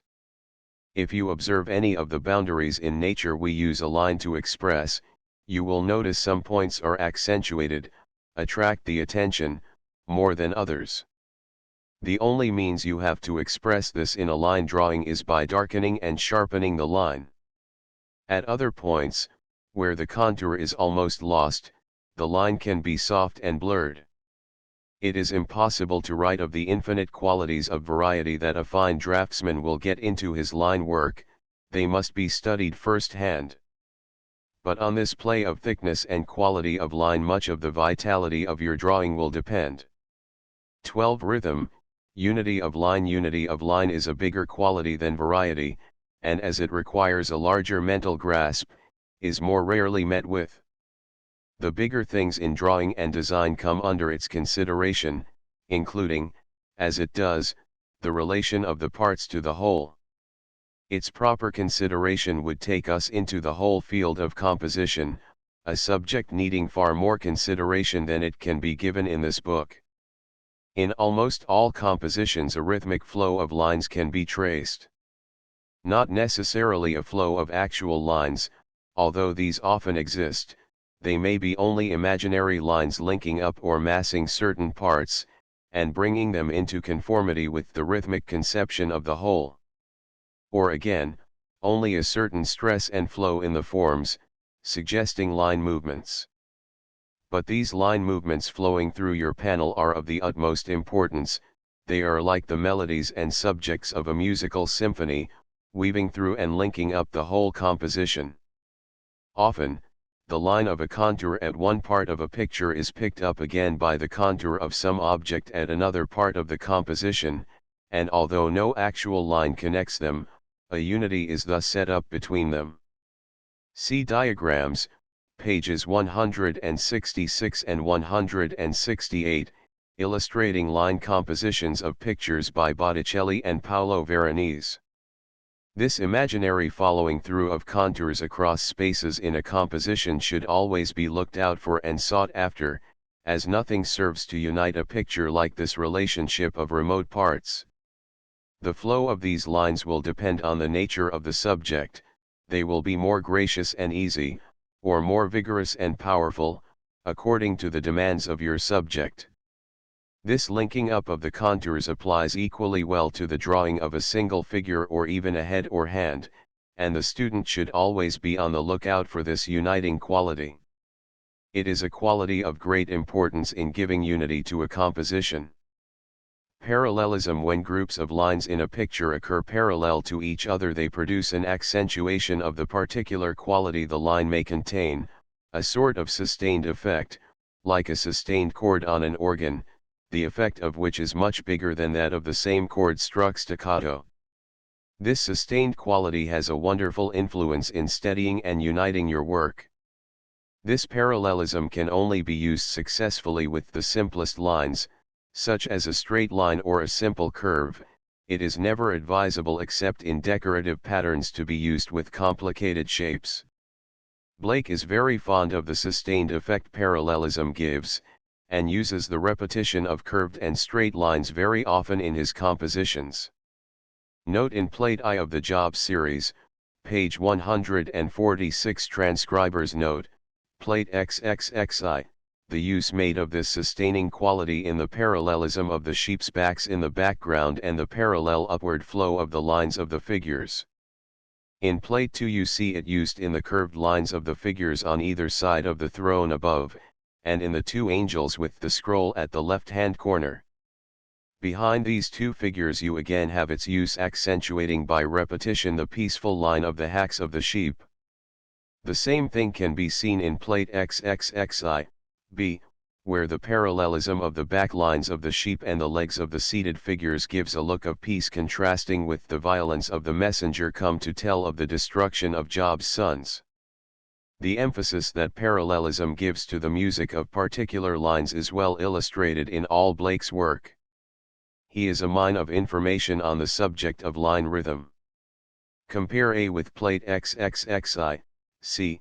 Note how the emotional quality is dependent in both cases on the parallelism of the upward flow of the lines. How also in plate I he has carried the vertical feeling even into the sheep in the front, introducing little bands of vertical shading to carry through the vertical lines made by the kneeling figures.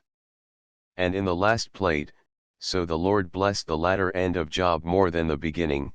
Note how the greater completeness with which the parallelism has been carried out has given a much greater emphasis to the effect, expressing a greater exaltation and peace than in plate XXXI, A. Notice in plate XXXI, D, where the just, upright man is laughed to scorn, how this power of emphasis is used to increase the look of scorn hurled at Job by the pointing fingers of his three friends.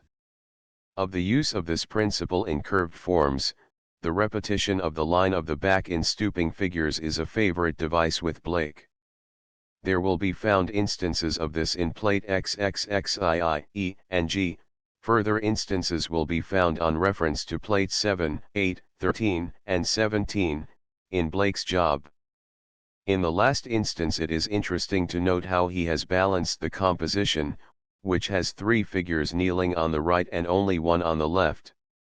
By losing the outline of the third figure on the right and getting a double line out of the single figure on the left by means of the outline of the mass of hair, and also by shading this single figure more strongly, he has contrived to keep a perfect balance. The head of Job is also turned to the left, while he stands slightly on that side, still further balancing the three figures on the right. This does not show so well in the illustration here reproduced as in the original print. Plate XXXI. Thus did Job continually. Plate I, Blake's Job, and I only am escaped alone to tell thee. Plate 4, Blake's Job, so the Lord blessed the latter end of Job more than the beginning. Plate XXI, Blake's Job, the just upright man is laughed to scorn. Plate X, Blake's Job, some rude things were said above about the straight line and the circle, on account of their lack of variety, and it is true that a mathematically straight line, or a mathematically perfect circle, are never found in good artistic drawing. For without variety is no charm or life. But these lines possess other qualities, due to their maximum amount of unity, that give them great power in a composition, and where the expression of sublimity or any of the deeper and more profound sentiments are in evidence, they are often to be found. The rows of columns in a Greek temple, the clusters of vertical lines in a Gothic cathedral interior, are instances of the sublimity and power they possess. The necessary play that makes for vitality the dither, as we called this quality in a former chapter, is given in the case of the Greek temple by the subtle curving of the lines of columns and steps, and by the rich variety of the sculpture, and in the case of the Gothic cathedral by a rougher cutting of the stone blocks and the variety in the color of the stone. But generally speaking, in Gothic architecture this particular quality of dither, or the play of life in all the parts, is conspicuous, the balance being on the side of variety rather than unity. The individual workman was given a large amount of freedom and allowed to exercise his personal fancy. The capitals of columns, the cusping of windows, and the ornaments were seldom repeated, but varied according to the taste of the craftsman. Very high finish was seldom attempted, the marks of the chisel often being left showing in the stonework. All this gave a warmth and exuberance of life to a fine Gothic building that makes a classical building look cold by comparison. The freedom with which new parts were built onto a Gothic building is another proof of the fact that it is not in the conception of the unity of the whole that their chief charm consists. On the other hand, a fine classic building is the result of one large conception to which every part has rigorously to conform.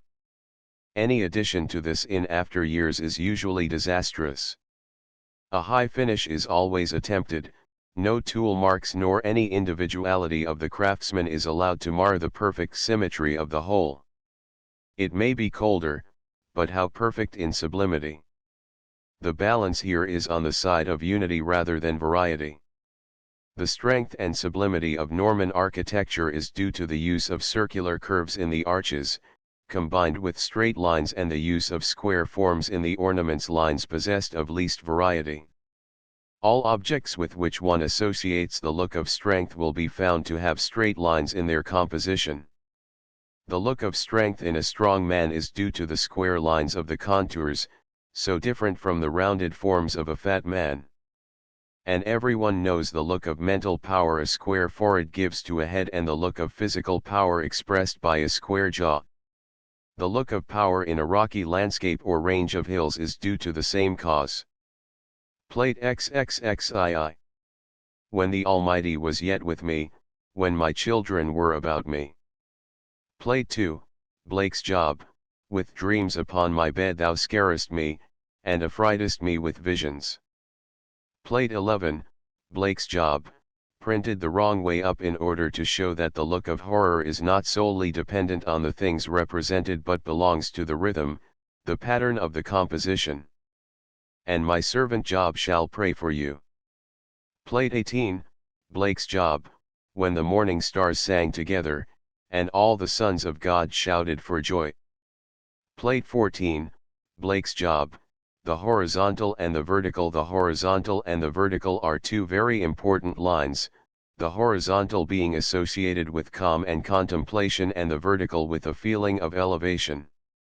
As was said above, their relation to the sides of the composition to which they are parallel in rectangular pictures is of great importance in uniting the subject to its bounding lines and giving it a well-knit look, conveying a feeling of great stability to a picture. How impressive and suggestive of contemplation is the long line of the horizon on a calm day at sea, or the long, horizontal line of a desert plain. The lack of variety, with all the energy and vitality that accompany it, gives one a sense of peace and rest, a touch of infinity that no other lines can convey. The horizontal lines which the breeze makes on still water, and which the sky often assumes at sunset, affect us from the same harmonic cause. The stone pine and the cypress are typical instances of the sublime associated with the vertical in nature. Even a factory chimney rising above a distant town, in spite of its unpleasant associations, is impressive, not to speak of the beautiful spires of some of our Gothic cathedrals, pointing upwards. How well Constable has used the vertical sublimity of the spire of Salisbury Cathedral can be seen in his picture, at the Victoria and Albert Museum, where he has contrasted it with the gay tracery of an arch of elm trees. Gothic cathedrals generally depend much on this vertical feeling of line for their impressiveness. The Romans knew the expressive power of the vertical when they set up a lonely column as a monument to some great deed or person. And a sense of this sublimity may be an unconscious explanation of the craze for putting towers and obelisks on high places that one comes across in different parts of the country, usually called someone's folly. In the accompanying diagrams, A, B, C and D, E, F, pages 152 Transcriber's Note, Diagram X and 153 Transcriber's Note, Diagram 11, are examples of the influence to be associated with the horizontal and vertical lines. A is nothing but 6 straight lines drawn across a rectangular shape, and yet I think they convey something of the contemplative and peaceful sense given by a sunset over the sea on a calm evening. And this is entirely due to the expressive power straight lines possess, and the feelings they have the power to call up in the mind. In B a little more incident and variety has been introduced, and although there is a certain loss of calm, it is not yet enough to destroy the impression. The line suggesting a figure is vertical and so plays up to the same calm feeling as the horizontal lines. The circular disk of the sun has the same static quality, being the curve most devoid of variety. It is the lines of the clouds that give some excitement, but they are only enough to suggest the dying energy of departing day. Now let us but bend the figure in a slight curve, as at C, and destroy its vertical direction, partly cover the disk of the sun so as to destroy the complete circle, and all this is immediately altered. Our calm evening has become a windy one, our lines now being expressive of some energy. Plate XXXIII. Fate Champatra. Georgian Louvre. Note the straight line introduced in seated female figure with flute to counteract rich forms. To take a similar instance with vertical lines. Let D represent a row of pine trees in a wide plain. Such lines convey a sense of exaltation and infinite calm.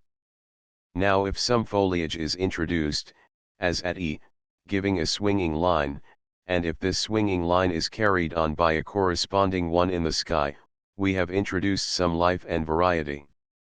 If we entirely destroy the vertical feeling and bend our trees, as at F, the expression of much energy will be the result, and a feeling of the stress and struggle of the elements introduced where there was perfect calm. It is the aloofness of straight lines from all the fuss and flurry of variety that gives them this calm, infinite expression. And their value as a steadying influence among the more exuberant forms of a composition is very great. The Venetians knew this and made great use of straight lines among the richer forms they so delighted in. It is interesting to note how Georgian in his Fate Champatra of the Louvre, see illustration, page 151 transcriber's note, plate XXXIII, went out of his way to get a straight line to steady his picture and contrast with the curves. Not wanting it in the landscape, he has boldly made the contour of the seated female conform to a rigid straight line, accentuated still further by the flute in her hand. If it were not for this and other straight lines in the picture, and a certain squareness of drawing in the draperies, the richness of the trees in the background, the full forms of the flesh and drapery would be too much, and the effect becomes sickly, if not positively sweet. Van Dyck, also, used to go out of his way to introduce a hard straight line near the head in his portraits for the same reason, often ending abruptly, without any apparent reason, a dark background in a hard line, and showing a distant landscape beyond in order to get a light mass to accentuate the straight line. Diagram X illustrating, A. Calm rhythmic influence of horizontal lines such as a sunset over the sea might give, B. Introduction of lines conveying some energy, C. Showing destruction of repose by further curving of lines. The calm evening has become a windy one. Diagram 11. Illustrating, D. Rhythmic influence of vertical lines, E. The introduction of some variety, F. The destruction of the vertical and consequent loss of repose.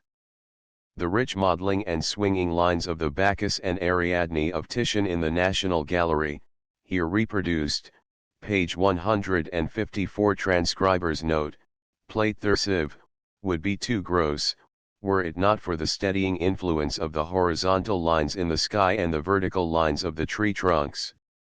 While speaking of this picture, it might not be out of place to mention an idea that occurred to me as to the reason for the somewhat aggressive standing leg of the female figure with the cymbals leading the procession of revelers. I will not attempt any analysis of this composition, which is ably gone into in another book of this series. But the standing leg of this figure, given such prominence in the composition, has always rather puzzled me. I knew Titian would not have given it that vigorous stand without a good reason.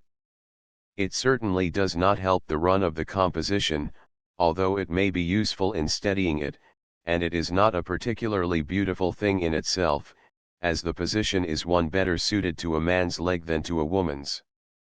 But if you cover it over with your finger and look at the composition without it, I think the reason of its prominence becomes plainer. Titian evidently had some trouble, as well he might have, with the forward leg of the Bacchus. He wished to give the look of his stepping from the car lightly treading the air, as gods may be permitted to do. but the wheel of the car that comes behind the foot made it difficult to evade the idea that he was stepping on it, which would be the way an ordinary mortal would alight. I think the duty of the aggressive standing leg of the leading Bacchante, with its great look of weight, is to give a look of lightness to this forward leg of Bacchus, by contrast which it certainly does. On examining the picture closely in a good light, you will see that he has had the foot of Bacchus in several positions before he got it right. Another foot can distinctly be seen about a couple of inches or so above the present one. The general vertical direction of this leg is also against its look of lightness and motion, tending rather to give it a stationary, static look. I could not at first see why he did not bring the foot further to the right, which would have aided the lightness of the figure and increased its movement. But you will observe that this would have hurled the whole weight of the mass of figures on the right, forward onto the single figure of Ariadne, and upset the balance, as you can see by covering this leg with your finger and imagining it swinging to the right. So that Titian, having to retain the vertical position for Bacchus' forward leg, used the aggressive standing leg of the symbol lady to accentuate its spring and lightness. Plate 35. Bacchus and Ariadne. Titian photo Hanfstaengl. Feeling of straight-upness in a figure or of the horizontal plane in anything will produce the same effect as a vertical or horizontal line without any actual line being visible. Blake's Morning Stars Singing Together is an instance of the vertical chord, although there is no actual upright line in the figures. But they all have a vigorous straight-upness that gives them the feeling of peace and elevation, coupled with a flame-like line running through them that gives them their joyous energy. Diagram 12. A, B, C. The right angle. The combination of the vertical with the horizontal produces one of the strongest and most arresting chords that you can make, and it will be found to exist in most pictures and drawings where there is the expression of dramatic power. The cross is the typical example of this. It is a combination of lines that instantly rivets the attention, and has probably a more powerful effect upon the mind quite apart from anything symbolized by it than any other simple combinations that could have been devised. How powerful is the effect of a vertical figure, or even a post, seen cutting the long horizontal line of the horizon on the seashore? Or a telegraph post by the side of the road, seen against the long horizontal line of a hill at sunset? The look of power given by the vertical lines of a contracted brow is due to the same cause. The vertical furrows of the brow continuing the lines of the nose, make a continuous vertical which the horizontal lines of the brow cross, see Fig A in the illustration. The same cause gives the profile a powerful look when the eyebrows make a horizontal line contrasting with the vertical line of the forehead, Fig B. Everybody knows the look of power associated with a square brow. It is not that the square forehead gives the look of a larger brain capacity, for if the forehead protrudes in a curved line, as at C, the look of power is lost, although there is obviously more room for brains. This power of the right angle is well exemplified in What's Love and Death, here reproduced, page 158. Transcriber's note, plate XXXV. In this noble composition, in the writer's opinion one of the most sublime expressions produced by 19th-century art, the irresistible power and majesty of the slowly advancing figure of Death is largely due to the right angle felt through the pose. Not getting it in the contour, Watts has boldly introduced it by means of shading the farther arm and insisting on the light upper edge of the outstretched arm and hand, while losing somewhat the outline of the head beyond. Note also the look of power the insistence on square forms in the drapery gives this figure. The expression is still further emphasized by the hard square forms of the steps, and particularly by the strong horizontal line of the first step so insisted on, at right angles to the vertical stand of the figure, and also the upright lines of the doorway above.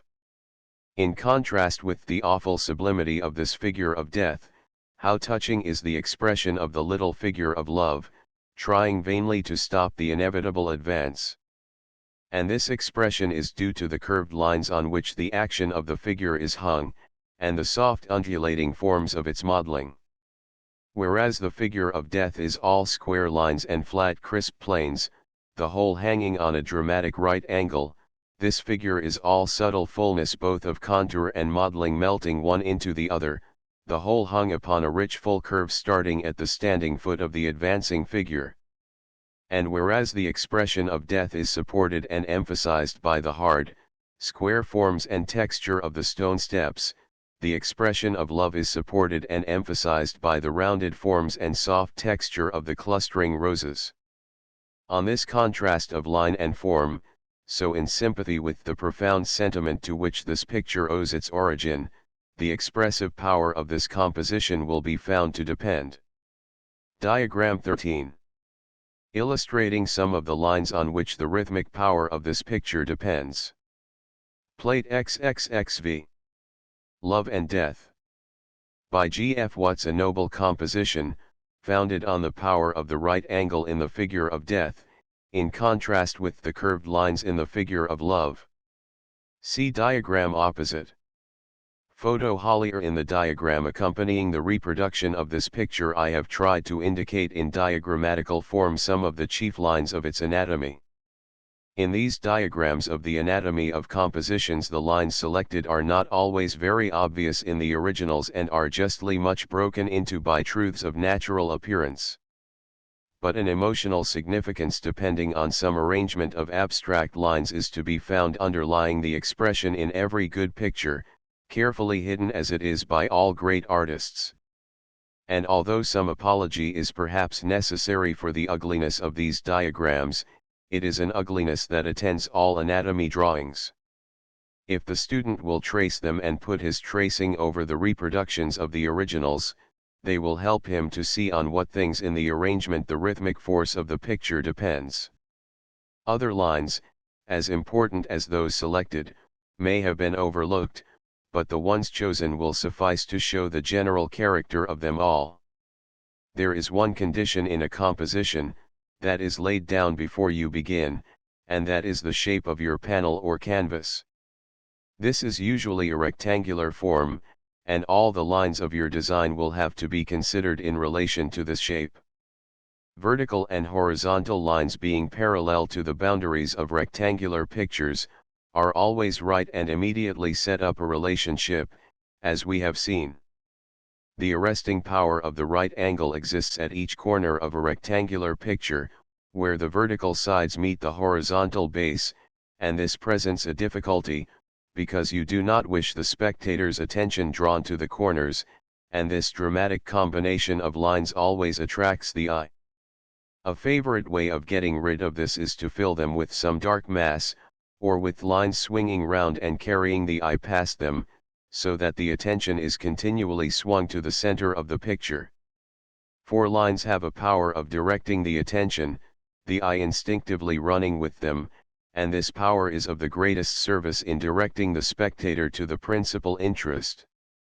It is this trouble with the corners that makes the problem of filling a square so exacting.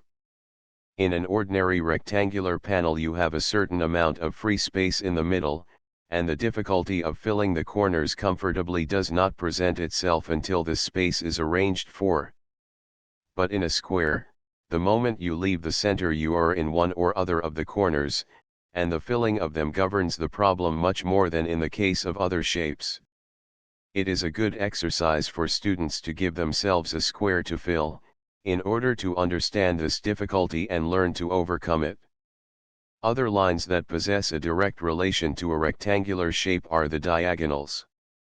Many compositions that do not hang on a vertical or horizontal basis are built on this line, and are thus related to the bounding shape. Plate 30. The Surrender of Breda Velázquez, Prado, Photo Anderson. When vertical, horizontal, or diagonal lines are referred to, it must not be assumed that one means in all cases naked lines. There is no pure vertical line in a stone pine or cypress tree, nor pure horizontal line in a stretch of country, but the whole swing of their lines is vertical or horizontal.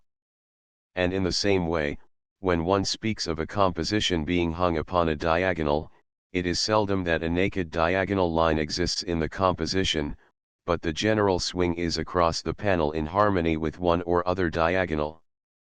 And when this is so, there is a unity set up between the design and its boundaries. A good instance of vertical, horizontal, and diagonal lines to unite a picture is Velázquez's The Surrender of Breda, here reproduced. Note the vertical chord in the spears on the left, continued in the leg of the horse and front leg of the figure receiving the key, and the horizontal line made by the dark mass of distant city, to be continued by the gun carried over the shoulder of the figure with the slouch hat behind the principal group. Velázquez has gone out of his way to get this line, as it could hardly have been the fashion to carry a gun in this position, pointing straight at the head of the man behind. Horizontal lines also occur in the sky and distant landscape, one running right through the group of spears. The use of the diagonal is another remarkable thing in the lines of this picture.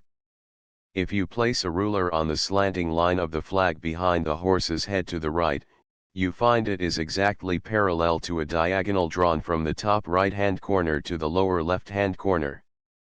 Another line practically parallel to this diagonal is the line of the sword belonging to the figure offering the key, the feeling of which is continued in the hand and key of this same figure. It may be noted also that the back right leg of the horse in the front is parallel to the other diagonal, the underside of it being actually on the diagonal and thus brought into relation with the bounding lines of the picture. And all these lines, without the artifice being too apparent, give that well-knit, dignified look so in harmony with the nature of the subject. Curved lines have not the moral integrity of straight lines. Theirs is not so much to minister to the expression of the sublime as to woo us to the beauteous joys of the senses. They hold the secrets of charm. But without the steadying power of straight lines and flatnesses, curves get out of hand and lose their power. In architecture, the Rococo style is an example of this excess. While all expressions of exuberant life and energy, of charm and grace depend on curved lines for their effect, yet in their most refined and beautiful expression they err on the side of the square forms rather than the circle. When the uncontrolled use of curves approaching the circle and volute are indulged in, unrestrained by the steadying influence of any straight lines, the effect is gross. The finest curves are full of restraint, and excessive curvature is a thing to be avoided in good drawing. We recognize this integrity of straight lines when we say anybody is an upright man or is quite straight, wishing to convey the impression of moral worth. Rubens was a painter who gloried in the unrestrained expression of the zeal to live and drink deeply of life, and glorious as much of his work is, and wonderful as it all is, the excessive use of curves and rounded forms in his later work robs it of much of its power and offends us by its grossness. His best work is full of square drawing and planes.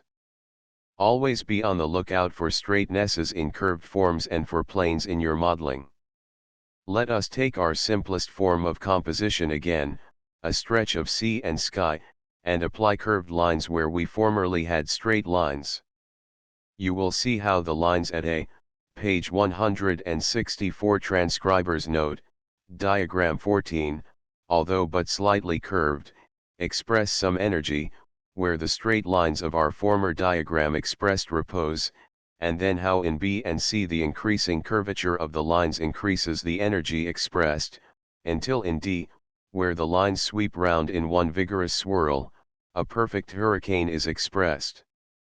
This last, is roughly the rhythmic basis of Turner's Hannibal crossing the Alps in the Turner Gallery. One of the simplest and most graceful forms the tying lines of a composition may take is a continuous flow, one line evolving out of another in graceful sequence, thus leading the eye on from one part to another and carrying the attention to the principal interests. Two good instances of this arrangement are Botticelli's Birth of Venus and The Rape of Europa, by Paolo Veronese, reproduced on pages 166 transcriber's note, diagram 15, plate XXXVII and 168 transcriber's note, diagram 16, plate 38. The Venetian picture does not depend so much on the clarity of its line basis as the Florentine. And it is interesting to note how much nearer to the curves of the circle the lines of Europa approach than do those of the Venus picture. Were the same primitive treatment applied to the later work painted in the oil medium as has been used by Botticelli in his Tempera picture, the robustness of the curves would have offended and been too gross for the simple formula, whereas overlaid and hidden under such a rich abundance of natural truth as it is in this gorgeous picture, we are too much distracted and entertained by such wealth to have time to dwell on the purity of the line arrangement at its base.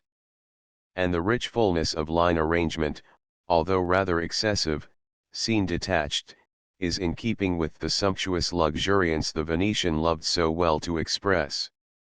But for pure line beauty the greater restraint of the curves in Botticelli's picture is infinitely more satisfying, though here we have not anything like the same wealth and richness of natural appearance to engage our attention, and the innocent simplicity of the technique leaves much more exposed the structure of lines, which in consequence play a greater part in the effect of the picture. Diagram 14. Illustrating power of curved lines to convey energy. A, B, C, D. Diagram 14. Illustrating power of curved lines to convey energy. A, B, C, D. Diagram 15. Illustrating the flow of lines on which the rhythmic unity of this picture depends. Plate XXXVII. The Birth of Venus. Botticelli, Florence, a beautiful example of Botticelli's refined line rhythm. See diagram on opposite page for analysis.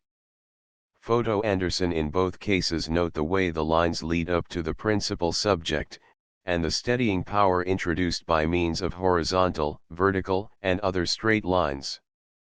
Veronese has contented himself with keeping a certain horizontal feeling in the sky, culminating in the straight lines of the horizon and of the sea edge. And he has also introduced two pyramids, giving straight lines in among the trees, the most pronounced of which leads the eye straight onto the principal head. Botticelli has first the long line of the horizon echoed in the ground at the right-hand lower corner. And then he has made a determined stand against the flow of lines carrying you out of the picture on the right, by putting straight, upright trees and insisting upon their straightness. Diagram 16. Illustrating some of the main lines on which the rhythmic unity of this picture depends. Plate 38. The Rape of Europa. By Paolo Veronese, Venice, a composition of rich full forms and rich full color. See the diagram on opposite page for analysis of line rhythm. Photo Anderson. Another rhythmic form the lines at the basis of a composition may take is a flame-like flow of lines, curved lines meeting and parting and meeting again, or even crossing in one continual movement onwards. A striking instance of the use of this quality is the work of the remarkable Spanish painter usually called El Greco, two of whose works are here shown, page 172. Transcriber's note, Plate XL. Whatever may be said by the academically minded as to the incorrectness of his drawing, there can be no two opinions as to the remarkable rhythmic vitality of his work. The upward flow of his lines and the flame-like flicker of his light masses thrills one in much the same way as watching a flaring fire. There is something exalting and stimulating in it, although, used to excess as he sometimes uses it, it is apt to suffer from lack of repose. Two examples of his pictures are reproduced here, and illustrate his use of this form of movement in the lines and masses of his compositions. Nowhere does he let the eye rest, but keeps the same flickering movement going throughout all his masses and edges. The extraordinary thing about this remarkable painter is that while this restless, unrestrained form of composition makes his work akin to the Rococo work of a later period, there is a fiery earnestness and sincerity in all he does, only to be matched among the primitive painters of the 14th and 15th centuries, and very different from the false sentiment of the later school. Blake was also fond of this flame line, but usually used it in combination with more straight lines than the energetic Spaniard allowed himself. Plates 3 and V in the Job series are good examples of his use of this form. In both cases it will be seen that he uses it in combination with the steadying influence of straight lines, which help to keep the balance and repose necessary in the treatment of even the most violent subjects in art. A continual interruption in the flow of lines, and a harsh jarring of one against another in an angular, jagged fashion, produces a feeling of terror and horror. A streak of fork lightning is a natural example of this. The plate of Blake's No. 11, p. 148 transcriber's note, plate XXXII, reproduced here, is also a good example. I have had it put sideways on so that you may see that the look of horror is not only in the subject but belongs to the particular music of line in the picture. The effect of the harsh contrasts in the lines is further added to by the harsh contrasts of tone. Everywhere hard lights are brought up against hard darks. Harsh contrasts of tone produce much the same look of terror as harsh contrasts of line. Battle pictures are usually, when good, full of these clashes of line and tone, and thrilling dramatic effects in which a touch of horror enters are usually founded on the same principle.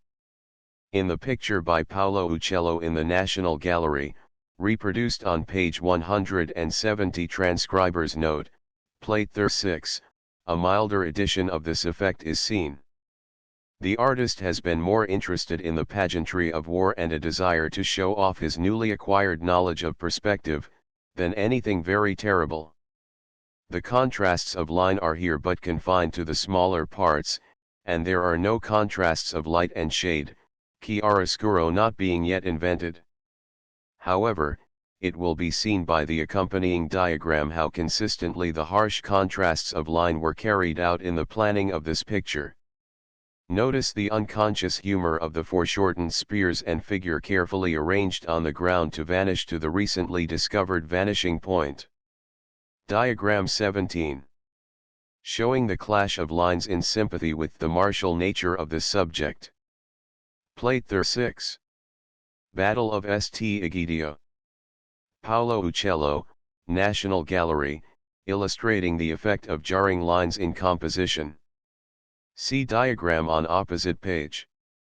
Photo Morelli lines radiating in smooth curves from a common center are another form employed to give unity in pictorial design.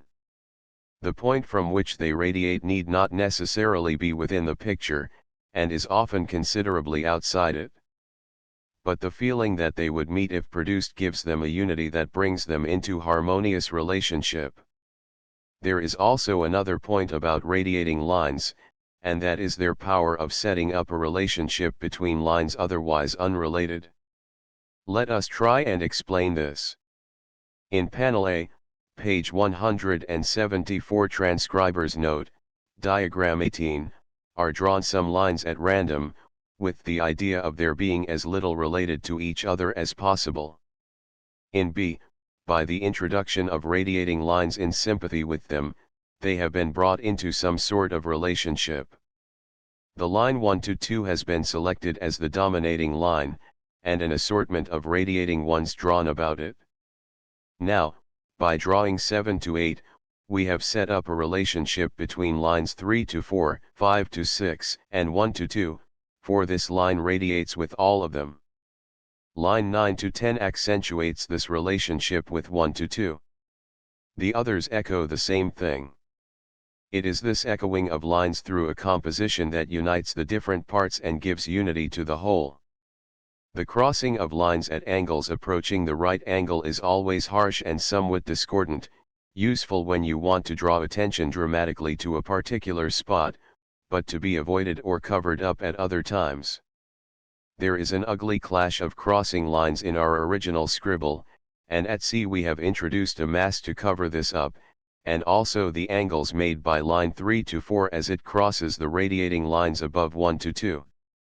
With a small mass at 11 to make the balance right, you have a basis for a composition, diagram C, not at all unpleasing in arrangement, although based on a group of discordant lines drawn at random, but brought into harmony by means of sympathetic radiation.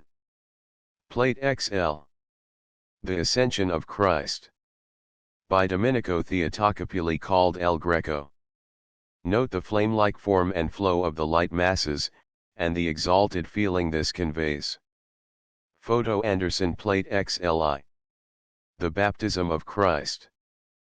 By Domenico Theotocopuli, called El Greco, another example of his restless, flame-like composition. Photo Anderson. In panel D the same group is taken, but this time line 3 to 4 is used as the dominant one. Line 7 to 8 introduces 3 to 4 to 1 to 2, as it is related to both. Lines 9 to 10 and 11 to 12 introduce 3 to 4 to 5 to 6, as they are related to both, and the others follow on the same principle. By introducing some masses covering up the crossings, a rhythmic basis for a composition, diagram E, entirely different from C is obtained, based on the same random group. In panel F, 1 to 2 has been taken as the dominant line, and sympathetic lines drawn on the same principle as before. By again covering the crossings and introducing balancing masses, we obtain yet another arrangement from the same random scribble. I would suggest this as a new game to students, one giving another 2 or 3 lines drawn in a panel at random, the problem being to make harmonious arrangements by the introduction of others radiating in sympathy. Often in a picture certain conditions are laid down to start with. Something as ugly as our original group of lines drawn at random has to be treated pictorially, and it is by means such as here suggested that its discordancy can be subdued and the whole brought into harmony with the shape of your panel. The same principles apply in color. Discordant notes can be brought into harmony by the introduction of others related to both the original colors, thus leading the eye from one to the other by easy stages and destroying the shock. Somewhat in the way a musician will take you from one key into another very remote by means of a few chords leading from the one to the other, whereas, had he taken you straight there, the shock would have been terrible. As it is, these transitions from one key into another please and surprise one, and are very effective. Diagram 18. Showing how lines unrelated can be brought into harmony by the introduction of others in sympathy with them. A. Lines drawn at random. B. Taking line 1 to 2 as dominant line. C as at B but with addition of masses to cover lines crossing and restore balance. D. Taking line 3 to 4 as dominant line. E as at D but with addition of masses to cover lines crossing and give balance. F. Taking line 5 to 6 as dominant line. G as at F but with masses to cover lines crossing and to give balance. Diagram 19. Showing how lines unrelated can be brought into harmony by the introduction of others in sympathy with them. H. Lines drawn at random. I. Lines drawn at random. J. Additional lines drawn to relate original lines and bring the whole into harmony, taking line 1 to 2, as dominant. K. Additional lines drawn to relate original lines, taking 1 to 2 as dominant. L. The same as J with addition of masses to cover crossing of lines.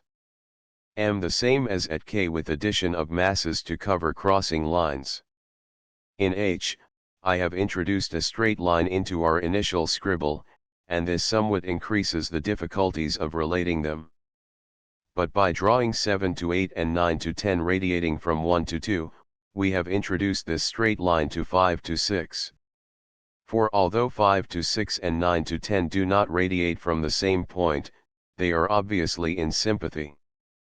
It is only a short part of the line at the end marked 5 that is out of sympathy, and had 5 to 6 taken the course of the dotted line, it would have radiated from the same point as 9 to 10.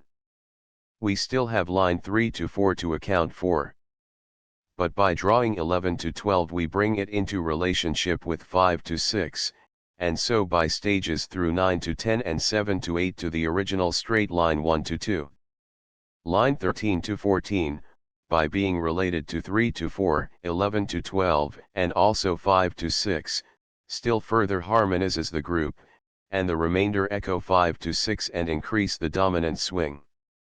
At L masses have been introduced, covering crossing lines, and we have a basis for a composition. In diagram I lines have been drawn as before, at random, but two of them are straight and at right angles, the longer being across the center of the panel. The first thing to do is to trick the eye out of knowing that this line is in the center by drawing others parallel to it, leading the eye downwards to line 9 to 10, which is now much more important than 1 to 2 and in better proportion with the height of the panel.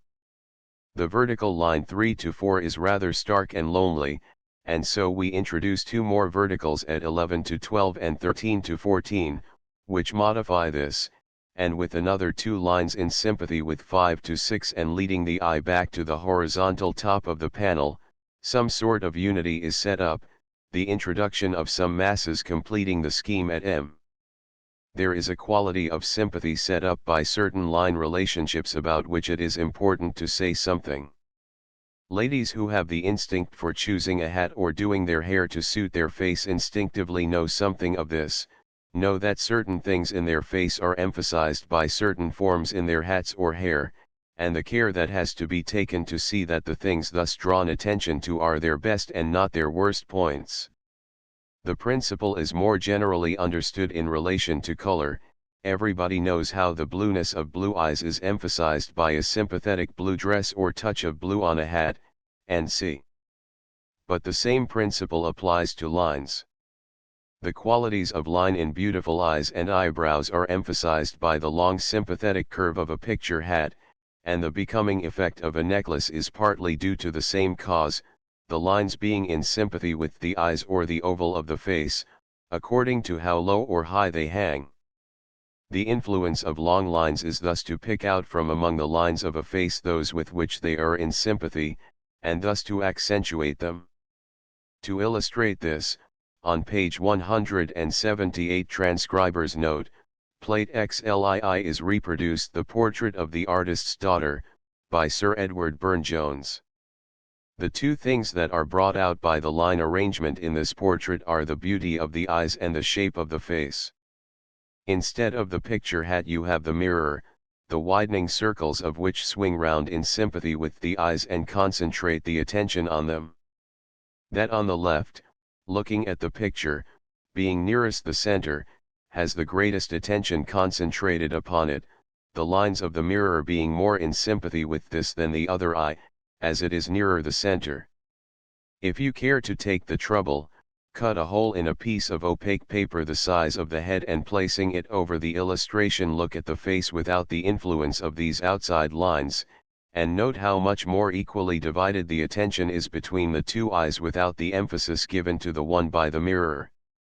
This helps the unity of impression, which with both eyes realized to so intense a focus might have suffered. This mirror forms a sort of echo of the pupil of the eye with its reflection of the window in the left-hand corner corresponding to the highlight, greatly helping the spell these eyes hold. Diagram XX. Indicating the sympathetic flow of lines that give unity to this composition. Plate XLII. Portrait of the artist's daughter Sir Edward Burne-Jones, Bart. An example of sympathetic rhythm. See diagram on opposite page. Photo Holly or the other form accentuated by the line arrangement is the oval of the face. There is the necklace the lines of which lead on to those on the right in the reflection. It is no mere accident that this chain is so in sympathy with the line of the face, it would hardly have remained where it is for long, and must have been put in this position by the artist with the intention, conscious or instinctive, of accentuating the face line. The line of the reflection on the left and the lines of the mirror are also sympathetic. Others in the folds of the dress, and those forming the mass of the hands and arms, echo still further this line of the face and bring the whole canvas into intense sympathetic unity of expression. The influence that different ways of doing the hair may have on a face is illustrated in the accompanying scribbles. The two profiles are exactly alike. I took great trouble to make them so. It is quite remarkable the difference the two ways of doing the hair make to the look of the faces. The upward swing of the lines in a sympathize with the line of the nose and the sharper projections of the face generally, see dotted lines, while the full downward curves of B sympathize with the fuller curves of the face and particularly emphasize the fullness under the chin so dreaded by beauty past its first youth, see dotted lines. It is only a very sharply cut face that can stand this low knot at the back of the head, in which case it is one of the simplest and most beautiful ways of doing the hair. The hair dragged up high at the back sharpens the lines of the profile as the low knot blunts them. Diagram XXI. Illustrating the effect on the face of putting the hair up at the back. How the upward flow of lines accentuates the sharpnesses of the features. Diagram XXII. Illustrating the effect on the same face as diagram XXI, of putting the hair low at the back. How the fuller lines thus given accentuate the fullnesses of the features. The illustrations to this chapter have been drawn in diagrammatical form in order to try and show that the musical quality of lines and the emotions they are capable of calling up are not dependent upon truth to natural forms but are inherent in abstract arrangements themselves. That is to say, whenever you get certain arrangements of lines, no matter what the objects in nature may be that yield them, you will always get the particular emotional stimulus belonging to such arrangements. For instance, whenever you get long uninterrupted horizontal lines running through a picture not opposed by any violent contrast, you will always get an impression of intense quiet and repose, no matter whether the natural objects yielding these lines are a wide stretch of country with long horizontal clouds in the sky, a pool with a gentle breeze making horizontal bars on its surface, or a pile of wood in a timber yard. And whenever you get long vertical lines in a composition, no matter whether it be a cathedral interior, a pine forest, or a row of scaffold poles, you will always have the particular feeling associated with rows of vertical lines in the abstract. And further, whenever you get the swinging lines of the volute, an impression of energy will be conveyed, no matter whether it be a breaking wave, rolling clouds, whirling dust, or only a mass of tangled hoop iron in a wheelwright's yard. As was said above, these effects may be greatly increased, modified, or even destroyed by associations connected with the things represented. If in painting the timber yard the artist is thinking more about making it look like a stack of real wood with its commercial associations and less about using the artistic material its appearance presents for the making of a picture, he may miss the harmonic impression the long lines of the stacks of wood present. If real wood is the first thing you are led to think of in looking at his work, he will obviously have missed the expression of any artistic feeling the subject was capable of producing. And the same may be said of the scaffold poles or the hoop iron in the wheelwright's yard. This structure of abstract lines at the basis of a picture will be more or less overlaid with the truths of nature, and all the rich variety of natural forms, according to the requirements of the subject. Thus, in large decorative work, where the painting has to take its place as part of an architectural scheme, the severity of the skeleton will be necessary to unite the work to the architectural forms around it, of which it has to form a part, and very little indulgence in the realization of natural truth should be permitted to obscure it. But in the painting of a small cabinet picture that exists for close inspection, the supporting power of this line basis is not nearly so essential, and a full indulgence in all the rich variety of natural detail is permissible. And this is how it happens that painters who have gloried in rich details have always painted small pictures, and painters who have preferred larger truths pictures of bigger dimensions.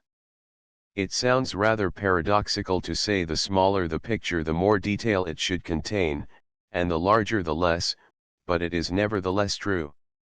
For although a large picture has not of necessity got to be part of an architectural scheme, it has to be looked at from a distance at which small detail could not be seen, and where such detail would greatly weaken its expressive power.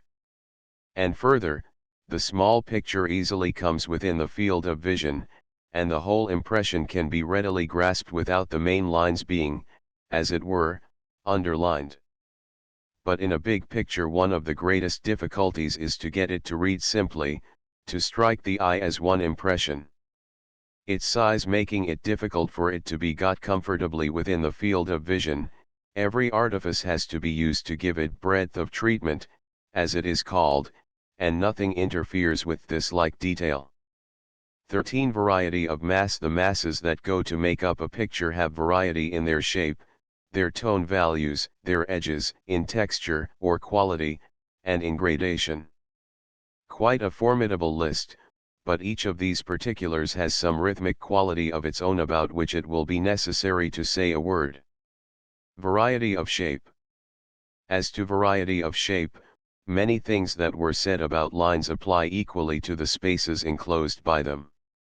It is impossible to write of the rhythmic possibilities that the infinite variety of shapes possessed by natural objects contain, except to point out how necessary the study of nature is for this. Variety of shape is one of the most difficult things to invent, and one of the commonest things in nature. However imaginative your conception, and no matter how far you may carry your design, working from imagination, there will come a time when studies from nature will be necessary if your work is to have the variety that will give life and interest. Try and draw from imagination a row of elm trees of about the same height and distance apart, and get the variety of nature into them, and you will see how difficult it is to invent.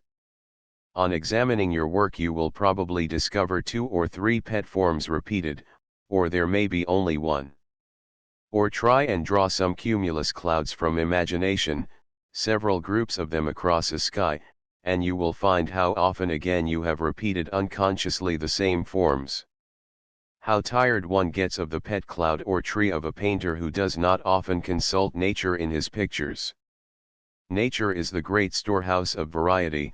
Even a piece of coal will suggest more interesting rock forms than you can invent. And it is fascinating to watch the infinite variety of graceful forms assumed by the curling smoke from a cigarette, full of suggestions for beautiful line arrangements.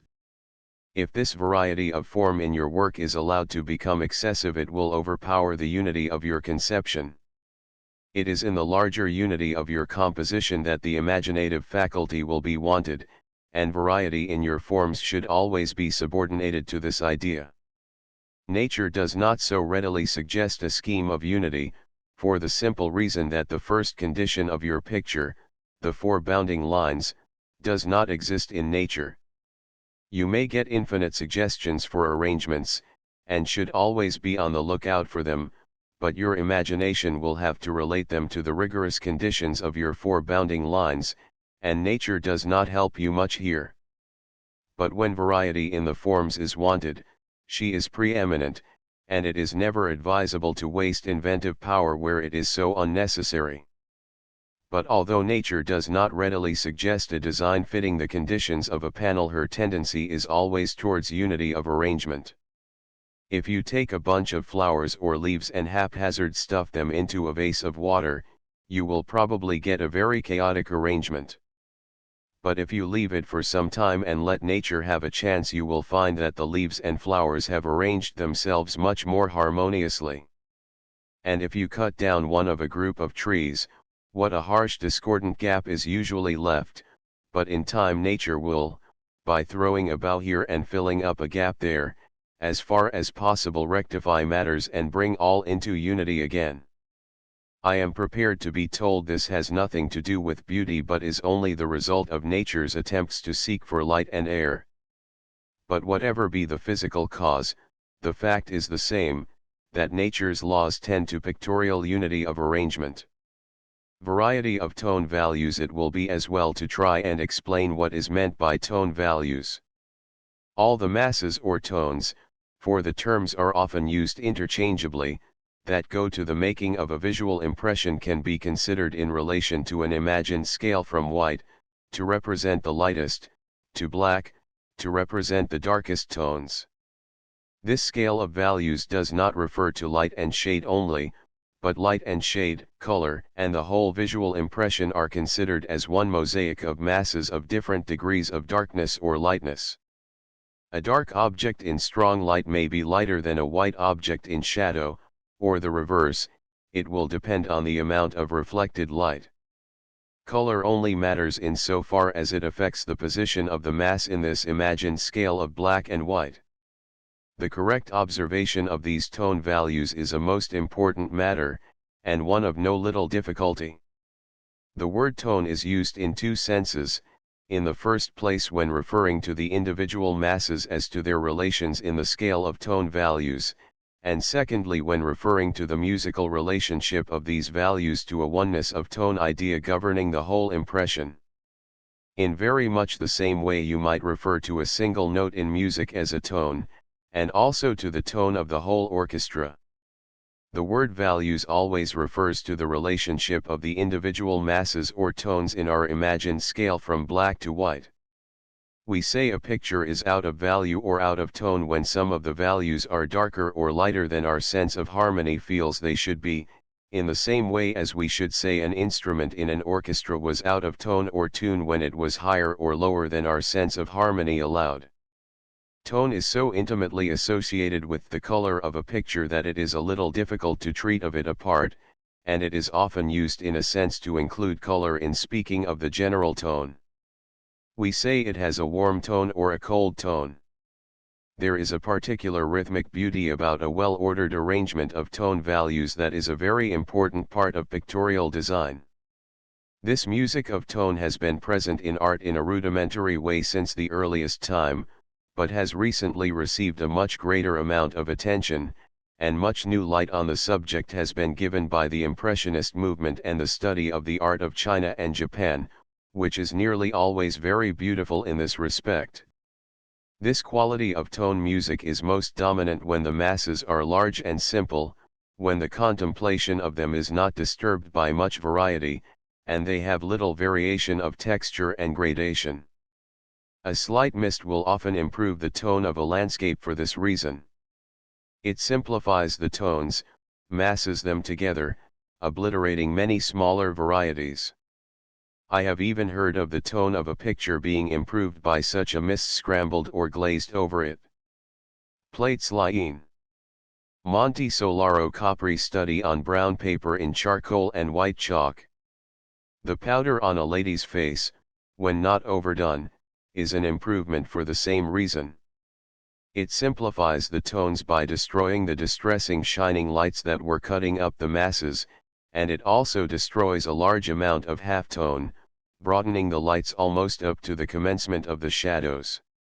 Tone relationships are most sympathetic when the middle values of your scale only are used, that is to say, when the lights are low in tone and the darks high.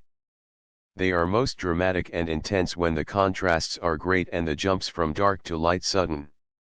The sympathetic charm of half-light effects is due largely to the tones being of this middle range only, whereas the striking dramatic effect of a storm clearing, in which you may get a landscape brilliantly lit by the sudden appearance of the sun, seen against the dark clouds of the retreating storm, owes much of its dramatic quality to contrast.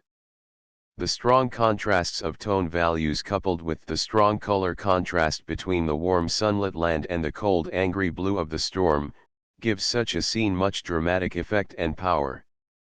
The subject of values will be further treated in dealing with unity of tone.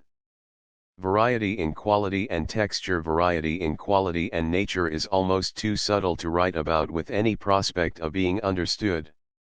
The play of different qualities and textures in the masses that go to form a picture must be appreciated at first hand, and little can be written about it. Oil paint is capable of almost unlimited variety in this way. But it is better to leave the study of such qualities until you have mastered the medium in its more simple aspects. The particular tone music of which we were speaking is not helped by any great use of this variety. A oneness of quality throughout the work is best suited to exhibit it. Masters of tone, like Whistler, preserve this oneness of quality very carefully in their work, relying chiefly on the grain of a rough canvas to give the necessary variety and prevent a deadness in the quality of the tones. But when more force and brilliancy are wanted, some use of your paint in a crumbling, broken manner is necessary, as it catches more light, thus increasing the force of the impression. Claude Monet and his followers in their search for brilliancy used this quality throughout many of their paintings, with new and striking results. But it is at the sacrifice of many beautiful qualities of form, as this roughness of surface does not lend itself readily to any finesse of modeling. In the case of Claude Monet's work, however, this does not matter, as form with all its subtleties is not a thing he made any attempt at exploiting. Nature is sufficiently vast for beautiful work to be done in separate departments of vision, although one cannot place such work on the same plane with successful pictures of wider scope. And the particular visual beauty of sparkling light and atmosphere, of which he was one of the first to make a separate study, could hardly exist in a work that aimed also at the significance of beautiful form, the appeal of form, as was explained in an earlier chapter, not being entirely due to a visual but to a mental perception, into which the sense of touch enters by association. The scintillation and glitter of light destroys this touch idea, which is better preserved in quieter lightings. There is another point in connection with the use of thick paint, that I don't think is sufficiently well known, and that is, its greater readiness to be discolored by the oil in its composition coming to the surface. 15 years ago I did what it would be advisable for every student to do as soon as possible, namely, make a chart of the colors he is likely to use. Get a good white canvas, and set upon it in columns the different colors, very much as you would do on your palette, writing the names in ink beside them. Then take a palette knife, an ivory one by preference, and drag it from the individual masses of paint so as to get a gradation of different thicknesses, from the thinnest possible layer where your knife ends to the thick mass where it was squeezed out of the tube. It is also advisable to have previously ruled some pencil lines with a hard point down the canvas in such a manner that the strips of paint will cross the lines. This chart will be of the greatest value to you in noting the effect of time on paint. To make it more complete, the colors of several makers should be put down, and at any rate the whites of several different makes should be on it. As white enters so largely into your painting, it is highly necessary to use one that does not change. The two things that I have noticed are that the thin ends of the strips of white have invariably kept whiter than the thick end, and that all the paints have become a little more transparent with time. The pencil lines here come in useful, as they can be seen through the thinner portion, and show to what extent this transparency has occurred. But the point I wish to emphasize is that at the thick end the larger body of oil in the paint, which always comes to the surface as it dries, has darkened and yellowed the surface greatly, while the small amount of oil at the thin end has not darkened it to any extent.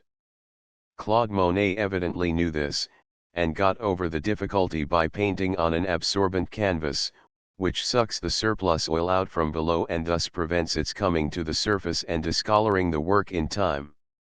When this thick manner of painting is adopted, an absorbent canvas should always be used. It also has the advantage of giving a dull dry surface of more brilliancy than a shiny one. Although not so much as with painting, varieties of texture enter into drawings done with any of the mediums that lend themselves to mass drawing. Charcoal, Conté crayon, lithographic chalk, and even red chalk and lead pencil are capable of giving a variety of textures, governed largely by the surface of the paper used. But this is more the province of painting than of drawing proper, and charcoal, which is more painting than drawing, is the only medium in which it can be used with much effect. Variety of edges. There is a very beautiful rhythmic quality in the play from softness to sharpness on the edges of masses. A monotonous sharpness of edge is hard, stern, and unsympathetic. This is a useful quality at times, particularly in decorative work, where the more intimate sympathetic qualities are not so much wanted, and where the harder forms go better with the architectural surroundings of which your painted decoration should form a part. On the other hand, a monotonous softness of edge is very weak and feeble looking, and too entirely lacking in power to be desirable. If you find any successful work done with this quality of edge unrelieved by any sharpnesses, it will depend on color, and not form, for any qualities it may possess. Some amount of softness makes for charm, and is extremely popular. I do like that because it's so nice and soft is a regular showday remark in the studio, and is always meant as a great compliment, but is seldom taken as such by the suffering painter. But a balance of these two qualities playing about your contours produces the most delightful results, and the artist is always on the lookout for such variations. He seldom lets a sharpness of edge run far without losing it occasionally. It may be necessary for the hang of the composition that some leading edges should be much insisted on.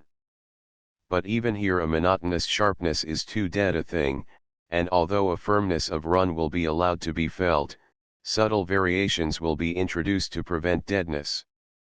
The Venetians from Giorgian's time were great masters of this music of edges. The structure of lines surrounding the masses on which their compositions are built were fused in the most mysterious and delightful way. But although melting into the surrounding mass, they are always firm and never soft and feeble. Study the edge in such a good example of the Venetian manner as the Bacchus and Ariadne at the National Gallery, and note where they are hard and where lost. There is one rather remarkable fact to be observed in this picture and many Venetian works, and this is that the most accented edges are reserved for unessential parts, like the piece of white drapery on the lower arm of the girl with the cymbals, and the little white flower on the boy's head in front. The edges on the flesh are everywhere fused and soft, the draperies being much sharper. You may notice the same thing in many pictures of the later Venetian schools. The greatest accents on the edges are rarely in the head, except it may be occasionally in the eyes. But they love to get some strongly accented feature, such as a crisply painted shirt coming against the soft modeling of the neck, to balance the fused edges in the flesh. In the head of Philip IV in our National Gallery, the only place where Velázquez has allowed himself anything like a sharp edge is in the highlights on the chain hanging round the neck. The softer edges of the principal features in these compositions lend a largeness and mystery to these parts, and to restore the balance, sharpnesses are introduced in non-essential accessories. In the figure with the white tunic from Velázquez's Surrender of Breda, here reproduced, note the wonderful variety on the edges of the white masses of the coat and the horse's nose, and also that the sharpest accents are reserved for such non-essentials as the bows on the tunic and the loose hair on the horse's forehead. Velázquez's edges are wonderful, and cannot be too carefully studied. He worked largely in flat tones or planes, but this richness and variety of his edges keeps his work from looking flat and dull, like that of some of his followers. I am sorry to say this variety does not come out so well in the reproduction on page 194. Transcriber's note, plate XLIV, as I could have wished, the halftone process having a tendency to sharpen edges rather monotonously. This quality is everywhere to be found in nature. If you regard any scene pictorially, looking at it as a whole and not letting your eye focus on individual objects wandering from one to another while being but dimly conscious of the whole, but regarding it as a beautiful ensemble, you will find that the boundaries of the masses are not hard continuous edges but play continually along their course, here melting imperceptibly into the surrounding mass, and there accentuated more sharply. Even a long continuous line, like the horizon at sea, has some amount of this play, which you should always be on the lookout for. But when the parts only of nature are regarded and each is separately focused, hard edges will be found to exist almost everywhere, unless there is a positive mist enveloping the objects. And this is the usual way of looking at things. But a picture that is a catalogue of many little parts separately focused will not hang together as one visual impression. Plate XLIV. Part of the Surrender of Breda. By Velázquez. Note the varied quantity of the edge in white mass of tunic. The reproduction does not unfortunately show this as well as the original. Photo Anderson in naturalistic work. The necessity for painting to one focal impression is as great as the necessity of painting in true perspective. What perspective has done for drawing, the Impressionist system of painting to one all-embracing focus has done for tone. Before perspective was introduced, each individual object in a picture was drawn with a separate center of vision fixed on each object in turn. What perspective did was to insist that all objects in a picture should be drawn in relation to one fixed center of vision. And whereas formerly each object was painted to a hard focus, whether it was in the foreground or the distance, Impressionism teaches that you cannot have the focus in a picture at the same time on the foreground and the distance. Of course, there are many manners of painting with more primitive conventions in which the consideration of focus does not enter. But in all painting that aims at reproducing the impressions directly produced in us by natural appearances, this question of focus and its influence on the quality of your edges is of great importance. Something should be said about the serrated edges of masses, like those of trees seen against the sky. These are very difficult to treat, and almost every landscape painter has a different formula. The hard, fussy, cut-out, photographic appearance of trees misses all their beauty and sublimity. There are three principal types of treatment that may serve as examples. In the first place, there are the trees of the early Italian painters, three examples of which are illustrated on page 197. Transcriber's note, diagram XXIII. A thin tree is always selected, and a rhythmic pattern of leaves against the sky painted. This treatment of a dark pattern on a light ground is very useful as a contrast to the softer tones of flesh. But the treatment is more often applied nowadays to a spray of foliage in the foreground, the pattern of which gives a very rich effect. The poplar trees in Malay Vale of Rest are painted in much the same manner as that employed by the Italians, and are exceptional among modern tree paintings, the trees being treated as a pattern of leaves against the sky. Malay has also got a raised quality of paint in his darks very similar to that of Bellini and many early painters. Jurgen added another tree to landscape art, the rich, full, solidly massed forms that occur in his Concert Champêtre of the Louvre, reproduced on page 151. Transcriber's note, plate XXXIII. In this picture you may see both types of treatment. There are the patterns of leaves variety on the left and the solidly massed treatment on the right. Diagram XXIII. Examples of early Italian treatment of trees. A. From pictures in Oratorio di Anzano. Il Trionfo dell'Amore, attributed to Botticelli. B. From L'Annunziazione, by Botticelli, Uffizi, Florence. C. From La Virgin, by Giovanni Bellini in the Accademia, Venice. Corot in his later work developed a treatment that has been largely followed since.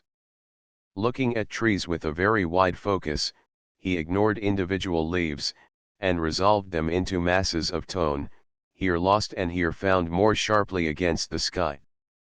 The subordinate masses of foliage within these main boundaries are treated in the same way, resolved into masses of infinitely varying edges. This play, this lost and foundness at his edges is one of the great distinguishing charms of Corot's trees. When they have been painted from this mass point of view, a suggestion of a few leaves here and about there may be indicated, coming sharply against the sky, but you will find this basis of tone music, this crescendo and diminuendo throughout all his later work. See illustration, page 215. Transcriber's note, diagram XXVI. These are three of the more extreme types of trees to be met with in art, but the variations on these types are very numerous. Whatever treatment you adopt, the tree must be considered as a whole, and some rhythmic form related to this large impression selected. And this applies to all forms with serrated edges. Some large order must be found to which the fussiness of the edges must conform. The subject of edges generally is a very important one, and one much more worried over by a master than by the average student.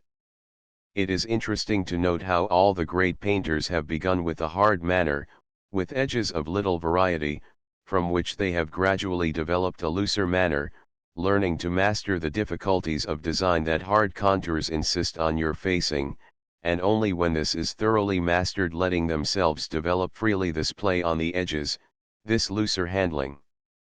For under the freest painting, if it be good, there will be found a bedrock structure of well-constructed masses and lines. They may never be insisted on, but their steadying influence will always be felt. So err in your student work on the side of hardness rather than looseness, if you would discipline yourself to design your work well. Occasionally only let yourself go at a looser handling. Variety of gradation. Variety of gradation will naturally be governed largely by the form and light and shade of the objects in your composition. But while studying the gradations of tone that express form and give the modeling, you should never neglect to keep the mind fixed upon the relation the part you are painting bears to the whole picture. And nothing should be done that is out of harmony with this large conception. It is one of the most difficult things to decide the amount of variety and emphasis allowable for the smaller parts of a picture, so as to bring all in harmony with that oneness of impression that should dominate the whole, how much of your scale of values it is permissible to use for the modeling of each individual part. In the best work the greatest economy is exercised in this respect, so that as much power may be kept in reserve as possible. You have only the one scale from black to white to work with, only one octave within the limits of which to compose your tone symphonies. There are no higher and lower octaves as in music to extend your effect. So be very sparing with your tone values when modeling the different parts.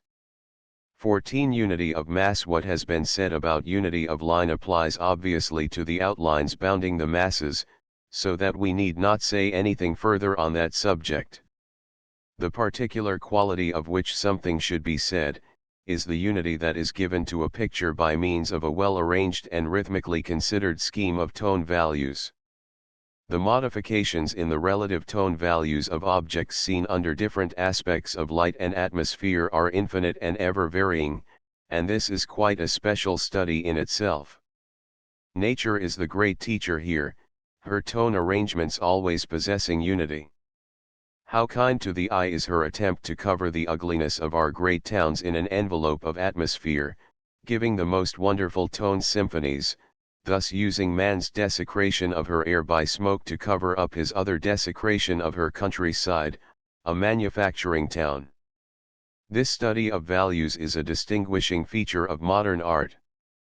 But schemes taken from nature are not the only harmonious ones. The older masters were content with one or two well-tried arrangements of tone in their pictures, which were often not at all true to natural appearances but nevertheless harmonious. The chief instance of this is the low-toned sky. The painting of flesh higher in tone than the sky was almost universal at many periods of art, and in portraits is still often seen. Yet it is only in strong sunlight that this is ever so in nature, as you can easily see by holding your hand up against a sky background. The possible exception to this rule is a dark storm cloud, in which case your hand would have to be strongly lit by some bright light in another part of the sky to appear light against it. This high tone of the sky is a considerable difficulty when one wishes the interest centered on the figures. The eye instinctively goes to the light masses in a picture, and if these masses are sky, the figures lose some importance. The fashion of lowering its tone has much to be said for it on the score of the added interest it gives to the figures. But it is apt to bring a heavy stuffy look into the atmosphere, and is only really admissible in frankly conventional treatment, in which one has not been led to expect implicit truth to natural effect. If truth to natural appearances is carried far in the figures, the same truth will be expected in the background, but if only certain truths are selected in the figures, and the treatment does not approach the naturalistic, much more liberty can be taken with the background without loss of verisimilitude. but there is a unity about nature's tone arrangements that it is very difficult to improve upon, and it is usually advisable, if you can, to base the scheme of tone in your picture on a good study of values from nature. Such effects as twilight, moonlight, or even sunlight were seldom attempted by the older painters, at any rate in their figure subjects. All the lovely tone arrangements that nature presents in these more unusual aspects are a new study, and offer unlimited new material to the artist. Many artists are content to use this simply for itself, the beauty of a rare tone effect being sufficient with the simplest accessories to make a picture. But in figure composition, what new and wonderful things can be imagined in which some rare aspect of nature's tone music is combined with a fine figure design. These values are not easily perceived with accuracy, although their influence may be felt by many. A true eye for the accurate perception of subtle tone arrangements is a thing you should study very diligently to acquire. How then is this to be done? It is very difficult, if not impossible, to teach anybody to see. Little more can be said than has already been written about this subject in the chapter on variety in mass. Every mass has to be considered in relation to an imagined tone scale, taking black for your darkest and white for your highest light as we have seen. A black glass, by reducing the light, enables you to observe these relationships more accurately, the dazzling quality of strong light making it difficult to judge them. But this should only be used to correct one's eye, and the comparison should be made between nature seen in the glass and your work seen also in the glass. To look in a black glass and then compare what you saw with your work looked at direct is not a fair comparison, and will result in low-toned work with little brilliancy. Now, to represent the scale of tones in painting we have white paint as our highest and black paint as our lowest notes. It is never advisable to play either of these extremes, although you may go very near to them. That is to say, there should never be pure white or pure black masses in a picture. There is a kind of screaminess set up when one goes the whole gamut of tone, that gives a look of unrestraint and weakness, somewhat like the feeling experienced when a vocalist sings his or her very highest or very lowest note. In a good singer one always feels he could have gone still higher or still lower, as the case may be, and this gives an added power to the impression of his singing. And in art, likewise, it is always advisable to keep something of this reserve power. Also, the highest lights in nature are never without color, and this will lower the tone, neither are the deepest darks colorless, and this will raise their tone. But perhaps this is dogmatizing, and it may be that beautiful work is to be done with all the extremes you can clap on, though I think it very unlikely. In all the quieter aspects of lighting this range from black to white paint is sufficient. But where strong, brilliantly lit effects are wanted, something has to be sacrificed, if this look of brilliancy is to be made telling.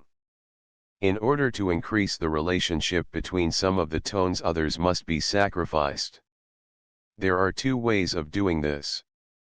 The first, which was the method earliest adopted, is to begin from the light end of the scale, and, taking something very near pure white as your highest light, to get the relationships between this and the next most brilliant tone, and to proceed thus, tone by tone, from the lightest to the darkest. But working in this way you will find that you arrive at the greatest dark you can make in paint before you have completed the scale of relationships as in nature, if the subject happens to be brilliantly lit. Another method is to put down the highest light and the darkest dark, and then work your scale of tone relatively between them. But it will be found that working in this way, unless the subject in nature is very quietly lit, you will not get anything like the forceful impression of tone that nature gives. The third way, and this is the more modern, is to begin from the dark end of the scale, getting the true relationship felt between the greatest dark and the next darkest tone to it, and so on, proceeding towards the light. By this method you will arrive at your highest light in paint before the highest light in nature has been reached. All variety of tone at the light end of the scale will have to be modified in this case, instead of at the dark end as in the other case. In the painting of sunlight the latter method is much the more effective, a look of great brilliancy and light being produced, whereas in the earlier method, the scale being commenced from the light end, so much of the picture was dark that the impression of light and air was lost and a dark gloomy land took its place, a gloom accentuated rather than dispelled by the streaks of lurid light where the sun struck. Rembrandt is an example of beginning the tone relationships from the light side of the scale, and a large part of his canvas is in consequence always dark. Bastien-Lepage is an example of the second method, that of fixing upon two extremes and working relatively between them. And it will be noticed that he confined himself chiefly to quiet grey day effects of lighting, the rendering of which was well within the range of his palette. The method of beginning from the dark side, getting the true relations of tones on this side of the scale, and letting the lights take care of themselves, was perhaps first used by Turner. But it is largely used now whenever a strong impression of light is desired. The light masses instead of the dark masses dominate the pictures, which have great brilliancy. These tone values are only to be perceived in their true relationship by the eye contemplating a wide field of vision. With the ordinary habit of looking only at individual parts of nature, the general impression being but dimly felt, they are not observed. The artist has to acquire the habit of generalizing his visual attention over a wide field if he would perceive the true relation of the parts to the scale of values. Half closing the eyes, which is the usual method of doing this, destroys the perception of a great deal of color. Another method of throwing the eyes out of focus and enabling one to judge of large relationships, is to dilate them widely. This rather increases than diminishes the color, but is not so safe a method of judging subtle tone relationships. It is easier in approaching this study out of doors to begin with quiet effects of light. Some of those soft gray days in this country are very beautiful in tone, and change so little that careful studies can be made. And with indoor work, place your subject rather away from the direct light and avoid much light and shade, let the light come from behind you. If very strong light effects, such as sunlight, or a dark interior lit by one brilliant window, are attempted, the values will be found to be much simpler and more harsh, often resolving themselves into two masses, a brilliant light contrasted with a dark shadow. This tone arrangement of strong light in contrast with dark shadow was a favorite formula with many schools of the past, since Leonardo da Vinci first used it. Great breadth and splendor is given by it to design, and it is one of the most impressive of tone arrangements. Leonardo da Vinci's Our Lady of the Rocks, in the National Gallery, is an early example of this treatment. And Correggio's Venus, Mercury, and Cupid, here reproduced, is another particularly fine example. Reynolds and many of the 18th century men used this scheme in their work almost entirely. This strong light and shade, by eliminating to a large extent the halftones, helps to preserve in highly complete work a simplicity and directness of statement that is very powerful. For certain impressions it probably will never be bettered, but it is a very well-worn convention. Manet among the moderns has given new life to this formula, although he did not derive his inspiration directly from Correggio but through the Spanish school. By working in a strong, rather glaring, direct light, he eliminated still further the halftones, and got rid to a great extent of light and shade. Coming at a time when the realistic and plein air movements were destroying simple directness, his work was of great value, bringing back, as it did with its insistence on large, simple masses, a sense of frank design. His influence has been very great in recent years, as artists have felt that it offered a new formula for design and color. Light and shade and halftone are the great enemies of color, sullying, as they do, its purity, and to some extent to design also, destroying, as they do, the flatness of the picture. but with the strong direct light, the masses are cut out as simply as possible, and their color is little sullied by light and shade. The picture of Manet's reproduced is a typical example of his manner. The aggressive shape of the pattern made by the light mass against the dark background is typical of his revolutionary attitude towards all accepted canons of beauty. But even here it is interesting to note that many principles of composition are conformed to.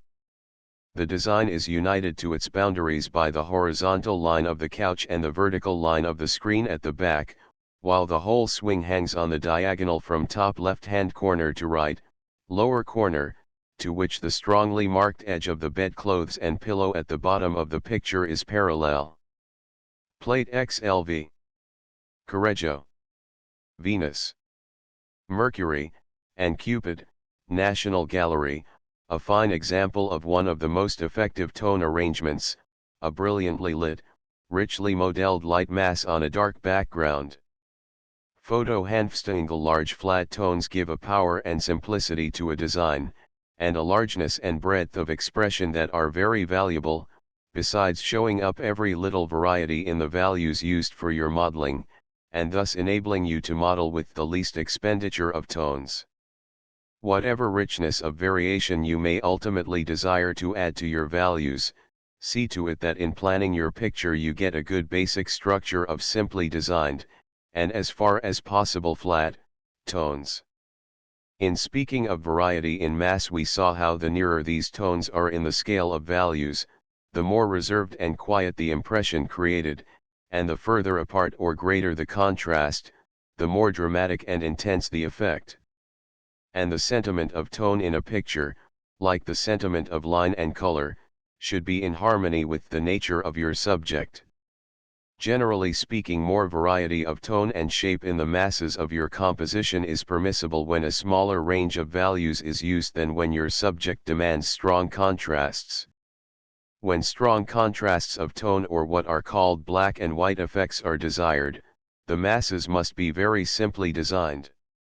Were this not so, and were the composition patterned all over with smaller masses in strong contrast, the breadth and unity of the effect would be lost. While when the difference of relative values between one tone and another is slight, the oneness of effect is not so much interfered with by there being a large number of them. Effects of strong contrasts are therefore far the most difficult to manage, as it is not easy to reduce a composition of any complexity to a simple expressive pattern of large masses. This principle applies also in the matter of color. Greater contrasts and variety of color may be indulged in where the middle range only of tones is used, and where there is little tone contrast, than where there is great contrast. In other words, you cannot with much hope of success have strong contrasts of color and strong contrasts of tone in the same picture, it is too violent. If you have strong contrasts of color, the contrasts of tone between them must be small. The Japanese and Chinese often make the most successful use of violent contrasts of color by being careful that they shall be of the same tone value. And again, where you have strong contrasts of tone, such as Rembrandt was fond of, you cannot successfully have strong contrasts of color as well.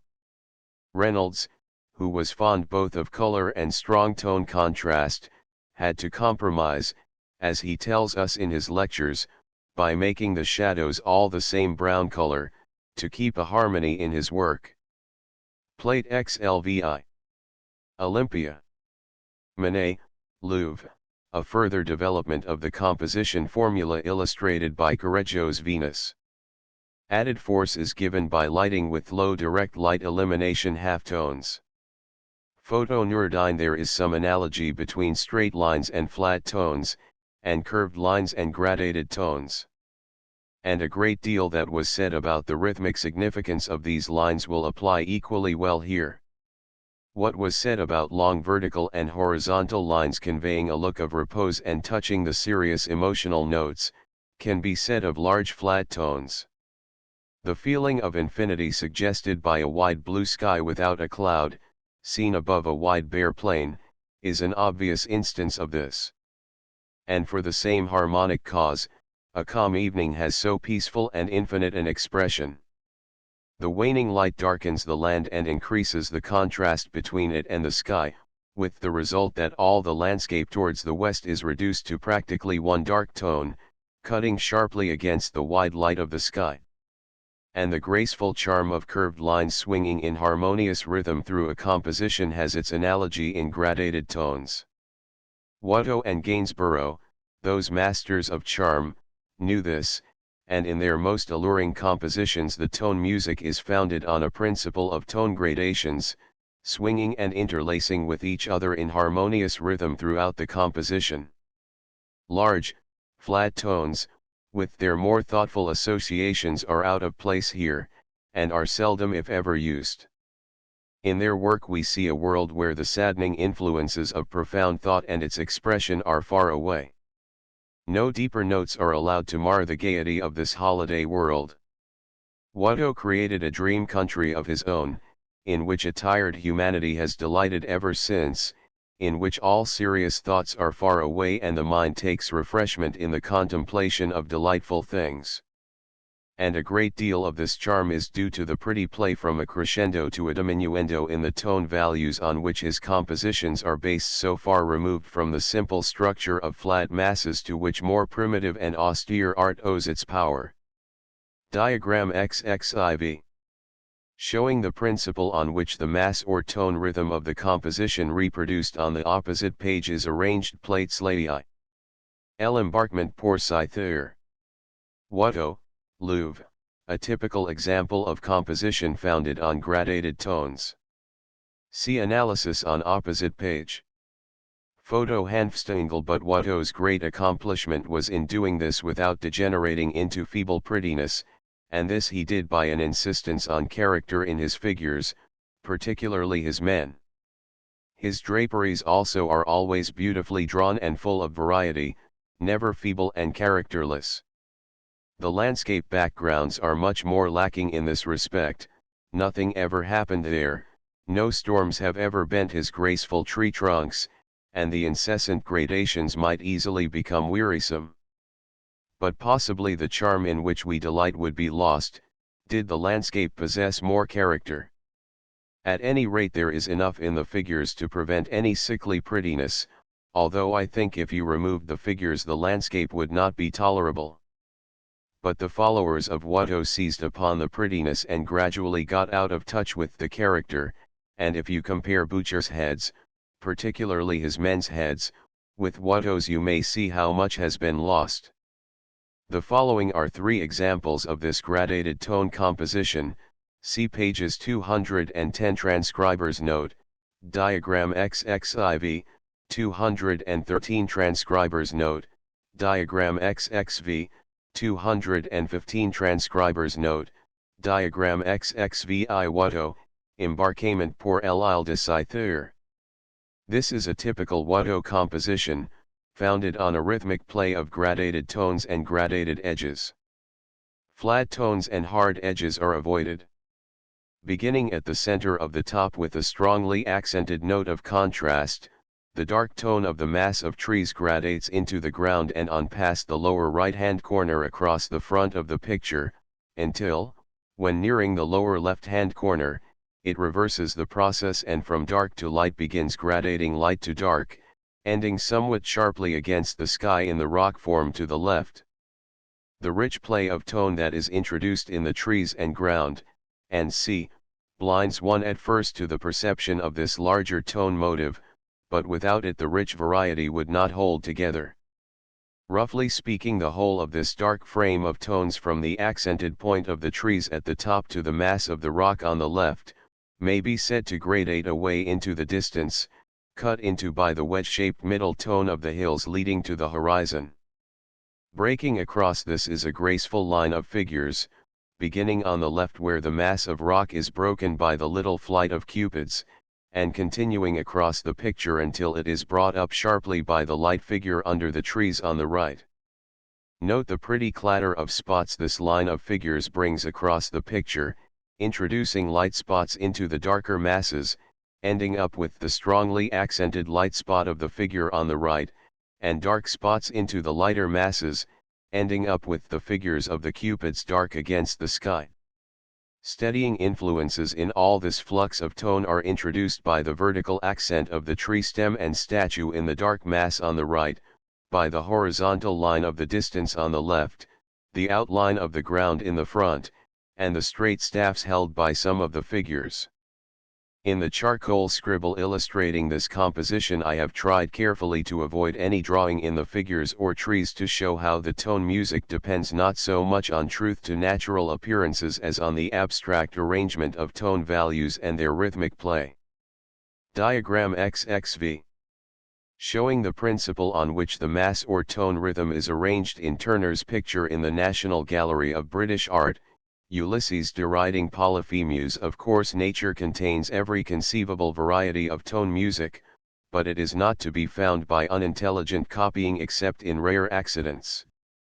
Emerson says, although you search the whole world for the beautiful, you'll not find it unless you take it with you, and this is true to a greater extent of rhythmic tone arrangements. Turner, Ulysses deriding Polyphemus. Turner was very fond of these gradated tone compositions, and carried them to a lyrical height to which they had never before attained. His Ulysses deriding Polyphemus, in the National Gallery of British Art, is a splendid example of his use of this principle.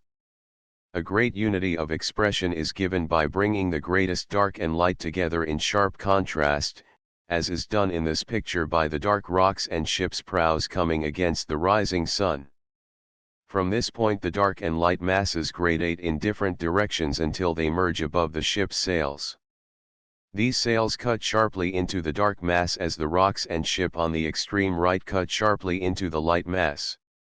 Note also the edges where they are accented and come sharply against the neighboring mass, and where they are lost, and the pleasing quality this play of edges gives. Stability is given by the line of the horizon and waves in front, and the masts of the ships, the oars, and, in the original picture, a feeling of radiating lines from the rising sun. Without these steadying influences, these compositions of gradated masses would be sickly and weak. Corot, 2470 collection Chauchard, Louvre. This is a typical example of Corot's tone scheme, and little need be added to the description already given. Infinite play is got with the simplest means. A dark silhouetted mass is seen against a light sky, the perfect balance of the shapes and the infinite play of lost and foundness in the edges giving to this simple structure a richness and beauty effect that is very satisfying. Note how Corot, like Turner, brings his greatest light and dark together in sharp contrast where the rock on the right cuts the sky. Diagram XXVI. Typical example of Corot's system of mass rhythm, after the picture in the Louvre, Paris. Stability is given by the vertical feeling in the central group of trees and the suggestion of horizontal distance behind the figure. It is not only in the larger disposition of the masses in a composition that this principle of gradated masses and lost and found edges can be used. Wherever grace and charm are your motive, they should be looked for in the working out of the smallest details. In concluding this chapter, I must again insist that knowledge of these matters will not make you compose a good picture. A composition may be perfect as far as any rules or principles of composition go, and yet be of no account whatever.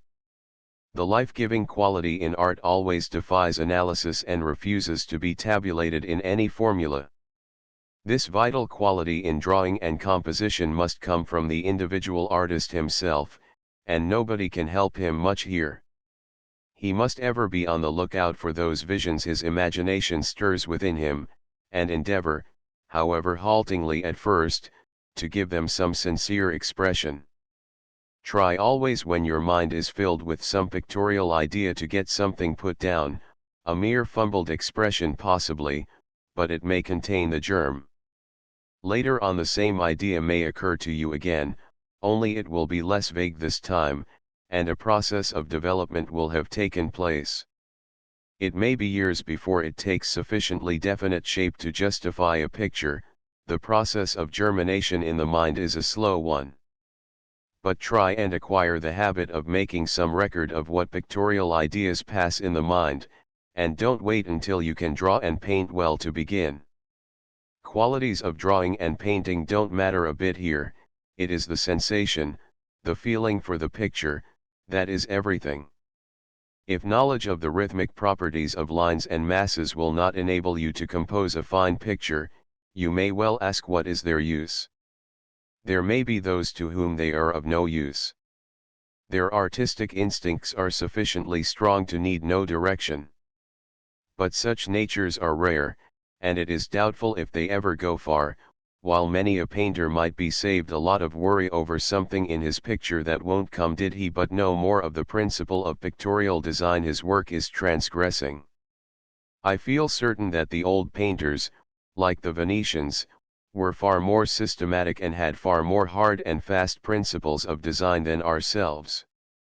They knew the science of their craft so well that they did not so often have to call upon their artistic instinct to get them out of difficulties.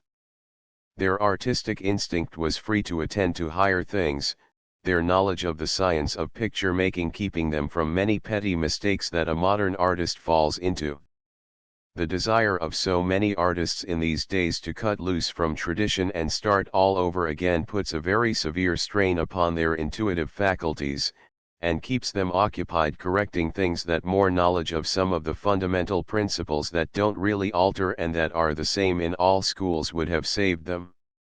Knowledge in art is like a railway built behind the pioneers who have gone before, it offers a point of departure for those who come after, further on into the unknown country of nature's secrets, a help not lightly to be discarded. But all artifice in art must be concealed. A picture obviously composed is badly composed. In a good composition it is as though the parts had been carefully placed in rhythmic relation and then the picture jarred a little, so that everything is slightly shifted out of place, thus introducing ardither or play of life between the parts. Of course no mechanical jogging will introduce the vital quality referred to, which must come from the vitality of the artist's intuition, although I have heard of photographers jogging the camera in an endeavor to introduce some artistic play in its mechanical renderings. But one must say something to show how in all good composition the mechanical principles at the basis of the matter are subordinate to a vital principle on which the life in the work depends.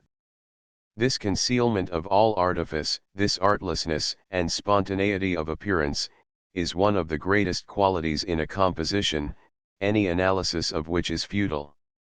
It is what occasionally gives to the work of the unlettered genius so great a charm.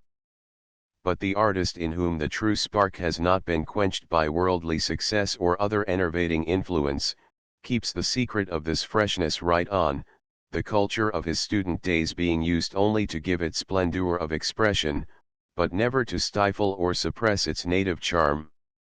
15 Balance. There seems to be a strife between opposing forces at the basis of all things, a strife in which a perfect balance is never attained, or life would cease.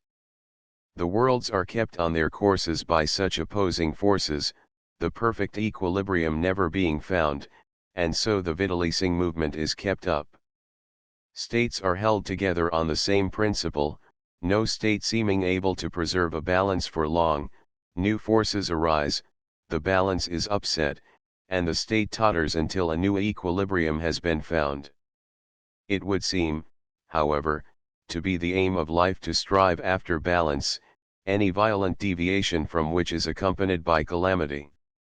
And in art we have the same play of opposing factors, straight lines and curves, light and dark, warm and cold color oppose each other.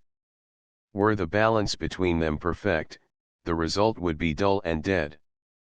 But if the balance is very much out, the eye is disturbed and the effect too disquieting. It will naturally be in pictures that aim at repose that this balance will be most perfect.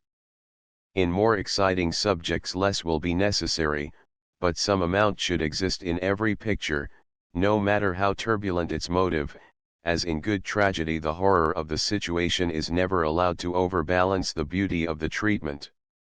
Between straight lines and curves let us consider in the first place the balance between straight lines and curves. The richer and fuller the curves, the more severe should be the straight lines that balance them, if perfect repose is desired. But if the subject demands excess of movement and life, of course there will be less necessity for the balancing influence of straight lines. And on the other hand, if the subject demands an excess of repose and contemplation, the bias will be on the side of straight lines. But a picture composed entirely of rich, rolling curves is too disquieting a thing to contemplate, and would become very irritating. Of the two extremes, one composed entirely of straight lines would be preferable to one with no squareness to relieve the richness of the curves. For straight lines are significant of the deeper and more permanent things of life, of the powers that govern and restrain, and of infinity, while the rich curves, that is, curves the farthest removed from the straight line, seem to be expressive of uncontrolled energy and the more exuberant joys of life. Vice may be excess in any direction, but asceticism has generally been accepted as a nobler vice than voluptuousness. The Rococo art of the 18th century is an instance of the excessive use of curved forms, and, like all excesses in the joys of life, it is vicious and is the favorite style of decoration in vulgar places of entertainment.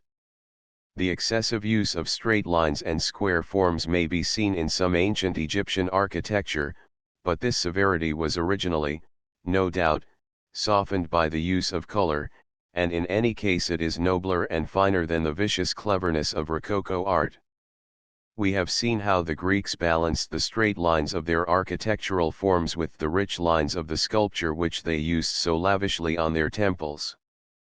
But the balance was always kept on the side of the square forms and never on the side of undue roundness. And it is on this side that the balance would seem to be in the finest art. Even the finest curves are those that approach the straight line rather than the circle, that err on the side of flatnesses rather than roundnesses. Between flat and gradated tones, what has been said about the balance of straight lines and curves applies equally well to tones. If for straight lines you substitute flat tones, and for curved lines gradated tones. The deeper, more permanent things find expression in the wider, flatter tones, while an excess of gradations makes for prettiness, if not for the gross roundnesses of vicious modeling. Often when a picture is hopelessly out of gear and mucked up, as they say in the studio, it can be got on the right road again by reducing it to a basis of flat tones, going over it and painting out the gradations, getting it back to a simpler equation from which the right road to completion can be more readily seen. Overmuch concern with the gradations of the smaller modeling is a very common reason of pictures and drawings getting out of gear. The less expenditure of tone values you can express your modeling with, the better, as a general rule. The balance in the finest work is usually on the side of flat tones rather than on the side of gradated tones.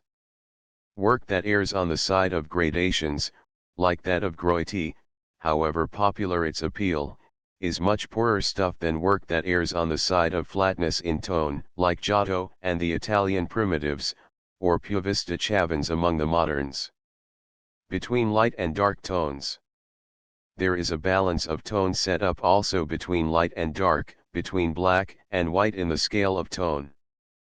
Pictures that do not go far in the direction of light, starting from a middle tone, should not go far in the direction of dark either. In this respect note the pictures of Whistler, a great master in matters of tone. His lights seldom approach anywhere near white, and, on the other hand, his darks never approach black in tone.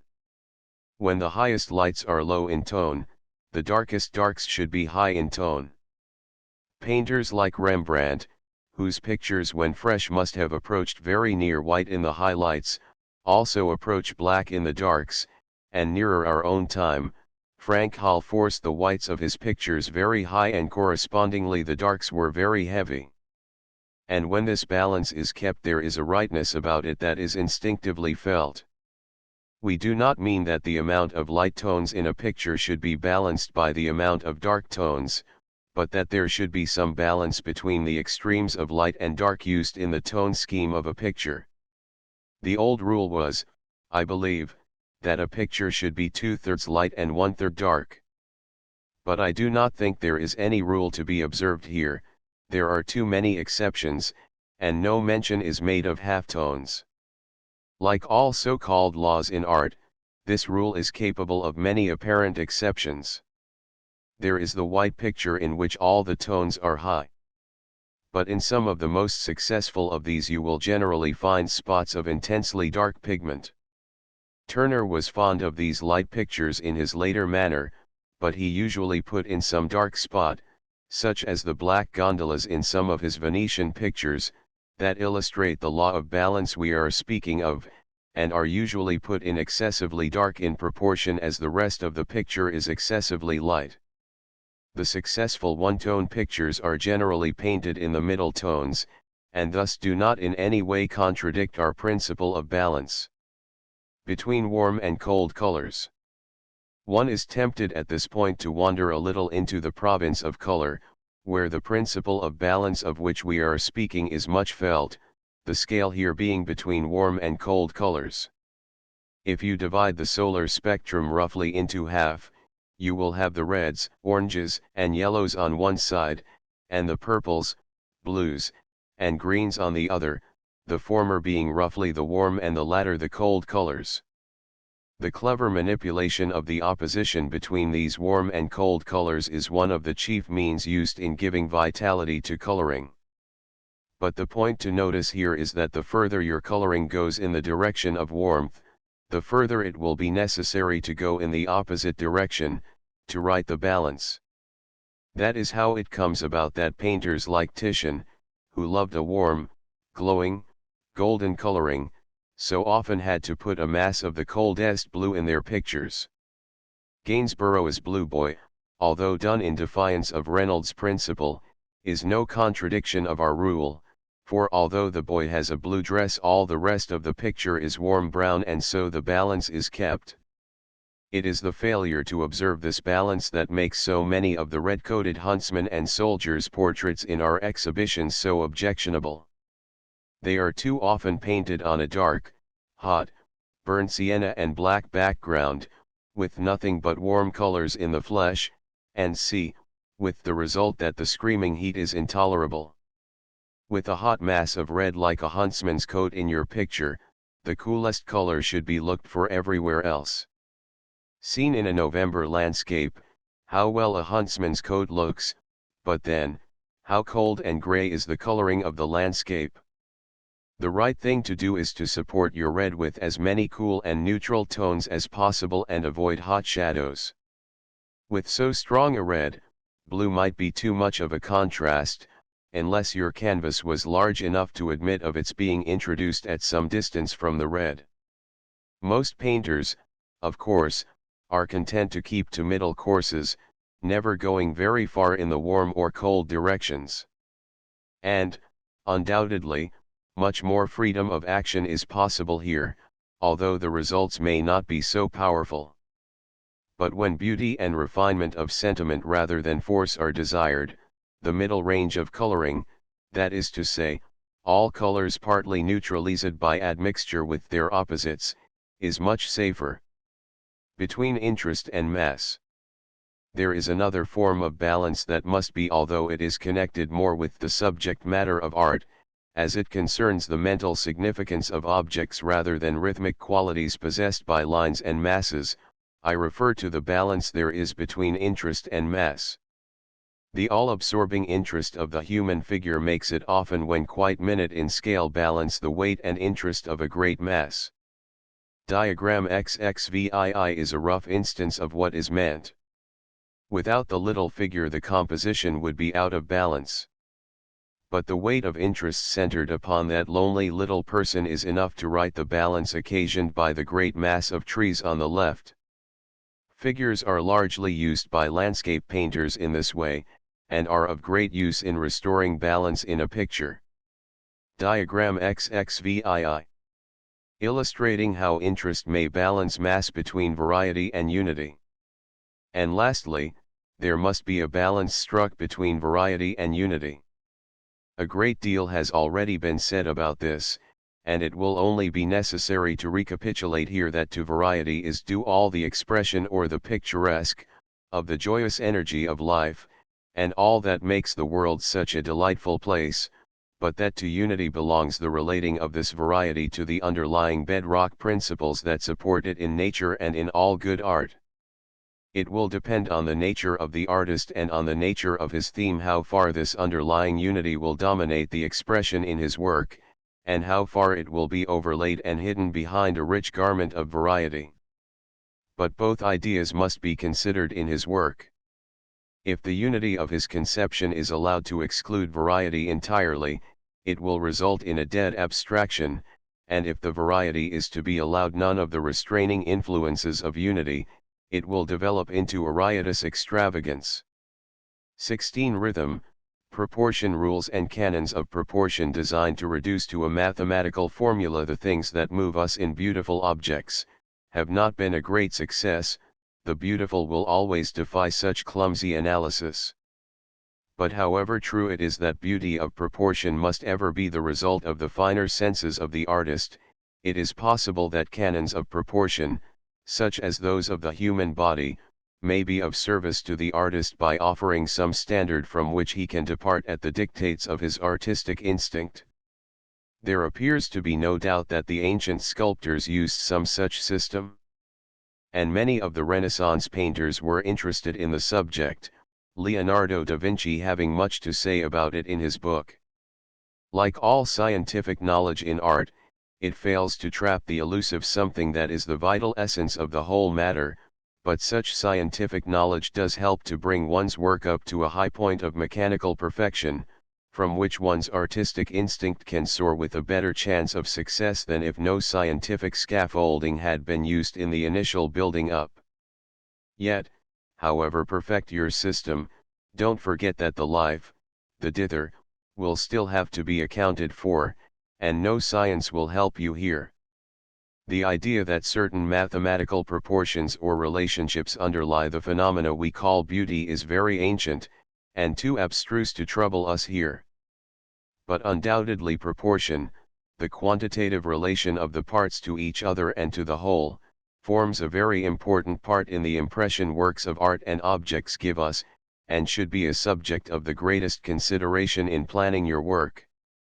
The mathematical relationship of these quantities is a subject that has always fascinated scholars, who have measured the antique statues accurately and painstakingly to find the secret of their charm.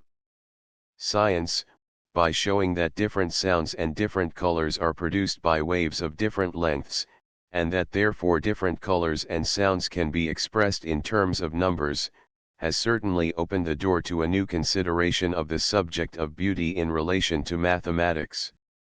And the result of such an inquiry, if it is being or has been carried on, will be of much interest.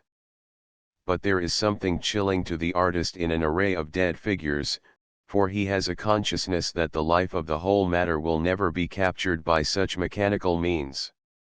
The question we are interested to ask here is, are there particular sentiments connected with the different relations of quantities, their proportions, as we found there were in connection with different arrangements of lines and masses? Have abstract proportions any significance in art, as we found abstract line and mass arrangements had? It is a difficult thing to be definite about, and I can only give my own feeling on the matter, but I think in some degree they have. Proportion can be considered from our 2 points of view of unity and variety. In so far as the proportions of any picture or object resolve themselves into a simple, easily grasped unity of relationship, a sense of repose and sublimity is produced. In so far as the variety of proportion in the different parts is assertive and prevents the eye grasping the arrangement as a simple whole, a sense of the lively restlessness of life and activity is produced. In other words, as we found in line arrangements, unity makes for sublimity, while variety makes for the expression of life. Of course the scale of the object will have something to do with this. That is to say, the most sublimely proportioned dog kennel could never give us the impression of sublimity produced by a great temple. In pictures the scale of the work is not of so great importance, a painting or drawing having the power of giving the impression of great size on a small scale. The proportion that is most easily grasped is the half to equal parts.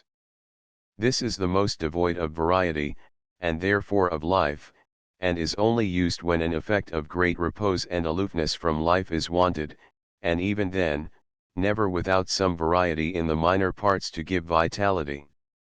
The third and the quarter, and in fact any equal proportions, are others that are easily grasped and partake in a lesser degree of the same qualities as the half. So that equality of proportion should be avoided except on those rare occasions when effects remote from nature and life are desired. Nature seems to abhor equalities, never making two things alike or the same proportion if she can help it. All systems founded on equalities, as are so many modern systems of social reform, are man's work, the products of a machine-made age. For this is the difference between nature and the machine: nature never produces two things alike, the machine never produces two things different. Man could solve the social problem tomorrow if you could produce him equal units. But if all men were alike and equal, where would be the life and fun of existence? It would depart with the variety. And in proportion, as in life, variety is the secret of vitality, only to be suppressed where a static effect is wanted. In architecture equality of proportion is more often met with, as the static qualities of repose are of more importance here than in painting. One meets it on all fine buildings in such things as rows of columns and windows of equal size and distances apart, or the continual repetition of the same forms in moldings, &c. But even here, in the best work, some variety is allowed to keep the effect from being quite dead, the columns on the outside of a Greek pediment being nearer together and leaning slightly inwards, and the repeated forms of windows, columns, and moldings being infinitely varied in themselves. But although you often find repetitions of the same forms equidistant in architecture, it is seldom that equality of proportion is observable in the main distribution of the large masses. Let us take our simple type of composition, and in diagram XXVIII, A, put the horizon across the center and an upright post cutting it in the middle of the picture. And let us introduce two spots that may indicate the position of birds in the upper spaces on either side of this. Here we have a maximum of equality and the deadest and most static of results. To see these diagrams properly it is necessary to cover over with some pieces of notepaper all but the one being considered, as they affect each other when seen together, and the quality of their proportion is not so readily observed. Plate Slatiath. The Ansidii Madonna. By Raphael, National Gallery, a typical example of static balance in composition. Photo Hanfstaengl. In many pictures of the Madonna, when a hush and reverence are desired rather than exuberant life, the figure is put in the center of the canvas, equality of proportion existing between the spaces on either side of her. But having got the repose this centralization gives, everything is done to conceal this equality, and variety in the contours on either side, and in any figures there may be, is carefully sought. Raphael's Ansidii Madonna, in the National Gallery, is an instance of this, p. 230. You have first the centralization of the figure of the Madonna with the throne on which she sits, exactly in the middle of the picture. Not only is the throne in the center of the picture, but its width is exactly that of the spaces on either side of it, giving us three equal proportions across the picture. Then you have the circular lines of the arches behind, curves possessed of the least possible amount of variety and therefore the calmest and most reposeful, while the horizontal lines of the steps and the vertical lines of the throne and architecture, and also the rows of hanging beads give further emphasis to this infinity of calm. But when we come to the figures the symmetry has been varied everywhere. All the heads swing towards the right, while the lines of the draperies swing freely in many directions. The swing of the heads towards the right is balanced and the eye brought back to equilibrium by the strongly insisted upon staff of St. Nicholas on the right. The staff of St. John, necessary to balance this line somewhat, is very slightly insisted on, being represented transparent as if made of glass, so as not to increase the swing to the right occasioned by the heads. It is interesting to note the fruit introduced at the last moment in the right-hand lower corner, dragged in, as it were, to restore the balance occasioned by the figure of the Christ being on the left. In the writer's humble opinion, the extremely obvious artifice with which the lines have been balanced, and the severity of the convention of this composition generally, are out of harmony with the amount of naturalistic detail and particularly of solidity allowed in the treatment of the figures and accessories. The small amount of truth to visual nature in the work of earlier men went better with the formality of such compositions. With so little of the variety of life in their treatment of natural appearances, one was not led to demand so much of the variety of life in the arrangement. It is the simplicity and remoteness from the full effect of natural appearances in the work of the early Italian schools that made their painting such a ready medium for the expression of religious subjects.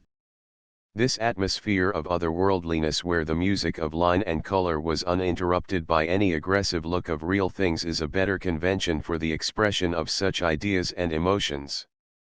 Diagram XXVIII 1. A. D.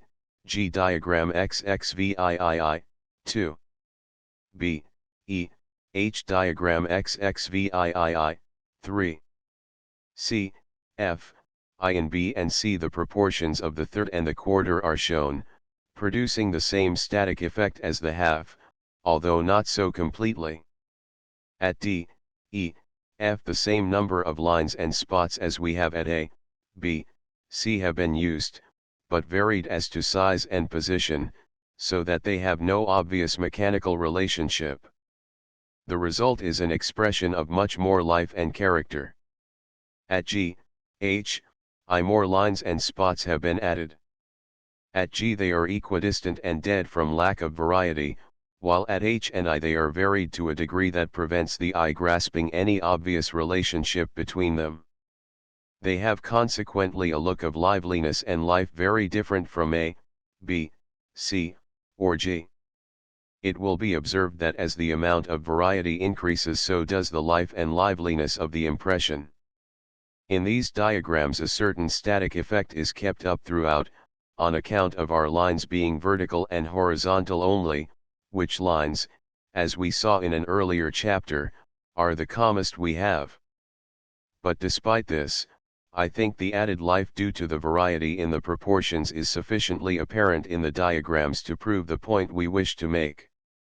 As a contrast to the infinite calm of Raphael's Madonna, we have reproduced Tintoretto's Finding of the Body of Saint Mark, in the Brera Gallery, Milan. Here all is life and movement. The proportions are infinitely varied, nowhere does the eye grasp any obvious mathematical relationship. We have the same semicircular arches as in the Raphael, but not symmetrically placed, and their lines everywhere varied, and their calm effect destroyed by the flickering lights playing about them.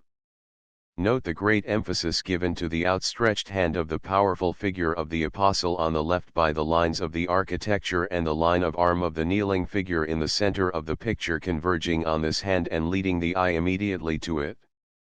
There is here no static symmetry, all is energy and force. Starting with this arresting arm, the eye is led down the majestic figure of Saint Mark, past the recumbent figure, and across the picture by means of the band of light on the ground, to the important group of frightened figures on the right. And from them on to the figures engaged in lowering a corpse from its tomb. Or, following the direction of the outstretched arm of Saint Mark, we are led by the lines of the architecture to this group straight away, and back again by means of the group on the right and the band of light on the ground. The quantities are not placed in reposeful symmetry about the canvas, as was the case in the Raphael, but are thrown off apparently haphazard from lines leading the eye round the picture. Note also the dramatic intensity given by the strongly contrasted light and shade, and how Tintoretto has enjoyed the weird effect of the two figures looking into a tomb with the light, their shadows being thrown on the lid they hold open, at the far end of the room. This must have been an amazingly new piece of realism at the time, and is wonderfully used, to give an eerie effect to the darkened end of the room. With his boundless energy and full enjoyment of life, Tintoretto's work naturally shows a strong leaning towards variety, and his amazing compositions are a liberal education in the innumerable and unexpected ways in which a panel can be filled, and should be carefully studied by students. Plate XLIX. The Finding of the Body of St. Mark Tintoretto, Breda, Milan, compare with Raphael's Ansidei I Madonna, and note how energy and movement take the place of static calm in the balance of this composition.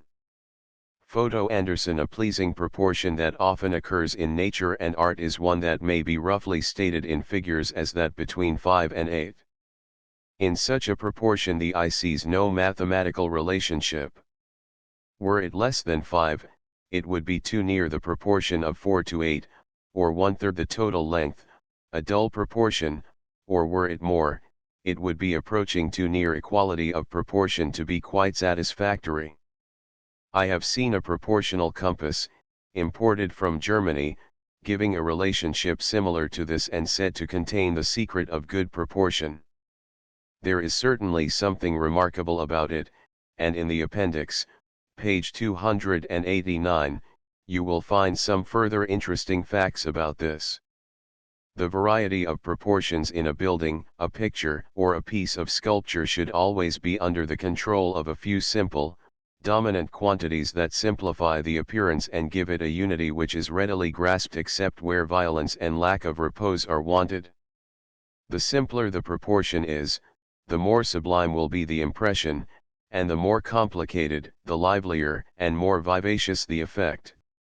From a few well-chosen large proportions the eye may be led on to enjoy the smaller varieties. But in good proportion the lesser parts are not allowed to obtrude, but are kept in subordination to the main dispositions on which the unity of the effect depends. 17. Portrait drawing. There is something in every individual that is likely for a long time to defy the analysis of science.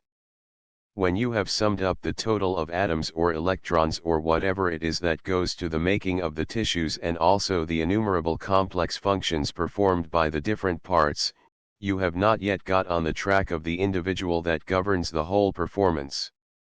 The effect of this personality on the outward form, and the influence it has in modifying the aspect of body and features, are the things that concern the portrait draftsman, the seizing on and expressing forcefully the individual character of the sitter, as expressed by his outward appearance.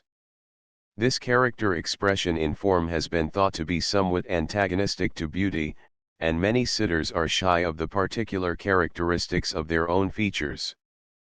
The fashionable photographer, knowing this, carefully stipples out of his negative any striking characteristics in the form of his sitter the negative may show. But judging by the result, it is doubtful whether any beauty has been gained, and certain that interest and vitality have been lost in the process. Whatever may be the nature of beauty, it is obvious that what makes one object more beautiful than another is something that is characteristic of the appearance of the one and not of the other, so that some close study of individual characteristics must be the aim of the artist who would seek to express beauty, as well as the artist who seeks the expression of character and professes no interest in beauty. Catching the likeness, as it is called, is simply seizing on the essential things that belong only to a particular individual and differentiate that individual from others, and expressing them in a forceful manner. There are certain things that are common to the whole species, likeness to a common type. The individual likeness is not in this direction but at the opposite pole to it. It is one of the most remarkable things connected with the amazing subtlety of appreciation possessed by the human eye, that of the millions of heads in the world, and probably of all that have ever existed in the world, no two look exactly alike. When one considers how alike they are, and how very restricted is the range of difference between them. Is it not remarkable how quickly the eye recognizes one person from another? It is more remarkable still how one sometimes recognizes a friend not seen for many years, and whose appearance has changed considerably in the meantime.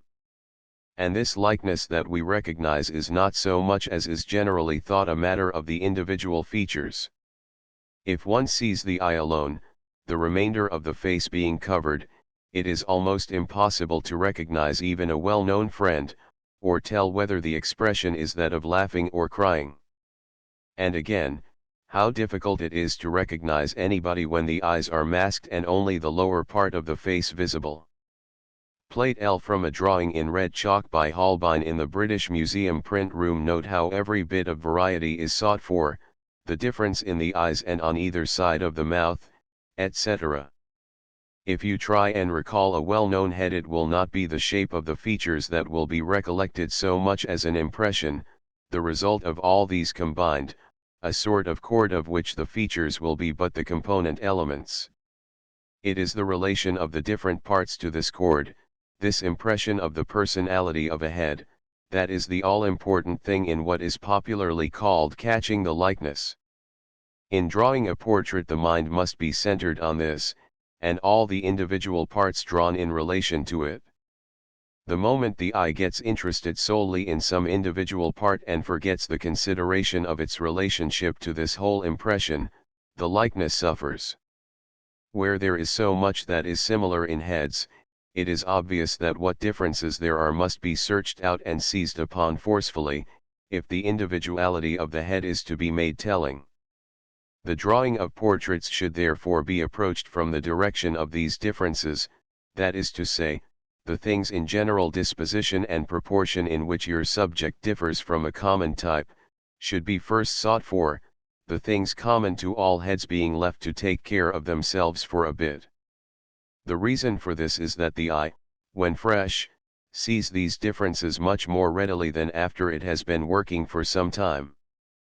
The tendency of a tired eye is to see less differentiation, and to hark back to a dull uniformity, so get in touch at once with the vital differences while your eye is fresh and your vision keen. Look out first for the character of the disposition of the features, note the proportions down an imagined center line, of the brows, the base of the nose, the mouth, and chin, and get the character of the shape of the enclosing line of the face blocked out in square lines. The great importance of getting these proportions right early cannot be overemphasized, as any mistake may later on necessitate completely shifting a carefully drawn feature. And the importance of this may be judged from the fact that you recognize a head a long way off, before anything but the general disposition of the masses surrounding the features can be seen. The shape of the skull, too, is another thing of which to get an early idea, and its relation to the face should be carefully noted. But it is impossible to lay down hard and fast rules for these things. Some artists begin in point drawing with the eyes, and some leave the eyes until the very last. Some draftsmen are never happy until they have an eye to adjust the head round, treating it as the center of interest and drawing the parts relatively to it. While others say, with some truth, that there is a mesmeric effect produced when the eye is drawn that blinds one to the cold-blooded technical consideration of a head as line and tone in certain relationships, that it is as well to postpone until the last that moment when the shapes and tones that represent form in your drawing shall be lit up by the introduction of the eye to the look of a live person. One is freer to consider the accuracy of one's form before this disturbing influence is introduced. And there is a good deal to be said for this. Although in point drawing you can, without serious effect, begin at any part that interests you, in setting out a painting I think there can be no two opinions as to the right way to go about it. The character of the general disposition of the masses must be first constructed. And if this general blocking in has been well done, the character of the sitter will be apparent from the first even in this early stage, and you will be able to judge of the accuracy of your blocking out by whether or not it does suggest the original. If it does not, correct it before going any further, working, as it were, from the general impression of the masses of the head as seen a long way off, adding more and more detail, and gradually bringing the impression nearer, until the completed head is arrived at, thus getting in touch from the very first with the likeness which should dominate the work all along. Plately Sir Charles Dilke, Bart. From the drawing in the collection of Sir Robert Essex, MP, in red Conti chalk rubbed, the highlights being picked out with rubber. There are many points of view from which a portrait can be drawn, I mean, mental points of view.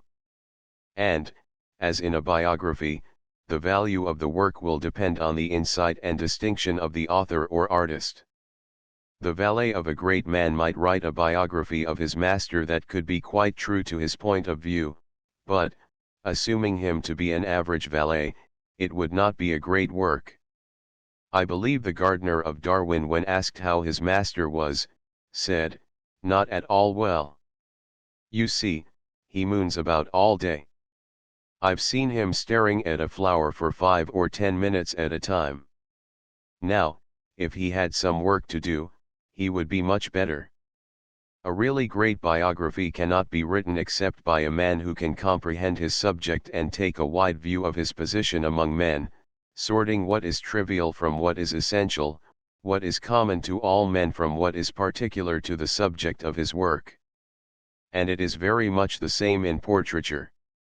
It is only the painter who possesses the intuitive faculty for seizing on the significant things in the form expression of his subject, of disentangling what is trivial from what is important, and who can convey this forcibly to the beholder on his canvas, more forcibly than a casual sight of the real person could do. It is only this painter who can hope to paint a really fine portrait. It is true, the honest and sincere expression of any painter will be of some interest, just as the biography written by Darwin's gardener might be, but there is a vast difference between this point of view and that of the man who thoroughly comprehends his subject. Not that it is necessary for the artist to grasp the mind of his sitter, although that is no disadvantage. But this is not his point of view. His business is with the effect of this inner man on his outward appearance. And it is necessary for him to have that intuitive power that seizes instinctively on those variations of form that are expressive of this inner man. The habitual cast of thought in any individual affects the shape and molds the form of the features, and, to the discerning, the head is expressive of the person, both the bigger and the smaller person, both the larger and the petty characteristics everybody possesses. And the fine portrait will express the larger and subordinate the petty individualities, will give you what is of value, and subordinate what is trivial in a person's appearance. The pose of the head is a characteristic feature about people that is not always given enough attention in portraits. The habitual cast of thought affects its carriage to a very large degree. The two extreme types of what we mean are the strongly emotional man who carries his head high, drinking in impressions as he goes through the world, and the man of deep thought who carries his head bent forward, his back bent in sympathy with it. Everybody has some characteristic action in the way that should be looked out for and that is usually absent when a sitter first appears before a painter on the studio throne. A little diplomacy and conversational humoring is necessary to produce that unconsciousness that will betray the man in his appearance. How the power to discover these things can be acquired, it is, of course, impossible to teach. All the student can do is to familiarize himself with the best examples of portraiture, in the hope that he may be stimulated by this means to observe finer qualities in nature and develop the best that is in him. But he must never be insincere in his work. If he does not appreciate fine things in the work of recognized masters, let him stick to the honest portrayal of what he does see in nature. The only distinction of which he is capable lies in this direction. It is not until he awakens to the sight in nature of qualities he may have admired in others' work that he is in a position honestly to introduce them into his own performances. Probably the most popular point of view in portraiture at present is the one that can be described as a striking presentment of the live person. This is the portrait that arrests the crowd in an exhibition. You cannot ignore it, vitality bursts from it, and everything seems sacrificed to this quality of striking lifelikeness. And some very wonderful modern portraits have been painted from this point of view.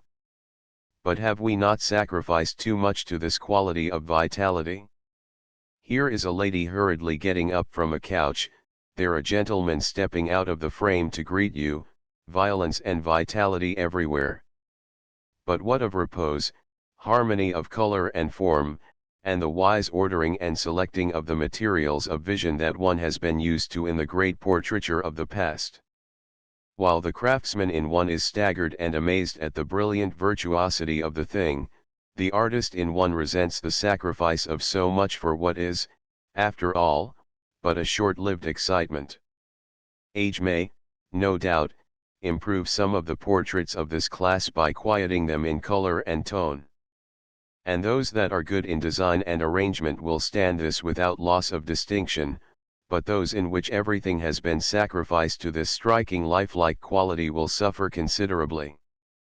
This particular quality depends so much on the freshness of the paint that when this is mellowed and its vividness is lost, nothing will remain of value, if the quieter qualities of design and arrangement have been sacrificed for it. Frans Hals is the only old master I can think of with whom this form of portrait can be compared. But it will be noticed that besides designing his canvases carefully, he usually balanced the vigor and vitality of his form with a great sobriety of color. In fact, in some of his later work, where this restless vitality is most in evidence, the color is little more than black and white, with a little yellow ochre and Venetian red. It is this extreme reposefulness of color that opposes the unrest in the form and helps to restore the balance and necessary repose in the picture. It is interesting to note the restless variety of the edges in Frans Hals' work, how he never, if he can help it, lets an edge run smoothly, but keeps it constantly on the move, often leaving it quite jagged, and to compare this with what was said about vitality depending on variety. Plate Lee. John Redmond, M.P. From the drawing in the collection of Sir Robert Essex, M.P., in red Conti chalk rubbed, the highlights being picked out with rubber.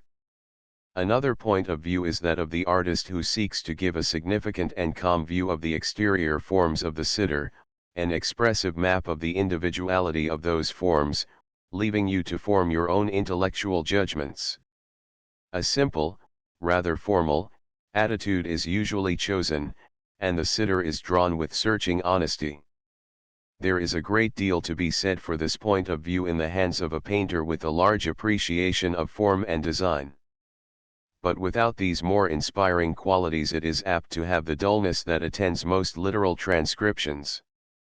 There are many instances of this point of view among early portrait painters, one of the best of which is the work of Holbein. But then, to a very distinguished appreciation of the subtleties of form characterization he added a fine sense of design and color arrangement, qualities by no means always at the command of some of the lesser men of this school. Every portrait draftsman should make a pilgrimage to Windsor, armed with the necessary permission to view the wonderful series of portrait drawings by this master in the library of the castle. They are a liberal education in portrait drawing. It is necessary to see the originals, for it is only after having seen them that one can properly understand the numerous and well-known reproductions. A study of these drawings will, I think, reveal the fact that they are not so literal as is usually thought. Unflinchingly and unaffectedly honest they are, but honest not to a cold, mechanically accurate record of the sitter's appearance, but honest and accurate to the vital impression of the live sitter made on the mind of the live artist. This is the difference we were trying to explain that exists between the academic and the vital drawing, and it is a very subtle and elusive quality, like all artistic qualities, to talk about. The record of a vital impression done with unflinching accuracy, but under the guidance of intense mental activity, is a very different thing from a drawing done with the cold, mechanical accuracy of a machine. the one will instantly grip the attention and give one a vivid sensation in a way that no mechanically accurate drawing could do, and in a way that possibly the sight of the real person would not always do. We see numbers of faces during a day, but only a few with the vividness of which I am speaking. How many faces in a crowd are passed indifferently, there is no vitality in the impression they make on our mind, but suddenly a face will rivet our attention, and although it is gone in a flash, the memory of the impression will remain for some time. The best of Holbein's portrait drawings give one the impression of having been seen in one of these flashes and rivet the attention in consequence. Drawings done under this mental stimulus present subtle differences from drawings done with cold accuracy. The drawing of the Lady Audley, here reproduced, bears evidence of some of this subtle variation on what are called the facts, in the left eye of the sitter. It will be noticed that the pupil of this eye is larger than the other. Now I do not suppose that as a matter of mechanical accuracy this was so, but the impression of the eyes seen as part of a vivid impression of the head is seldom that they are the same size. Holbein had in the first instance in this very carefully wrought drawing made them so, but when at the last he was visualizing the impression, pulling it together as artists say, he has deliberately put a line outside the original one, making this pupil larger. This is not at all clearly seen in the reproduction, but is distinctly visible in the original. And to my thinking it was done at the dictates of the vivid mental impression he wished his drawing to convey. Few can fail to be struck in turning over this wonderful series of drawings by the vividness of their portraiture, and the vividness is due to their being severely accurate to the vital impression on the mind of Holbein, not merely to the facts coldly observed. Plate LIII. The Lady Audley. Holbein, Windsor. Note the different sizes of pupils in the eyes, and see letterpress on the opposite page. Copyright Photo Braun & Co. Another point of view is that of seeking in the face a symbol of the person within, and selecting those things about a head that express this. As has already been said, the habitual attitude of mind has in the course of time a marked influence on the form of the face, and in fact of the whole body, so that to those who can see the man or woman is a visible symbol of themselves. But this is by no means apparent to all. The striking example of this class is the splendid series of portraits by the late G.F. Watts. Looking at these heads one is made conscious of the people in a fuller, deeper sense than if they were before one in the flesh. For Watts sought to discover the person in their appearance and to paint a picture that should be a living symbol of them. He took pains to find out all he could about the mind of his sitters before he painted them, and sought in the appearance the expression of this inner man. So that whereas with Holbein it was the vivid presentation of the impression as one might see a head that struck one in a crowd, with Watts it is the spirit one is first conscious of. The thunders of war appear in the powerful head of Lord Lawrence, the music of poetry in the head of Swinburne, and the dry atmosphere of the higher regions of thought in the John Stuart Mill, &c. In the National Portrait Gallery there are two paintings of the poet Robert Browning, one by Rudolph Lehmann and one by Watts. Now the former portrait is probably much more like the poet as the people who met him casually saw him.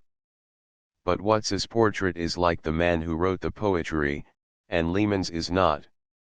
Browning was a particularly difficult subject in this respect, in that to a casual observer there was much more about his external appearance to suggest a prosperous man of business, than the fiery zeal of the poet. These portraits by Watts will repay the closest study by the student of portraiture. They are full of that wise selection by a great mind that lifts such work above the triviality of the commonplace to the level of great imaginative painting. Another point of view is that of treating the sitter as part of a symphony of form and color, and subordinating everything to this artistic consideration. This is very fashionable at the present time, and much beautiful work is being done with this motive. And with many ladies who would not, I hope, object to one saying that their principal characteristic was the charm of their appearance, this point of view offers, perhaps, one of the best opportunities of a successful painting. A pose is selected that makes a good design of line and color a good pattern, and the character of the sitter is not allowed to obtrude or mar the symmetry of the whole considered as a beautiful panel. The portraits of J. McNeill Whistler are examples of this treatment, a point of view that has very largely influenced modern portrait painting in England. Then there is the official portrait, in which the dignity of an office held by the sitter, of which occasion the portrait is a memorial, has to be considered. The more intimate interest in the personal character of the sitter is here subordinated to the interest of his public character and attitude of mind towards his office. Thus it happens that much more decorative pageantry symbolic of these things is permissible in this kind of portraiture than in that of plain Mr. Smith, a greater stateliness of design as befitting official occasions. It is not contended that this forms anything like a complete list of the numerous aspects from which a portrait can be considered, but they are some of the more extreme of those prevalent at the present time. Neither is it contended that they are incompatible with each other. The qualities of two or more of these points of view are often found in the same work. And it is not inconceivable that a single portrait might contain all and be a striking lifelike presentment, a faithful catalogue of all the features, a symbol of the person and a symphony of form and color. But the chances are against such a composite affair being a success. One or other quality will dominate in a successful work, and it is not advisable to try and combine too many different points of view, as, in the confusion of ideas, directness of expression is lost. But no good portrait is without some of the qualities of all these points of view, whichever may dominate the artist's intention. Expression. The camera, and more particularly the instantaneous camera, has habituated people to expect in a portrait a momentary expression, and of these momentary expressions the faint smile, as we all know, is an easy first in the matter of popularity. It is no uncommon thing for the painter to be asked in the early stages of his work when he is going to put in the smile, it never being questioned that this is the artist's aim in the matter of expression. The giving of lifelike expression to a painting is not so simple a matter as it might appear to be. Could one set the real person behind the frame and suddenly fix them forever with one of those passing expressions on their faces, however natural it might have been at the moment, fixed forever it is terrible, and most unlifelike. As we have already said, a few lines scribbled on a piece of paper by a consummate artist would give a greater sense of life than this fixed actuality. It is not ultimately by the pursuit of the actual realization that expression and life are conveyed in a portrait. Every face has expression of a far more interesting and enduring kind than these momentary disturbances of its form occasioned by laughter or some passing thought, and see. And it must never be forgotten that a portrait is a panel painted to remain for centuries without movement. So that a large amount of the quality of repose must enter into its composition. Portraits in which this has not been borne in mind, however entertaining at a picture exhibition, when they are seen for a few moments only, pall on one if constantly seen, and are finally very irritating. But the real expression in a head is something more enduring than these passing movements, one that belongs to the forms of a head, and the marks left on that form by the life and character of the person. This is of far more interest than those passing expressions, the results of the contraction of certain muscles under the skin, the effect of which is very similar in most people. It is for the portrait painter to find this more enduring expression and give it noble expression in his work. Treatment of clothes. It is a common idea among sitters that if they are painted in modern clothes the picture will look old-fashioned in a few years. If the sitter's appearance were fixed upon the canvas exactly as they stood before the artist in his studio, without any selection on the part of the painter, this might be the result, and is the result in the case of painters who have no higher aim than this. But there are qualities in dress that do not belong exclusively to the particular period of their fashion. Qualities that are the same in all ages. And when these are insisted upon, and the frivolities of the moment in dress not troubled about so much, the portrait has a permanent quality, and will never in consequence look old-fashioned in the offensive way that is usually meant. In the first place, the drapery and stuffs of which clothes are made follow laws in the manner in which they fold and drape over the figure, that are the same in all times. If the expression of the figure through the draperies is sought by the painter, a permanent quality will be given in his work, whatever fantastic shapes the cut of the garments may assume. And further, the artist does not take whatever comes to hand in the appearance of his sitter, but works to a thought-out arrangement of color and form, to a design. This he selects from the moving and varied appearance of his sitter, trying one thing after another, until he sees a suggestive arrangement, from the impression of which he makes his design. It is true that the extremes of fashion do not always lend themselves so readily as more reasonable modes to the making of a good pictorial pattern. But this is not always so, some extreme fashions giving opportunities of very piquant and interesting portrait designs. So that, however extreme the fashion, if the artist is able to select some aspect of it that will result in a good arrangement for his portrait, the work will never have the offensive old-fashioned look. The principles governing good designs are the same in all times, and if material for such arrangement has been discovered in the most modish of fashions, it has been lifted into a sphere where nothing is ever out of date. It is only when the painter is concerned with the trivial details of fashion for their own sake, for the making his picture look like the real thing, and has not been concerned with transmuting the appearance of fashionable clothes by selection into the permanent realms of form and color design, that his work will justify one in saying that it will look stale in a few years. The fashion of dressing sitters in meaningless, so-called classical draperies is a feeble one, and usually argues a lack of capacity for selecting a good arrangement from the clothes of the period in the artist who adopts it. Modern women's clothes are full of suggestions for new arrangements and designs quite as good as anything that has been done in the past. The range of subtle colors and varieties of texture in materials is amazing, and the subtlety of invention displayed in some of the designs for costumes leads one to wonder whether there is not something in the remark attributed to an eminent sculptor that designing ladies' fashions is one of the few arts that is thoroughly vital today. 18. The visual memory. The memory is the great storehouse of artistic material, the treasures of which the artist may know little about until a chance association lights up some of its dark recesses. From early years the mind of the young artist has been storing up impressions in these mysterious chambers, collected from nature's aspects, works of art, and anything that comes within the field of vision. It is from this store that the imagination draws its material, however fantastic and remote from natural appearances the forms it may assume.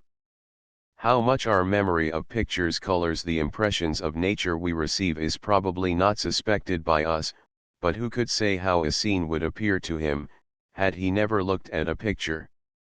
So sensitive is the vision to the influence of memory that, after seeing the pictures of some painter whose work has deeply impressed us, we are apt, while the memory of it is still fresh in our minds, to see things as he would paint them.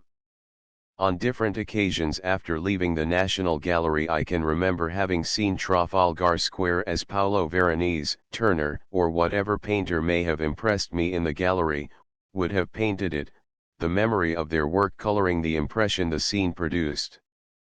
But, putting aside the memory of pictures, let us consider the place of direct visual memory from nature in our work, pictures being indirect or second-hand impressions. We have seen in an earlier chapter how certain painters in the 19th century, feeling how very second-hand and far removed from nature painting had become, started a movement to discard studio traditions and study nature with a single eye, taking their pictures out of doors, and endeavoring to wrest nature's secrets from her on the spot. The Pre-Raphaelite movement in England and the Impressionist movement in France were the results of this impulse. And it is interesting, by the way, to contrast the different manner in which this desire for more truth to nature affected the French and English temperaments. The intense individualism of the English sought out every detail, every leaf and flower for itself, painting them with a passion and intensity that made their painting a vivid medium for the expression of poetic ideas, while the more synthetic mind of the Frenchman approached the search for visual truth from the opposite point of view of the whole effect, finding in the large, generalist impression a new world of beauty. And his more logical mind led him to inquire into the nature of light, and so to invent a technique founded on scientific principles. But now the first blush of freshness has worn off the new movement. Painters have begun to see that if anything but very ordinary effects are to be attempted, this painting on the spot must give place to more reliance on the memory. Memory has this great advantage over direct vision: it retains more vividly the essential things, and has a habit of losing what is unessential to the pictorial impression. But what is the essential in a painting?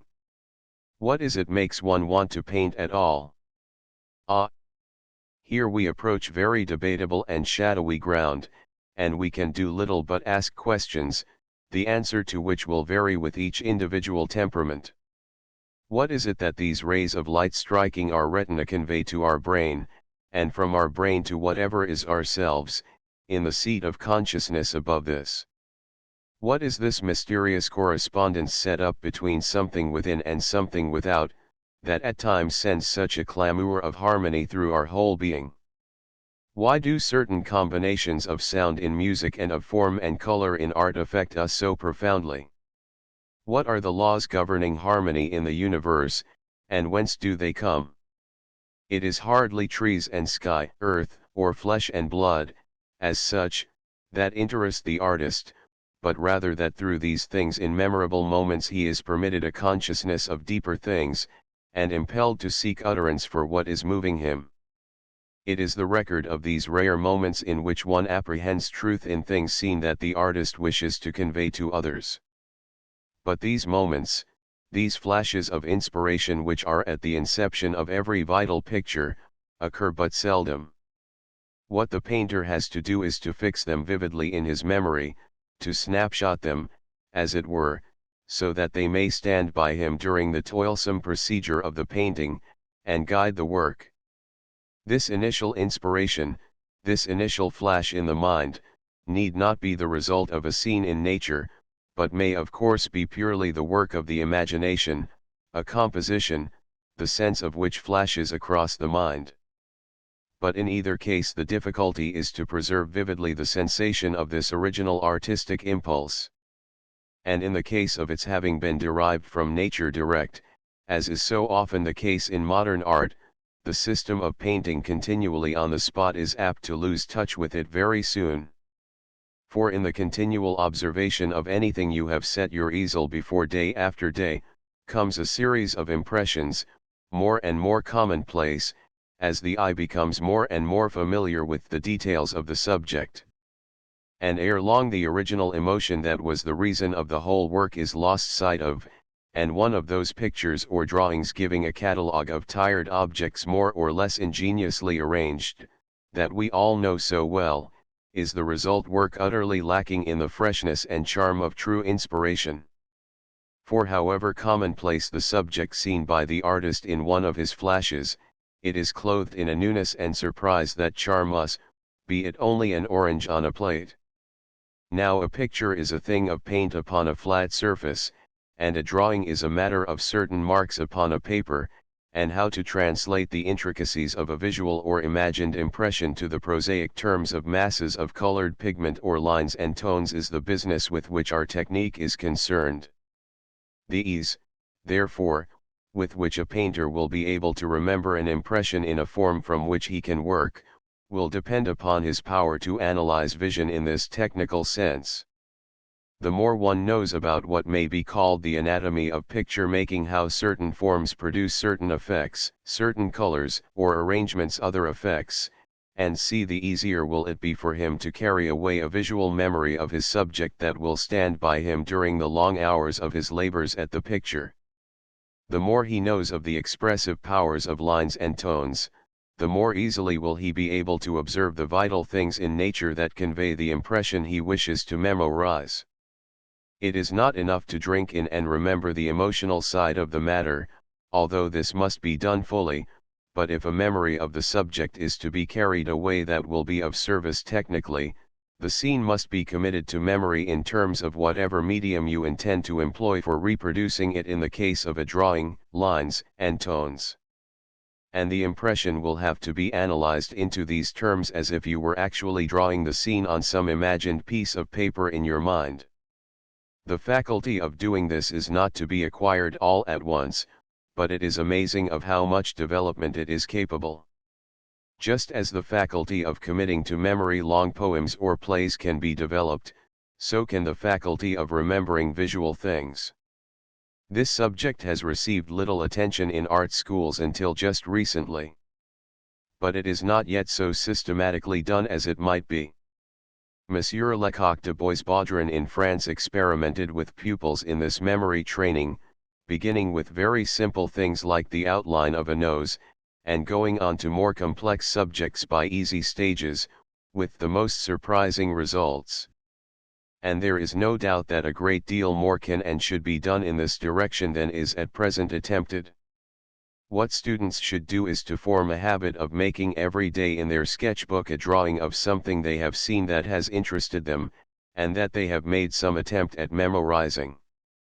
Don't be discouraged if the results are poor and disappointing at first. You will find that by persevering your power of memory will develop and be of the greatest service to you in your after work.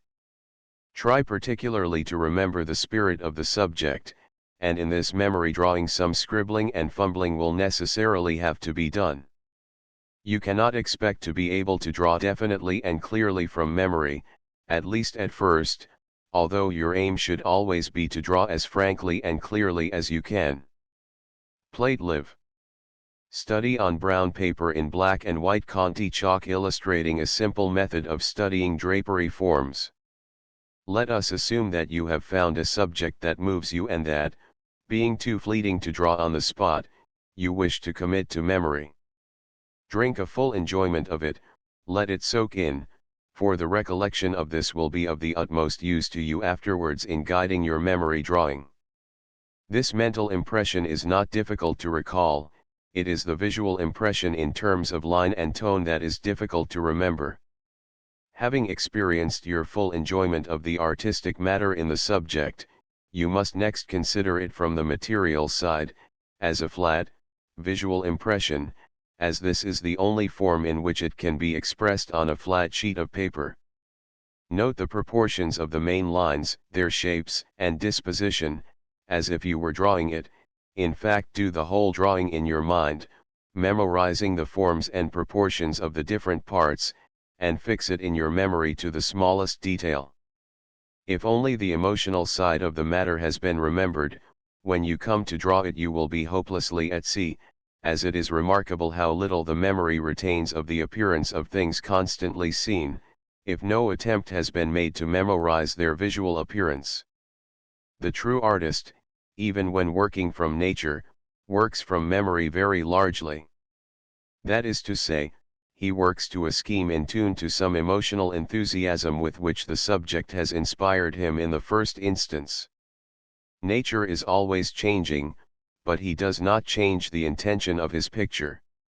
He always keeps before him the initial impression he sets out to paint, and only selects from nature those things that play up to it. He is a feeble artist, who copies individually the parts of a scene with whatever effect they may have at the moment he is doing them, and then expects the sum total to make a picture. If circumstances permit, it is always as well to make in the first instance a rapid sketch that shall, whatever it may lack, at least contain the main disposition of the masses and lines of your composition seen under the influence of the enthusiasm that has inspired the work. This will be of great value afterwards in freshening your memory when in the labor of the work the original impulse gets dulled. It is seldom that the vitality of this first sketch is surpassed by the completed work, and often, alas, it is far from equaled. In portrait painting and drawing the memory must be used also. A sitter varies very much in the impression he gives on different days, and the artist must in the early sittings, when his mind is fresh, select the aspect he means to paint and afterwards work largely to the memory of this. Always work to a scheme on which you have decided, and do not flounder on in the hope of something turning up as you go along. Your faculties are never so active and prone to see something interesting and fine as when the subject is first presented to them. This is the time to decide your scheme, this is the time to take your fill of the impression you mean to convey. This is the time to learn your subject thoroughly and decide on what you wish the picture to be. And having decided this, work straight on, using nature to support your original impression, but don't be led off by a fresh scheme because others strike you as you go along. New schemes will do so, of course, and every new one has a knack of looking better than your original one. But it is not often that this is so, the fact that they are new makes them appear to greater advantage than the original scheme to which you have got accustomed. So that it is not only in working away from nature that the memory is of use, but actually when working directly in front of nature. To sum up, there are two aspects of a subject, the one luxuriating in the sensuous pleasure of it, with all of spiritual significance it may consciously or unconsciously convey, and the other concerned with the lines, tones, shapes, and their rhythmic ordering, by means of which it is to be expressed the matter and manner, as they may be called. And, if the artist's memory is to be of use to him in his work, both these aspects must be memorized, and of the two the second will need the most attention. But although there are these two aspects of the subject, and each must receive separate attention when memorizing it, they are in reality only two aspects of the same thing, which in the act of painting or drawing must be united if a work of art is to result. When a subject first flashes upon an artist he delights in it as a painted or drawn thing, and feels instinctively the treatment it will require. In good draftsmanship the thing felt will guide and govern everything, every touch will be instinct with the thrill of that first impression. The craftsman mind, so laboriously built up, should by now have become an instinct, a second nature, at the direction of a higher consciousness. At such times the right strokes, the right tones come naturally and go on the right place, the artist being only conscious of a fierce joy and a feeling that things are in tune and going well for once. It is the thirst for this glorious enthusiasm, this fusing of matter and manner, this act of giving the spirit within outward form, that spurs the artist on at all times, and it is this that is the wonderful thing about art.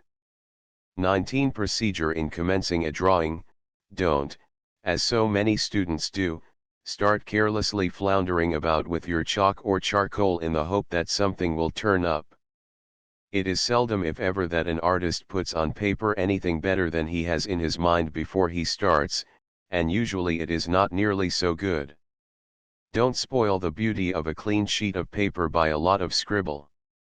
Try and see in your mind's eye the drawing you mean to do, and then try and make your hand realize it, making the paper more beautiful by every touch you give instead of spoiling it by a slovenly manner of procedure. To know what you want to do and then to do it is the secret of good style and technique. This sounds very commonplace, but it is surprising how few students make it their aim. You may often observe them come in, pin a piece of paper on their board, draw a line down the middle, make a few measurements, and start blocking in the drawing without having given the subject to be drawn a thought, as if it were all there done before them, and only needed copying, as a clerk would copy a letter already drafted for him. Now, nothing is being said against the practice of drawing guidelines and taking measurements and blocking in your work. This is very necessary in academic work, if rather fettering to expressive drawing, but even in the most academic drawing the artistic intelligence must be used, although that is not the kind of drawing this chapter is particularly referring to. Look well at the model first, try and be moved by something in the form that you feel is fine or interesting, and try and see in your mind's eye what sort of drawing you mean to do before touching your paper. In school studies, be always unflinchingly honest to the impression the model gives you, but dismiss the camera idea of truth from your mind. Instead of converting yourself into a mechanical instrument for the copying of what is before you, let your drawing be an expression of truth perceived intelligently. Be extremely careful about the first few strokes you put on your paper. The quality of your drawing is often decided in these early stages. If they are vital and expressive, you have started along lines you can develop, and have some hope of doing a good drawing. If they are feeble and poor, the chances are greatly against your getting anything good built upon them. If your start has been bad, pull yourself together, turn your paper over and start afresh, trying to seize upon the big, significant lines and swings in your subject at once.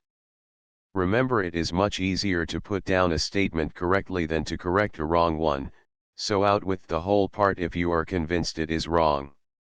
Train yourself to make direct, accurate statements in your drawings, and don't waste time trying to maneuver a bad drawing into a good one. Stop as soon as you feel you have gone wrong and correct the work in its early stages, instead of rushing on upon a wrong foundation in the vague hope that it will all come right in the end.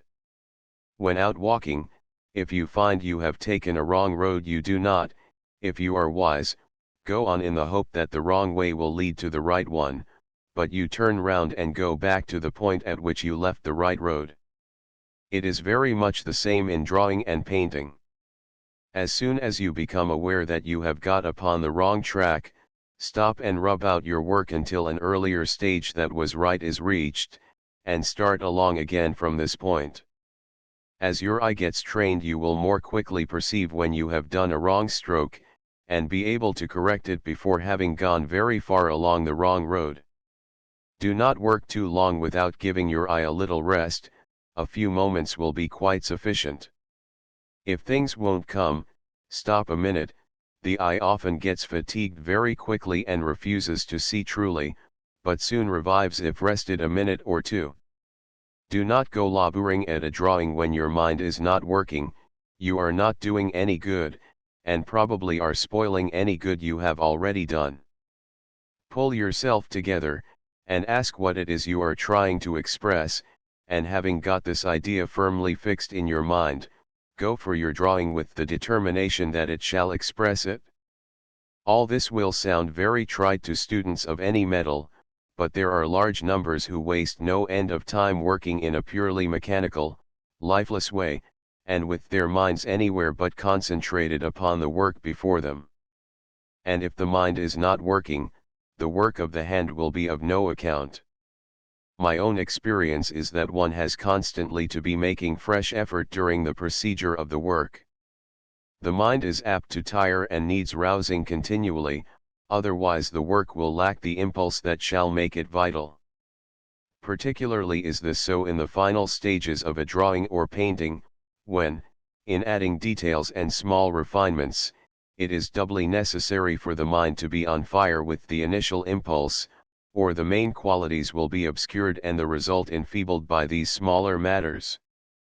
Do not rub out, if you can possibly help it, in drawings that aim at artistic expression. In academic work, where artistic feeling is less important than the discipline of your faculties, you may, of course, do so, but even here as little as possible.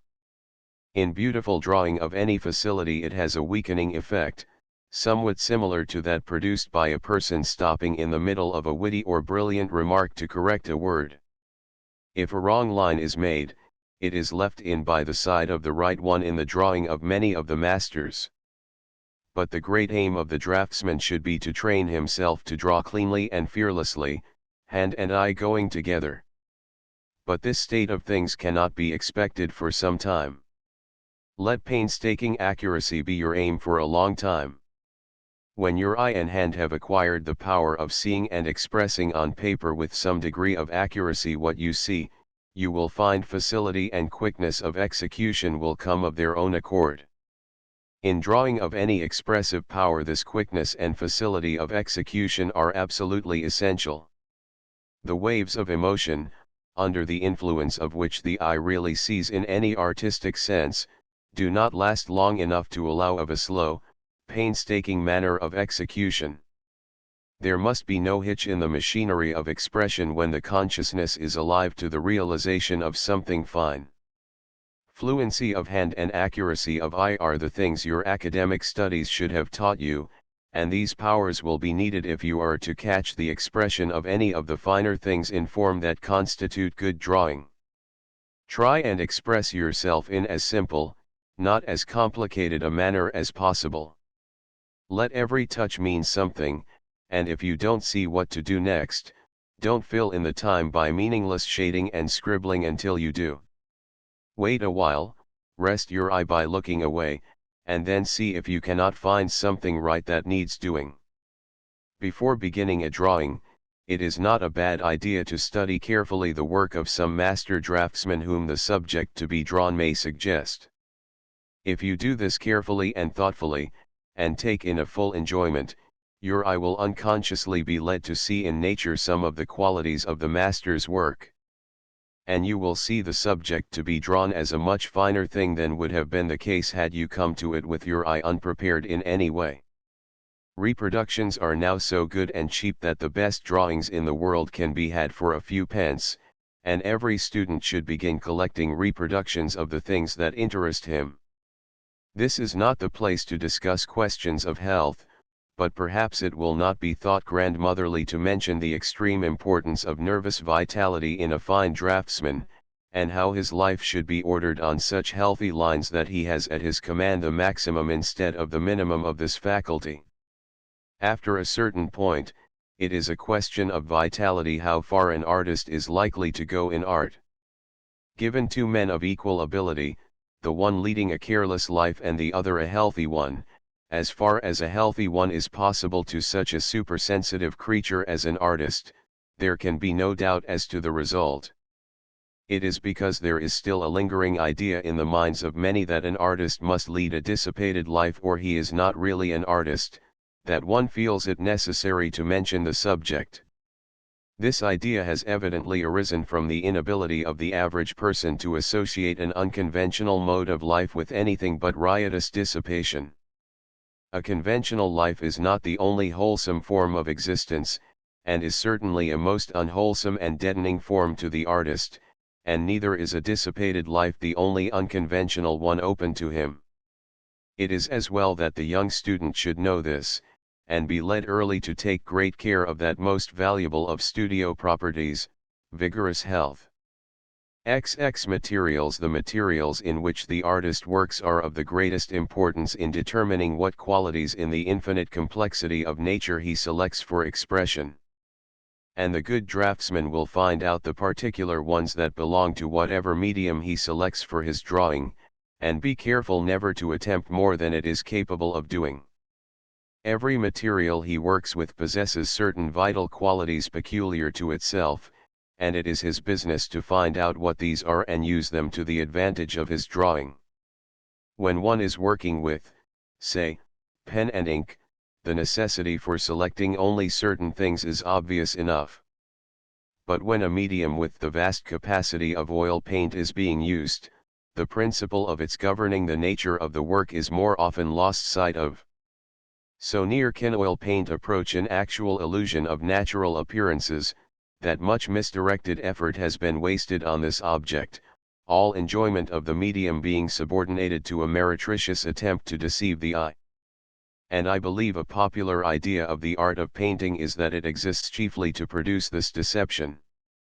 No vital expression of nature can be achieved without the aid of the particular vitality possessed by the medium with which one is working.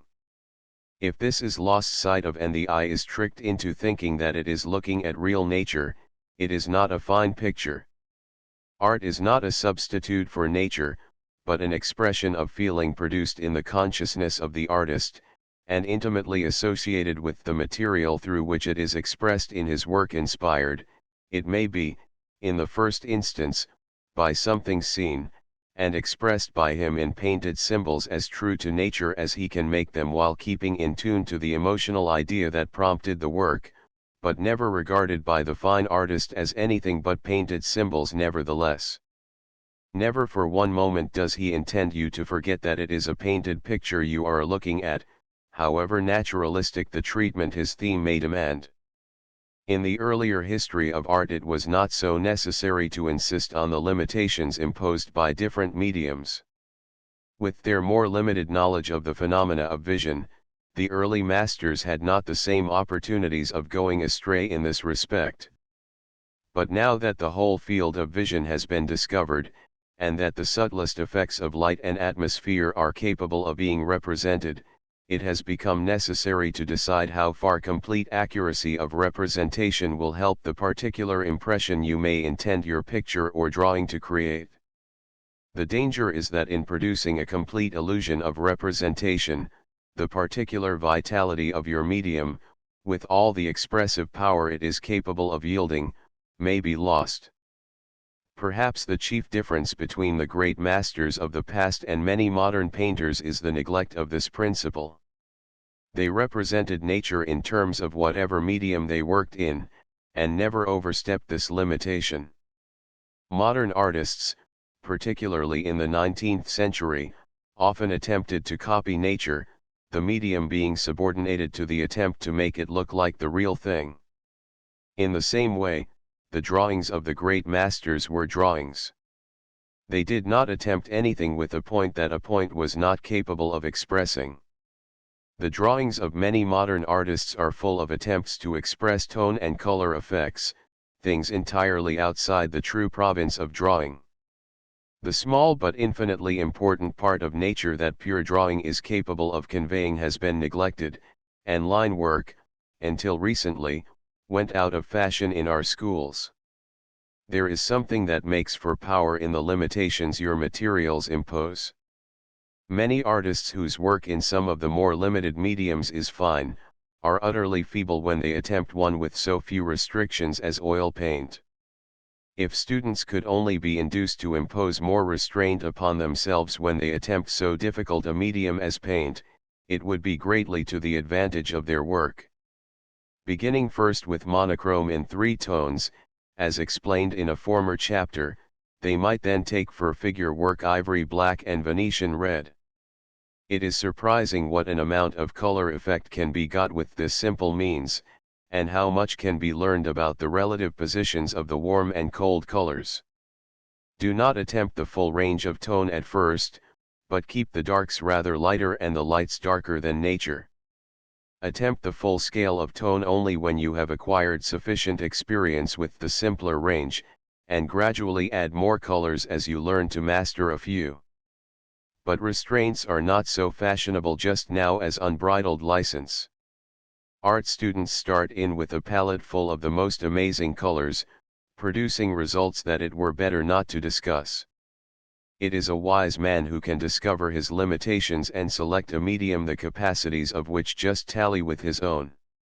To discover this, it is advisable to try many, and below is a short description of the chief ones used by the draftsman.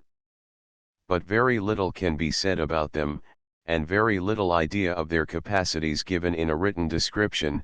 They must be handled by the student, and are no doubt capable of many more qualities than have yet been got out of them. Lead pencil, this well-known medium, is one of the most beautiful for pure line work, and its use is an excellent training to the eye and hand in precision of observation. Perhaps this is why it has not been so popular in our art schools lately, when the charms of severe discipline are not so much in favor as they should be.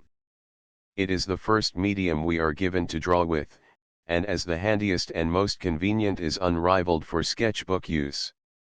It is made in a large variety of degrees, from the hardest and grayest to the softest and blackest, and is too well known to need much description. It does not need fixing. For pure line drawing nothing equals it, except Silver Point, and great draftsmen, like Ingres, have always loved it. It does not lend itself so readily to any form of mass drawing. Although it is sometimes used for this purpose, the offensive shine that occurs if dark masses are introduced is against its use in any but very lightly shaded work. Plate LV from a silver point drawing, its charm is the extreme delicacy of its gray-black lines. Silver and gold point. Similar to lead pencil, and of even greater delicacy, is silver point drawing. A more ancient method, it consists in drawing with a silver point on paper the surface of which has been treated with a faint wash of Chinese white. Without this wash the point will not make a mark. For extreme delicacy and purity of line no medium can surpass this method. And for the expression of a beautiful line, such as a profile, nothing could be more suitable than a silver point. As a training to the eye and hand also, it is of great value, as no rubbing out of any sort is possible, and eye and hand must work together with great exactness. The discipline of silver point drawing is to be recommended as a corrective to the picturesque vagaries of charcoal work. A gold point, giving a warmer line, can also be used in the same way as a silver point, the paper first having been treated with Chinese white. Charcoal. Two extreme points of view from which the rendering of form can be approached have been explained, and it has been suggested that students should study them both separately in the first instance, as they each have different things to teach.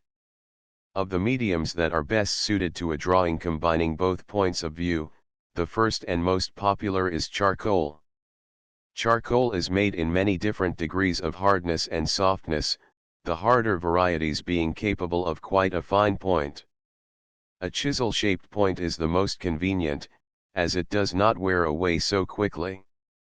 And if the broad side of the chisel point is used when a dark mass is wanted, the edge can constantly be kept sharp. With this edge a very fine line can be drawn. Charcoal works with great freedom, and answers readily when forceful expression is wanted. It is much more like painting than any other form of drawing, a wide piece of charcoal making a wide mark similar to a brush. The delicacy and lightness with which it has to be handled is also much more like the handling of a brush than any other point drawing. When rubbed with the finger, it sheds a soft gray tone over the whole work.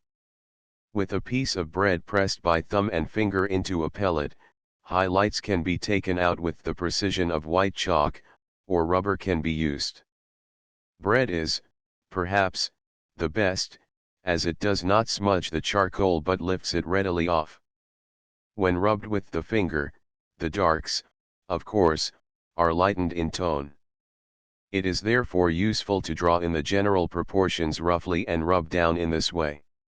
You then have a middle tone over the work, with the rough drawing showing through.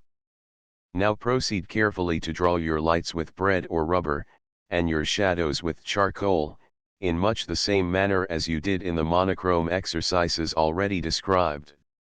All preliminary setting out of your work on canvas is usually done with charcoal, which must of course be fixed with a spray diffuser.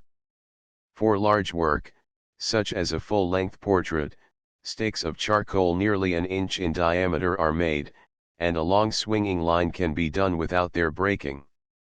For drawings that are intended as things of beauty in themselves, and are not merely done as a preparatory study for a painting, charcoal is perhaps not so refined a medium as a great many others. It is too much like painting to have the particular beauties of a drawing, and too much like drawing to have the qualities of a painting. However, some beautiful things have been done with it. It is useful in doing studies where much finish is desired, to fix the work slightly when drawn in and carried some way on. You can work over this again without continually rubbing out with your hand what you have already drawn. If necessary, you can rub out with a hard piece of rubber any parts that have already been fixed, or even scrape with a penknife. But this is not advisable for anything but an academic study, or working drawings, as it spoils the beauty and freshness of charcoal work. Studies done in this medium can also be finished with Conti chalk. There is also an artificial charcoal put up in sticks, that is very good for refined work. It has some advantages over natural charcoal, in that there are no knots and it works much more evenly. The best natural charcoal I have used is the French make known as Fusain Rouge. It is made in 3 degrees, number 3 being the softest, and, of course, the blackest. But some of the ordinary Venetian and vine charcoals sold are good. But don't get the cheaper varieties, a bad piece of charcoal is worse than useless. Charcoal is fixed by means of a solution of white shellac dissolved in spirits of wine, blown on with a spray diffuser. This is sold by the artist's colorman, or can be easily made by the student. It lightly deposits a thin film of shellac over the work, acting as a varnish and preventing its rubbing off. Charcoal is not on the whole the medium an artist with a pure love of form selects, but rather that of the painter, who uses it when his brushes and paints are not handy. Red chalk, sanguine. A delightful medium that can be used for either pure line work or a mixed method of drawing, is red chalk. This natural red earth is one of the most ancient materials for drawing. It is a lovely Venetian red in color, and works well in the natural state, if you get a good piece. It is sold by the ounce, and it is advisable to try the pieces as they vary very much, some being hard and gritty and some more soft and smooth. It is also made by Messrs. Conti of Paris in sticks artificially prepared. These work well and are never gritty, but are not so hard as the natural chalk, and consequently wear away quickly and do not make fine lines as well. Red chalk when rubbed with the finger or a rag spreads evenly on paper, and produces a middle tone on which lights can be drawn with rubber or bread. Stakes of hard, pointed rubber are everywhere sold, which, cut in a chisel shape, work beautifully on red chalk drawings. Bread is also excellent when a softer light is wanted. You can continually correct and redraw in this medium by rubbing it with the finger or a rag, thus destroying the lights and shadows to a large extent, and enabling you to draw them again more carefully. For this reason red chalk is greatly to be recommended for making drawings for a picture where much fumbling may be necessary before you find what you want. Unlike charcoal, it hardly needs fixing, and much more intimate study of the forms can be got into it. Most of the drawings by the author reproduced in this book are done in this medium. For drawings intended to have a separate existence it is one of the prettiest mediums. In fact, this is the danger to the student while studying, your drawing looks so much at its best that you are apt to be satisfied too soon. But for portrait drawings there is no medium to equal it. Additional quality of dark is occasionally got by mixing a little of this red chalk in a powdered state with water and a very little gum arabic. This can be applied with a sable brush as in watercolor painting, and makes a rich velvety dark. It is necessary to select your paper with some care. The ordinary paper has too much size on it. This is picked up by the chalk, and will prevent its marking. A paper with little size is best, or old paper where the size has perished. I find an OW paper, made for printing etchings, as good as any for ordinary work. It is not perfect, but works very well. What one wants is the smoothest paper without a faced and hot-pressed surface, and it is difficult to find. Occasionally black chalk is used with the red to add strength to it. And some draftsmen use it with the red in such a manner as to produce almost a full color effect. Holbein, who used this medium largely, tinted the paper in most of his portrait drawings, varying the tint very much, and sometimes using zinc white as a wash, which enabled him to supplement his work with a silver point line here and there, and also got over any difficulty the size in the paper might cause. His aim seems to have been to select the few essential things in a head and draw them with great finality and exactness. In many of the drawings the earlier work has been done with red or black chalk and then rubbed down and the drawing redone with either a brush and some of the chalk rubbed up with water and gum or a silver point line of great purity, while in others he has tinted the paper with watercolor and rubbed this away to the white paper where he wanted a light, or Chinese white has been used for the same purpose. Black Conti and carbon pencil. Black Conti is a hard black chalk made in small sticks of different degrees. It is also put up in cedar pencils. Rather more gritty than red chalk or charcoal, it is a favorite medium with some, and can be used with advantage to supplement charcoal when more precision and definition are wanted. It has very much the same quality of line and so does not show as a different medium. It can be rubbed like charcoal and red chalk and will spread a tone over the paper in very much the same way. Carbon pencils are similar to Conti, but smoother in working and do not rub. White chalk. White chalk is sometimes used on toned paper to draw the lights, the paper serving as a half tone while the shadows and outlines are drawn in black or red. In this kind of drawing the chalk should never be allowed to come in contact with the black or red chalk of the shadows, the half tone of the paper should always be between them. For rubbed work white pastel is better than the ordinary white chalk sold for drawing, as it is not so hard. A drawing done in this method with white pastel and red chalk is reproduced on page 46 transcriber's note, plate 4, and one with the hard white chalk, on page 260 transcriber's note, plate live. This is the method commonly used for making studies of drapery, the extreme rapidity with which the position of the lights and shadows can be expressed being of great importance when so unstable a subject as an arrangement of drapery is being drawn. Lithography.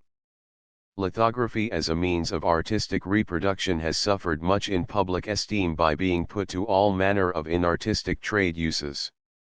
It is really one of the most wonderful means of reproducing an artist's actual work, the result being, in most cases, so identical with the original that, seen together, if the original drawing has been done on paper, it is almost impossible to distinguish any difference. And of course, as in etching, it is the prints that are really the originals. The initial work is only done as a means of producing these. A drawing is made on a lithographic stone, that is, a piece of limestone that has been prepared with an almost perfectly smooth surface. The chalk used is a special kind of a greasy nature, and is made in several degrees of hardness and softness. No rubbing out is possible, but lines can be scratched out with a knife, or parts made lighter by white lines being drawn by a knife over them. A great range of freedom and variety is possible in these initial drawings on stone. The chalk can be rubbed up with a little water, like a cake of watercolor, and applied with a brush. And every variety of tone can be made with the side of the chalk. Some care should be taken not to let the warm finger touch the stone, or it may make a greasy mark that will print. When this initial drawing is done to the artist's satisfaction, the most usual method is to treat the stone with a solution of gum arabic and a little nitric acid. After this is dry, the gum is washed off as far as may be with water, some of the gum is left in the porous stone, but it is rejected where the greasy lines and tones of the drawing come. Prints may now be obtained by rolling up the stone with an inked roller. The ink is composed of a varnish of boiled linseed oil and any of the lithographic colors to be commercially obtained. The ink does not take on the damp gummed stone, but only where the lithographic chalk has made a greasy mark, so that a perfect facsimile of the drawing on stone is obtained, when a sheet of paper is placed on the stone and the whole put through the press. The medium deserves to be much more popular with draftsmen than it is, as no more perfect means of reproduction could be devised. The lithographic stone is rather a cumbersome thing to handle, but the initial drawing can be done on paper and afterwards transferred to the stone. In the case of line work the result is practically identical, but where much tone and playing about with the chalk is indulged in, the stone is much better. Lithographic papers of different textures are made for this purpose, but almost any paper will do, provided the drawing is done with the special lithographic chalk. Pen and ink. Pen and ink was a favorite means of making studies with many old masters, notably Rembrandt. Often heightening the effect with a wash, he conveyed marvelous suggestions with the simplest scribbles. But it is a difficult medium for the young student to hope to do much with in his studies, although for training the eye and hand to quick definite statement of impressions, there is much to be said for it. No hugging of half-tones is possible, things must be reduced to a statement of clear darks, which would be a useful corrective to the tendency so many students have of seeing chiefly the half-tones in their work. Plate LVI. Study in pen and ink and wash for tree in the Bourhunt Rubens, Louvre, Photo Giroudon. The kind of pen used will depend on the kind of drawing you wish to make. In steel pens there are innumerable varieties, from the fine croquilles to the thick janibs. The natural croquill is a much more sympathetic tool than a steel pen, although not quite so certain in its line. But more play and variety is to be got out of it, and when a free pen drawing is wanted it is preferable. Reed pens are also made, and are useful when thick lines are wanted. They sometimes have a steel spring underneath to hold the ink somewhat in the same manner as some fountain pens. There is even a glass pen, consisting of a sharp-pointed cone of glass with grooves running down to the point. The ink is held in these grooves, and runs down and is deposited freely as the pen is used. A line of only one thickness can be drawn with it, but this can be drawn in any direction, an advantage over most other shapes. Etching. Etching is a process of reproduction that consists in drawing with a steel point on a waxed plate of copper or zinc, and then putting it in a bath of diluted nitric acid to bite in the lines.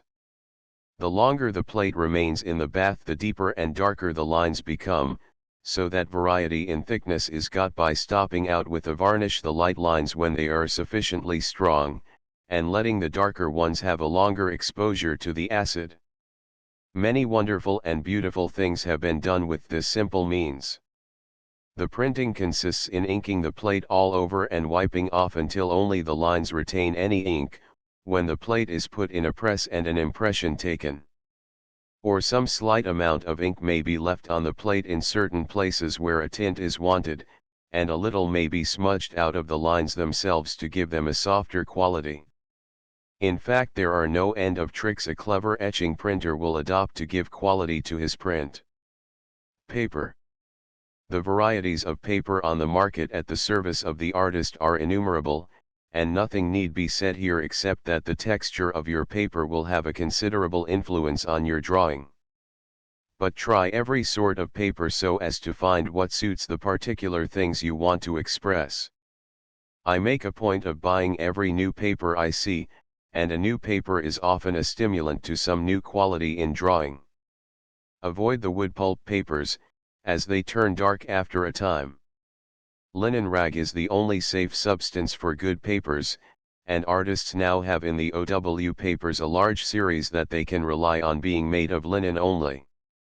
It is sometimes advisable, when you are not drawing a subject that demands a clear hard line, but where more sympathetic qualities are wanted, to have a wad of several sheets of paper under the one you are working on, pinned on the drawing board. This gives you a more sympathetic surface to work upon and improves the quality of your work. In redrawing a study with which you are not quite satisfied, it is a good plan to use a thin paper, pinning it over the first study so that it can be seen through. One can by this means start as it were from the point where one left off. Good papers of this description are now on the market. I fancy they are called banknote papers. XXI conclusion, mechanical invention, mechanical knowledge, and even a mechanical theory of the universe, have so influenced the average modern mind, that it has been thought necessary in the foregoing pages to speak out strongly against the idea of a mechanical standard of accuracy in artistic drawing. If there were such a standard, the photographic camera would serve our purpose well enough. And, considering how largely this idea is held, one need not be surprised that some painters use the camera. Indeed, the wonder is that they do not use it more, as it gives in some perfection the mechanical accuracy which is all they seem to aim at in their work. There may be times when the camera can be of use to artists, but only to those who are thoroughly competent to do without it, to those who can look, as it were, through the photograph and draw from it with the same freedom and spontaneity with which they would draw from nature, thus avoiding its dead mechanical accuracy, which is a very difficult thing to do. But the camera is a convenience to be avoided by the student. Now, although it has been necessary to insist strongly on the difference between phenomena mechanically recorded and the records of a living individual consciousness, I should be very sorry if anything said should lead students to assume that a loose and careless manner of study was in any way advocated. The training of his eye and hand to the most painstaking accuracy of observation and record must be the student's aim for many years. The variations on mechanical accuracy in the work of a fine draftsman need not be, and seldom are, conscious variations. Mechanical accuracy is a much easier thing to accomplish than accuracy to the subtle perceptions of the artist. And he who cannot draw with great precision the ordinary cold aspect of things cannot hope to catch the fleeting aspect of his finer vision. Those artists who can only draw in some weird fashion remote from nature may produce work of some interest, but they are too much at the mercy of a natural trick of hand to hope to be more than interesting curiosities in art. The object of your training in drawing should be to develop to the uttermost the observation of form and all that it signifies, and your powers of accurately portraying this on paper. Unflinching honesty must be observed in all your studies. It is only then that the you in you will eventually find expression in your work. And it is this personal quality, this recording of the impressions of life as felt by a conscious individual, that is the very essence of distinction in art. The seeking after originality so much advocated would be better put seeking for sincerity. Seeking for originality usually resolves itself into running after any peculiarity in manner that the changing fashions of a restless age may throw up. One of the most original men who ever lived did not trouble to invent the plots of more than 3 or 4 of his plays, but was content to take the hackneyed work of his time as the vehicle through which to pour the rich treasures of his vision of life. And wrote, "What custom wills in all things do you do it." Individual style will come to you naturally as you become more conscious of what it is you wish to express. There are 2 kinds of insincerity in style: the employment of a ready-made conventional manner that is not understood and that does not fit the matter, and the running after and laboriously seeking an original manner when no original matter exists. Good style depends on a clear idea of what it is you wish to do. It is the shortest means to the end aimed at, the most apt manner of conveying that personal something that is in all good work. The style is the man, as Flaubert says. The splendor and value of your style will depend on the splendor and value of the mental vision inspired in you, that you seek to convey, on the quality of the man, in other words. And this is not a matter where direct teaching can help you, but rests between your own consciousness and those higher powers that move it.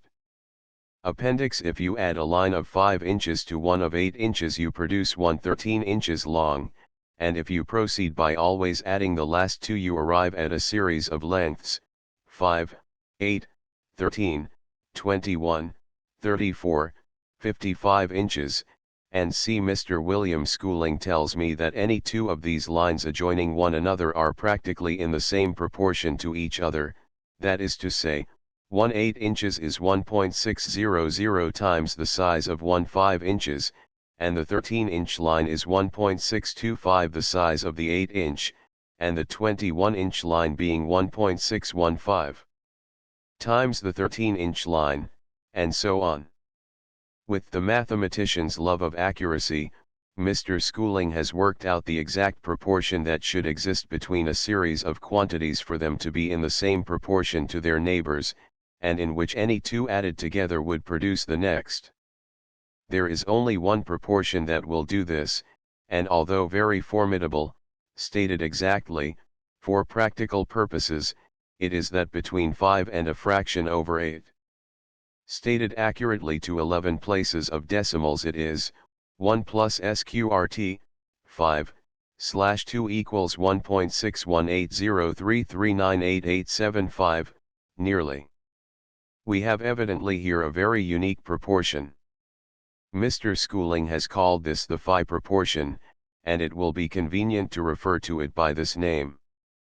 The phi proportion EC is 1.618033, and C, times size of AB, CDBC, to CD, and C, AC equals CDBD equals D, and C. Testing this proportion on the reproductions of pictures in this book in the order of their appearing, we find the following remarkable results.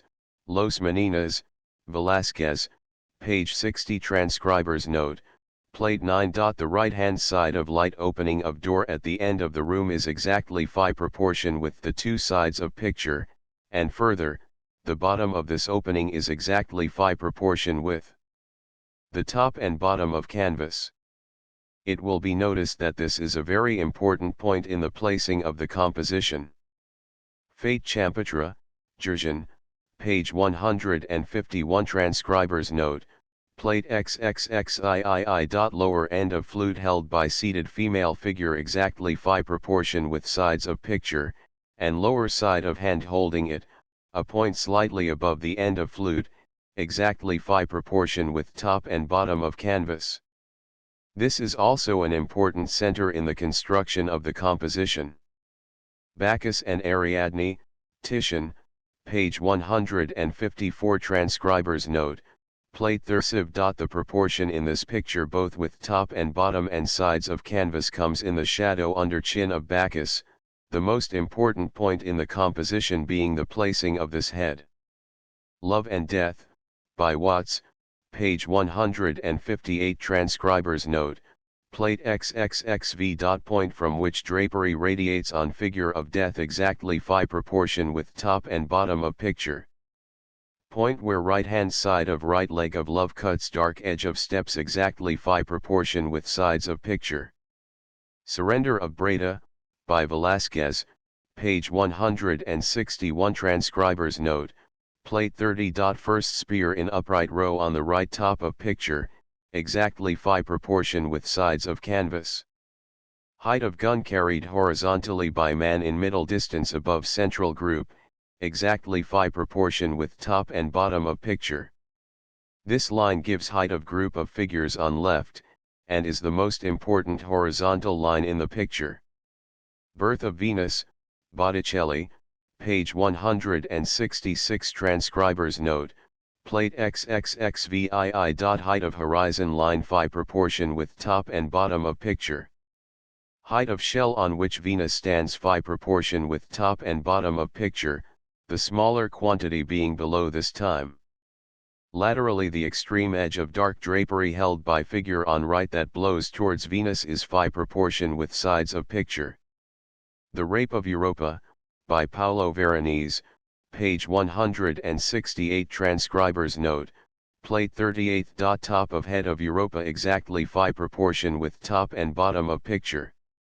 Right hand side of same head slightly to left of phi proportion with sides of picture, unless in the reproduction a part of the picture on the left has been trimmed away, as is likely, in which case it would be exactly phi proportion. I have taken the first 7 pictures reproduced in this book that were not selected with any idea of illustrating this point, and I think you will admit that in each some very important quantity has been placed in this proportion.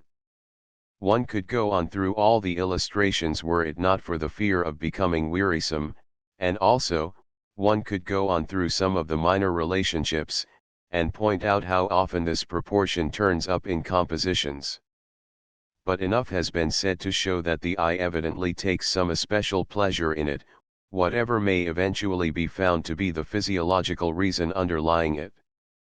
Index A B C D E F G H I J K L M N O P Q R S T U V W A Absorbent canvas, 192 academic drawing, 34 academic and conventional, 68 academic students, 68 accuracy, scientific and artistic, 36 anatomy, study of, its importance, 36, 122 Ansidi I Madonna, Raphaels, 231 Apelles and his colors, 31 Architecture, proportion in, 230 Art, some definitions of, 18 Artist, the, 27 Atmosphere indicated by shading, 102 Atmospheric colors, 39 Oddly, Lady, Holbein's portrait of, 248 B. Bacchus and Ariadne. Titian's, 154, 193 Backgrounds, 93, 141 Balance, 219 Balance between straight lines and curves, 220 Balance between flat and gradated tones, 221 Balance between light and dark tones, 222 Balance between warm and cold colors, 223 Balance between interest and mass, 224 Balance between variety and unity, 225 Banknote papers, 285 Bastien Lepage, 204 Bath for etching, 283 Beauty, definition of, 23 Beauty and prettiness, 135 Beauty and truth, 22 Birth of Venus, the, Botticelli's, 163 Black Chalk, 179 Black Conti, 280 Black Glass, the use of a, 120, 202 Blake, example of parallelism, 145 Blake's designs, 51, 169 Blake's use of the vertical, 155 blocking in the drawing, 90, blocking out with square lines, 85, 120 Blue Boy, Gainsborough's, 223 Botany, the study of, 36 Botticelli's work, 34, 51, 145, 163 Boucher's heads compared with Watteau's, 211 Boundaries of forms, 93 Boundaries of masses in nature, 195 Bread, use of, in charcoal drawing, 276 Browning, R, portraits of, 250. Brush, manipulation of the, 114 brush strokes, 115 brushes, various kinds of, 115 Burke on the Sublime and the Beautiful, 135 Burne-Jones, 55, 71, 125, 177 C camera, use of the, 286 carbon pencils, 180 Carlyle, 64 circle, perfect curve of, to be avoided, 138 chalks, drawing in, 125 charcoal drawing, 54, 111, 113, 192, 275, fixing solution, 277 Chavins, Puevista, 55, 103 Chiaroscuro, 53 Chinese art, 21 China and Japan, the art of, 59 color, contrasts of, 208 colors for figure work, 273 colors, a useful chart of, 191 classic architecture, 148 Claude Monet, 62, 190 clothes, the treatment of, 253 composition of a picture, the, 216 Constable, 149 Conti crayon, 192, 277 contrasts in harmony, 136 conventional art, 74 conventional life, deadness of the, 270 corners of the panel or canvas, the, 160 Corot, his masses of foliage, 197, 214 Correggio, 206 Crow quill pen, the, 283 curves, how to observe the shape of, 90, 162, 209 curves and straight lines, 220 D. Darwin, anecdote of 243 deadness, to avoid, 132, 193 decorative work, 183 Degas, 66 dither, 71 diagonal lines, 160 discord and harmony, 173 discordant lines, 172 draperies of Watteau, the 211 drapery studies in chalks, 125 drapery in portrait drawing, 253 draftsmanship and impressionism, 66 drawing, academic, 35 drawing, definition of, 31 East, arts of the, 57 edges, variety of, 192 edges, the importance of the subject of, 198 egg and dart molding, 138 Egyptian sculpture, 135 Egyptian wall paintings, 51 L. Greco, 169 Elgin marbles, the 135 ellipse, the 138 embarquement pour l'Isle de Cythère, Watteau's, 211 Emerson on the beautiful, 214 emotional power of the arts, 20 emotional significance of objects, 31 Erecthuum, molding from the, 138 etching, 283 exercises in mass drawing, 110 exhibitions, 57 expression in portrait drawing, 242 anatomy of the, 105 the, in portrait drawing, 242 eyebrow, the, 105 eyelashes, the, 108 eyelids, the, 106 fate champetre, Georgianise, 151 figure.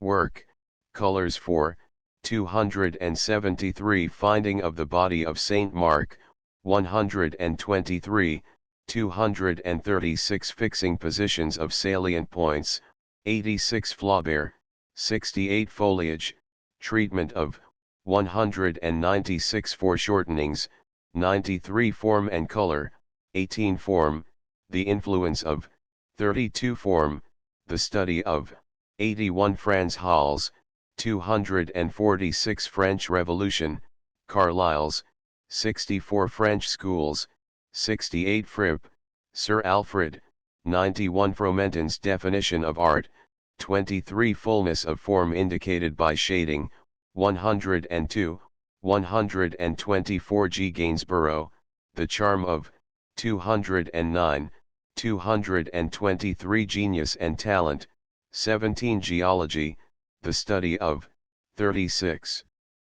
Georgianae, 151, 196 Georgianae, the school of, Walter Paters, 29 Giotto, 222 glass pens, 283 Goethe, 64, gold point 275 gold and silver paint for shading, 125 Gothic architecture, 148, 150 gradation, variety of, 199 Greek architecture, 221 Greek art in the Middle Ages, 130 Greek art, variety in, 133 Greek vivacity of molding, 134 Greek and Gothic sculpture, 147 Greek type of profile, 140 Groiti, 221 H hair, the treatment of, 77, 102 hair, effect of style upon the face, 180 halftones, 98. Hannibal crossing the Alps, Turners, 163 hardness indicated by shading, 102 harsh contrasts, effect of, 171 hatching, 118 health, questions of, 269 Henner, the work of, 124 highlights 94 Hogarth's definition, 136 Holbein's drawings, 99, 179, 247 Hall, Frank, 222 horizontal, calm and repose of the, 150 horizontal and vertical, the, 149 human anatomy for art students, 91 human figure, the outline of the, 52 I impressionism, 195, 257 impressionist vision, 61 Angra, studies of, 73, 274 ink. Used in lithography, 282 intellect and feeling, 19 intuitions, 17 Italian Renaissance, the 51 Italian work in the 15th century, 34 Japanese art, 21 Japanese method, a 47 Japanese and Chinese use of contrasts of color, 208 Keats definition of beauty, 22 L landscapes of Watteau, the 211 Lang, Andrew, his definition of art, 19 Lawrence, Lord, portrait of, 250 lead pencil, 192, 274 Lecoq de Bois-Baudran, M, 260 Layman, R, portraits by, 250 Leonardo da Vinci, 51, 206, 227 Light, 38. Light and shade, principles of, 51, 95 Lighting and light effects, 202 Likeness, catching the, 240 Line and the circle the, 137 Line drawing and mass drawing, 48, 50 Lines expressing repose or energy, 163 Line, the power of the, 50, 80 Lines, value of, in portrait painting, 138 Lines of shading, different, 102, 123 Lithographic chalk, 192 Lithography, 281 Love and Death, Watts, 156 M. Manet, 206 Mass Drawing, 49, 58, 80, 81, 110 Masters, Past and Modern, 272 Materials, 271 Mathematical Proportions, 228 Measuring comparative distances, 88 Measurements, vertical and horizontal, 88 Medium, the use of, 111 Michelangelo, the figures of, 33, 53, 56 Michelangelo and Degas, 66 Millet, 196 Mist, effect of a, on the tone of a picture, 188 Model, the, 61, 81 Monet, Claude, 118 Morris's definition of art, 19 and Nature, variety of forms in, 187 Nature's tendency to pictorial unity of arrangement, 186 Newspaper as a background, 99 Norman architecture, 148 Oil, surplus in paint, 191. Originality, 76 Our Lady of the Rocks, L. da Vinci's, 206 Outline drawing, 50 Outline studies and models, 81 P. Paint, the vitality of, 114 Paint, the consistency of, 117 Paint, effect of oil in thick, 191 Painted poetry, 46 Painters training, the object of the, 29 Painting and drawing, 110 Panel or canvas, the, 159 Paolo Uccello, 171 Paolo Veronese, 145, 163 Paper for drawing, 279, 284 Parallel shading, 100 Parallelism of lines, 145 Parthenon, the, 55 Pater, Walter, 29 Pen and ink drawing. 101, 282 pens for pen and ink drawing, 283 Perspective, the study of, 36, 195 Philip IV, Velázquez portrait of, 194 photograph, failure of the, 72 picture galleries, the influence of, 33 pictures, small and large, treatment of, 183 planes of tone, painting in the, 122 Pre-Raphaelite paintings, 46 Pre-Raphaelite movement, the, 257 preparatory drawings, disadvantage of, 121 primitive art, 55, 128 primitive emotions, 21 procedure, in commencing a drawing, 265 profiles, beauty of, 140 proportions. 228 poppy oil and turpentine, the use of, 119 portrait drawing, 99, 239 portrait of the artist's daughter, Sir E. Burne-Jones's, 177 pose, the, 251 Puvis de Chavannes, 55, 103 Q quality and texture, variety in, 189 are radiating lines, 171 Rape of Europa, the, Paul Veronese's, 163 Raphael, 53, 231 Red Rays, 39, 192, 278 Reed pens, 283 Rembrandt and his colors, 31, 204, 208 reproduction, advantages of up-to-date, 104, 269 retina, effect of light on the, 38 Reynolds contrasts of color, 208.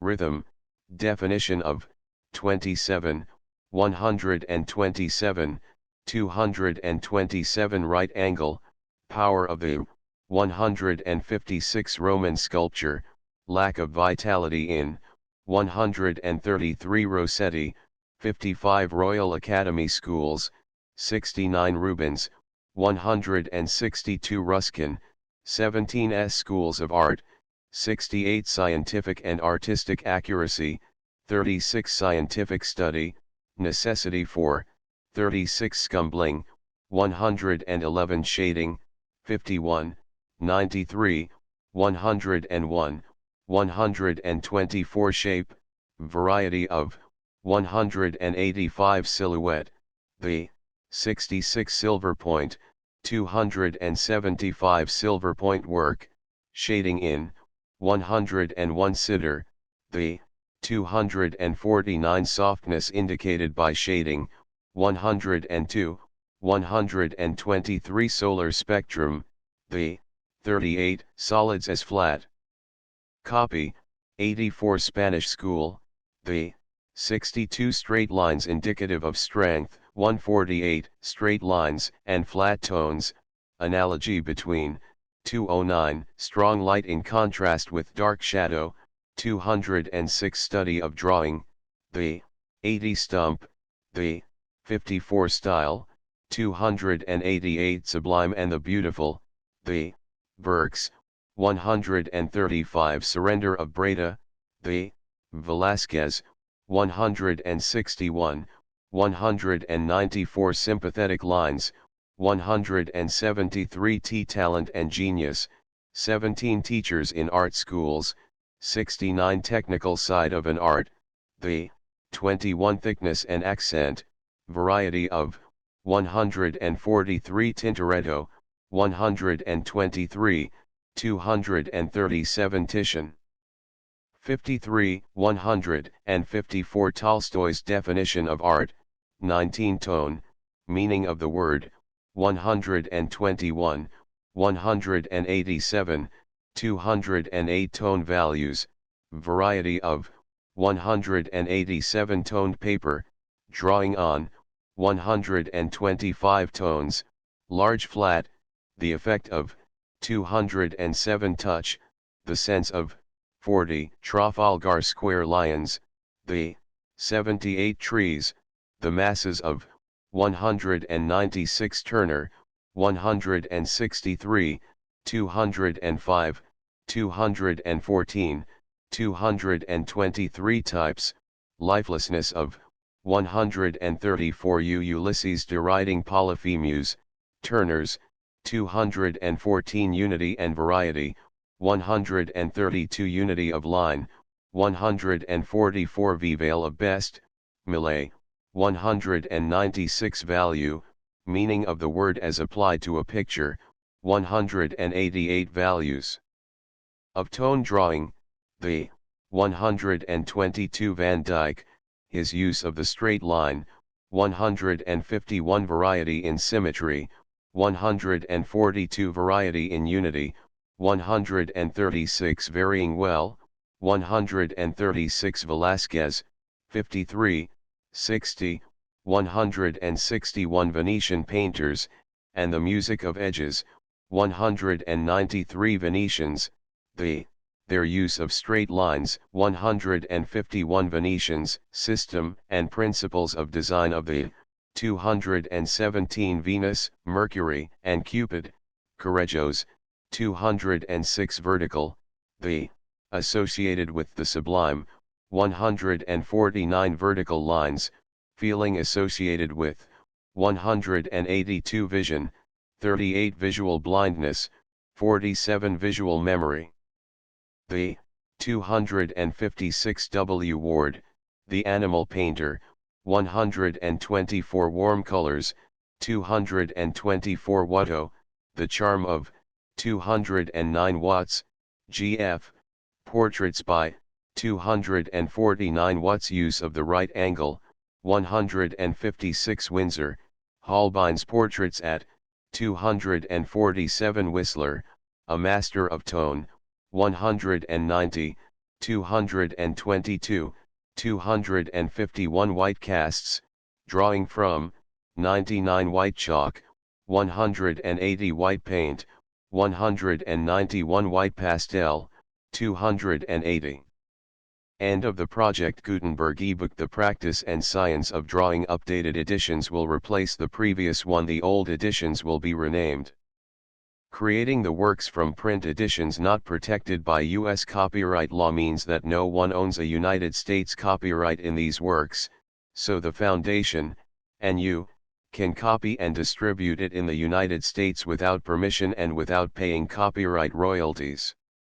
Special rules, set forth in the General Terms of Use part of this license, apply to copying and distributing Project Gutenberg trademark electronic works to protect the Project Gutenberg trademark concept and trademark. Project Gutenberg is a registered trademark, and may not be used if you charge for an ebook, except by following the terms of the trademark license, including paying royalties for use of the Project Gutenberg trademark. If you do not charge anything for copies of this ebook, complying with the trademark license is very easy.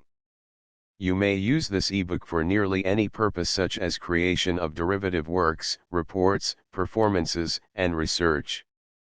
Project Gutenberg ebooks may be modified and printed and given away. You may do practically anything in the United States with ebooks not protected by U.S. copyright law. Redistribution is subject to the trademark license, especially commercial redistribution. Start, full license. The full Project Gutenberg license. Please read this before you distribute or use this work to protect the Project Gutenberg trademark mission of promoting the free distribution of electronic works, by using or distributing this work, or any other work associated in any way with the phrase Project Gutenberg. You agree to comply with all the terms of the full Project Gutenberg trademark license available with this file or online at www.gutenberg.org/license. Section 1. General Terms of Use and Redistributing Project Gutenberg Trademark Electronic Works 1.a. By reading or using any part of this Project Gutenberg trademark electronic work, you indicate that you have read, understand, agree to and accept all the terms of this license and intellectual property, trademark/copyright, agreement. If you do not agree to abide by all the terms of this agreement, you must cease using and return or destroy all copies of Project Gutenberg trademark electronic works in your possession. If you paid a fee for obtaining a copy of or access to a Project Gutenberg trademark electronic work and you do not agree to be bound by the terms of this agreement, you may obtain a refund from the person or entity to whom you paid the fee as set forth in paragraph 1.e.8. 1.b Project Gutenberg is a registered trademark. It may only be used on or associated in any way with an electronic work by people who agree to be bound by the terms of this agreement. There are a few things that you can do with most Project Gutenberg trademark electronic works even without complying with the full terms of this agreement.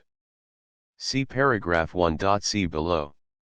There are a lot of things you can do with Project Gutenberg trademark electronic works if you follow the terms of this agreement and help preserve free future access to Project Gutenberg trademark electronic works. See paragraph 1.e below. 1.c. The Project Gutenberg Literary Archive Foundation, the foundation or PGLOF, owns a compilation copyright in the collection of Project Gutenberg trademark electronic works. Nearly all the individual works in the collection are in the public domain in the United States.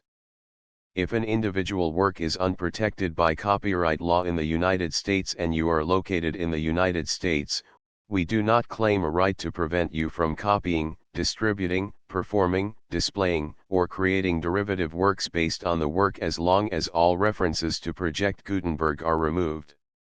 Of course, we hope that you will support the Project Gutenberg trademark mission of promoting free access to electronic works by freely sharing Project Gutenberg trademark works in compliance with the terms of this agreement for keeping the Project Gutenberg trademark name associated with the work.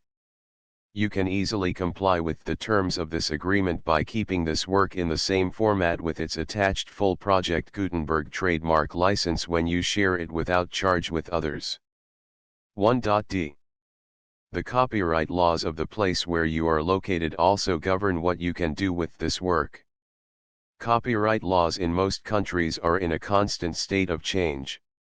If you are outside the United States, check the laws of your country in addition to the terms of this agreement before downloading, copying, displaying, performing, distributing or creating derivative works based on this work or any other Project Gutenberg trademark work.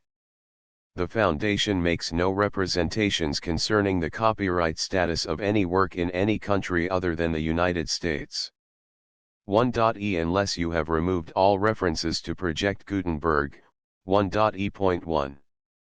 The following sentence, with active links to, or other immediate access to, the full Project Gutenberg trademark license must appear prominently whenever any copy of a Project Gutenberg trademark work, any work on which the phrase Project Gutenberg appears, or with which the phrase Project Gutenberg is associated, is accessed, displayed, performed, viewed, copied or distributed. This ebook is for the use of anyone anywhere in the United States and most other parts of the world at no cost and with almost no restrictions whatsoever. You may copy it, give it away or reuse it under the terms of the Project Gutenberg license included with this ebook or online at www.gutenberg.org. If you are not located in the United States, you will have to check the laws of the country where you are located before using this ebook. 1.e.2. If an individual Project Gutenberg trademark electronic work is derived from texts not protected by U.S. copyright law, does not contain a notice indicating that it is posted with permission of the copyright holder, the work can be copied and distributed to anyone in the United States without paying any fees or charges. If you are redistributing or providing access to a work with the phrase Project Gutenberg associated with or appearing on the work, you must comply either with the requirements of paragraphs 1.e.1 through 1.e.7 or obtain permission for the use of the work and the Project Gutenberg trademark as set forth in paragraphs 1.e.8 or 1.e.9. 1.e.3.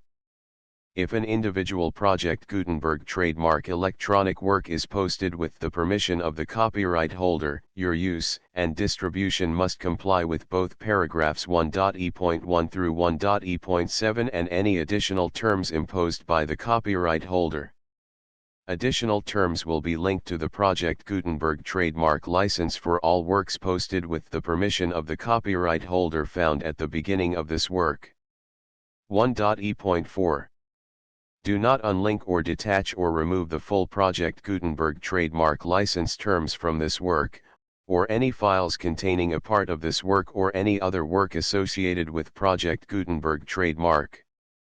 1.e.5 Do not copy, display, perform, distribute or redistribute this electronic work, or any part of this electronic work, without prominently displaying the sentence set forth in paragraph 1.e.1 with active links or immediate access to the full terms of the Project Gutenberg trademark license. 1.e.6 You may convert to and distribute this work in any binary, compressed, marked up, non-proprietary or proprietary form, including any word processing or hypertext form. However, if you provide access to or distribute copies of a Project Gutenberg trademark work in a format other than plain vanilla ASCII or other format used in the official version posted on the official Project Gutenberg trademark website, www.gutenberg.org, you must, at no additional cost, fee, or expense to the user, provide a copy, a means of exporting a copy, or a means of obtaining a copy upon request, of the work in its original plain vanilla ASCII or other form. Any alternate format must include the full Project Gutenberg trademark license as specified in paragraph 1.e.1. 1.e.7 Do not charge a fee for access to, viewing, displaying, performing, copying or distributing any Project Gutenberg trademark works unless you comply with paragraph 1.e.8 or 1.e.9. 1.e.8 You may charge a reasonable fee for copies of or providing access to or distributing Project Gutenberg trademark electronic works provided that, you pay a royalty fee of 20% of the gross profits you derive from the use of Project Gutenberg trademark works calculated using the method you already use to calculate your applicable taxes. The fee is owed to the owner of the Project Gutenberg trademark, but he has agreed to donate royalties under this paragraph to the Project Gutenberg Literary Archive Foundation. Royalty payments must be paid within 60 days following each date on which you prepare, or are legally required to prepare, your periodic tax returns. Royalty payments should be clearly marked as such and sent to the Project Gutenberg Literary Archive Foundation at the address specified in Section 4, Information about donations to the Project Gutenberg Literary Archive Foundation. You provide a full refund of any money paid by a user who notifies you in writing, or by email, within 30 days of receipt that he does not agree to the terms of the full Project Gutenberg trademark license. You must require such a user to return or destroy all copies of the works possessed in a physical medium and discontinue all use of and all access to other copies of Project Gutenberg trademark works. You provide, in accordance with paragraph 1.f.3, a full refund of any money paid for a work or a replacement copy, if a defect in the electronic work is discovered and reported to you within 90 days of receipt of the work. You comply with all other terms of this agreement for free distribution of Project Gutenberg trademark works. 1.e.9 If you wish to charge a fee or distribute a Project Gutenberg trademark electronic work or group of works on different terms than are set forth in this agreement, you must obtain permission in writing from the Project Gutenberg Literary Archive Foundation, the manager of the Project Gutenberg trademark. Contact the Foundation as set forth in Section 3 below. 1.f.1.f.1 Project Gutenberg volunteers and employees expend considerable effort to identify, do copyright research on, transcribe and proofread works not protected by U.S. copyright law in creating the Project Gutenberg trademark collection. Despite these efforts, Project Gutenberg trademark electronic works, and the medium on which they may be stored, may contain defects, such as, but not limited to, incomplete, inaccurate or corrupt data, transcription errors, a copyright or other intellectual property infringement, a defective or damaged disk or other medium, a computer virus, or computer codes that damage or cannot be read by your equipment. 1.f.2 Limited warranty, disclaimer of damages, except for the right of replacement or refund described in paragraph 1.f.3, the Project Gutenberg Literary Archive Foundation, the owner of the Project Gutenberg trademark, and any other party distributing a Project Gutenberg trademark electronic work under this agreement, disclaim all liability to you for damages, costs, and expenses, including legal fees. You agree that you have no remedies for negligence, strict liability, breach of warranty or breach of contract except those provided in paragraph 1.f.3. You agree that the foundation, the trademark owner, and any distributor under this agreement will not be liable to you for actual, direct, indirect, consequential, punitive, or incidental damages even if you give notice of the possibility of such damage. 1.f.3 Limited right of replacement or refund.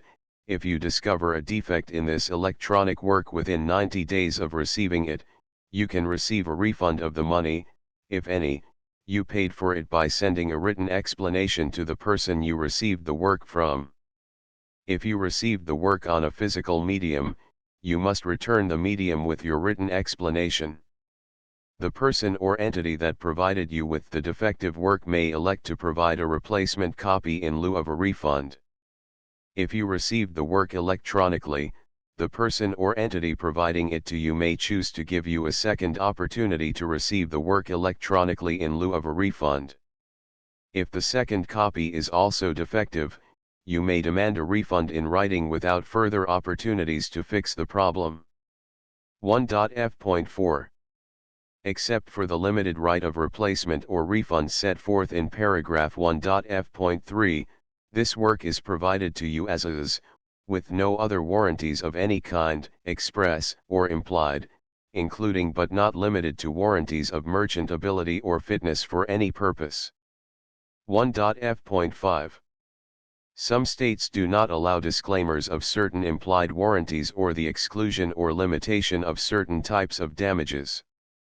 If any disclaimer or limitation set forth in this agreement violates the law of the state applicable to this agreement, the agreement shall be interpreted to make the maximum disclaimer or limitation permitted by the applicable state law.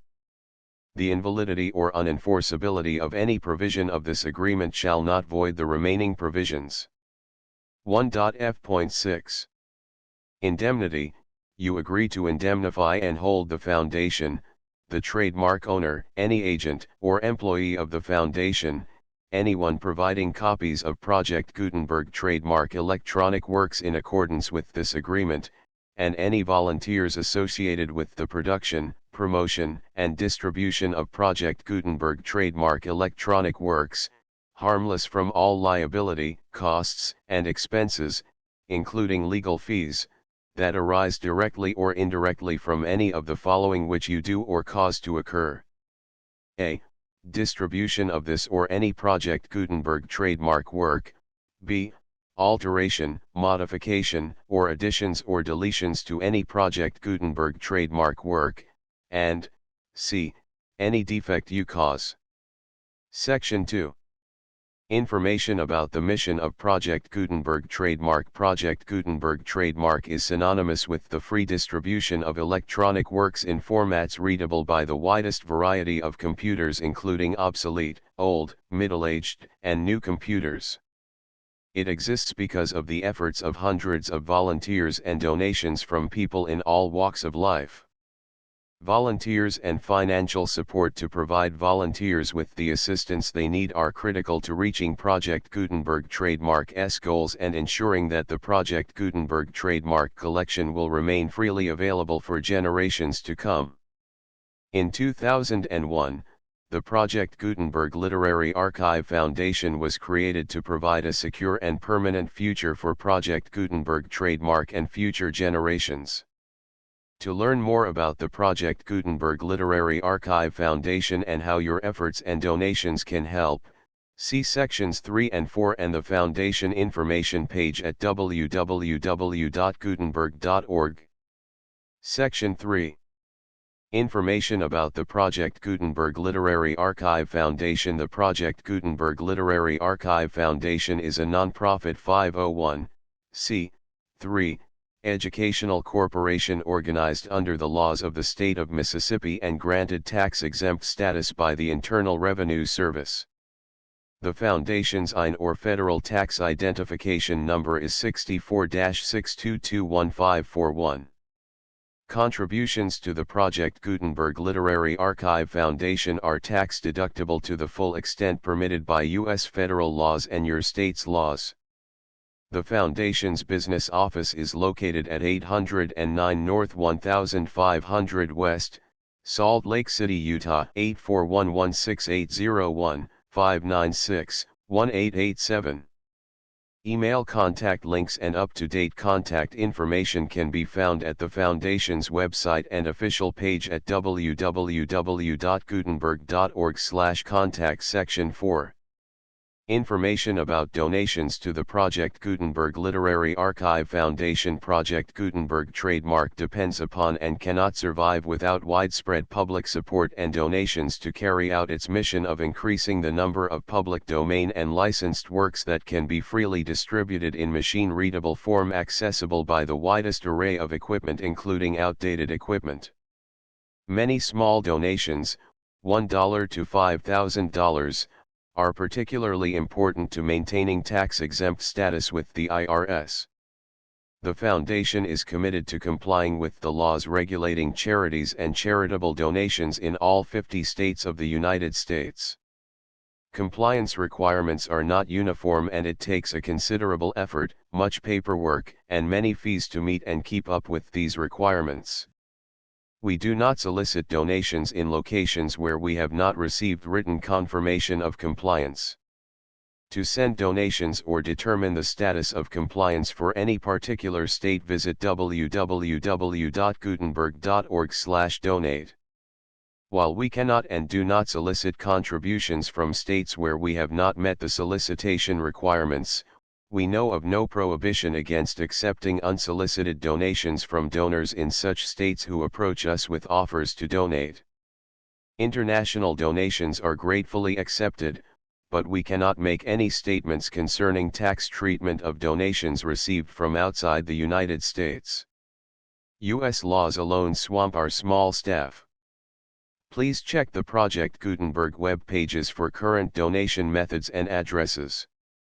Donations are accepted in a number of other ways including checks, online payments, and credit card donations. To donate, please visit www.gutenberg.org/donate. Section 5. General information about Project Gutenberg trademark electronic works. Professor Michael S. Hart was the originator of the Project Gutenberg trademark concept of a library of electronic works that could be freely shared with anyone. For 40 years, he produced and distributed Project Gutenberg trademark ebooks with only a loose network of volunteer support. Project Gutenberg trademark ebooks are often created from several printed editions, all of which are confirmed as not protected by copyright in the U.S. unless a copyright notice is included. Thus, we do not necessarily keep ebooks in compliance with any particular paper edition. Most people start at our website, which has the main PG search facility, www.gutenberg.org. This website includes information about Project Gutenberg trademark, including how to make donations to the Project Gutenberg Literary Archive Foundation, how to help produce our new ebooks,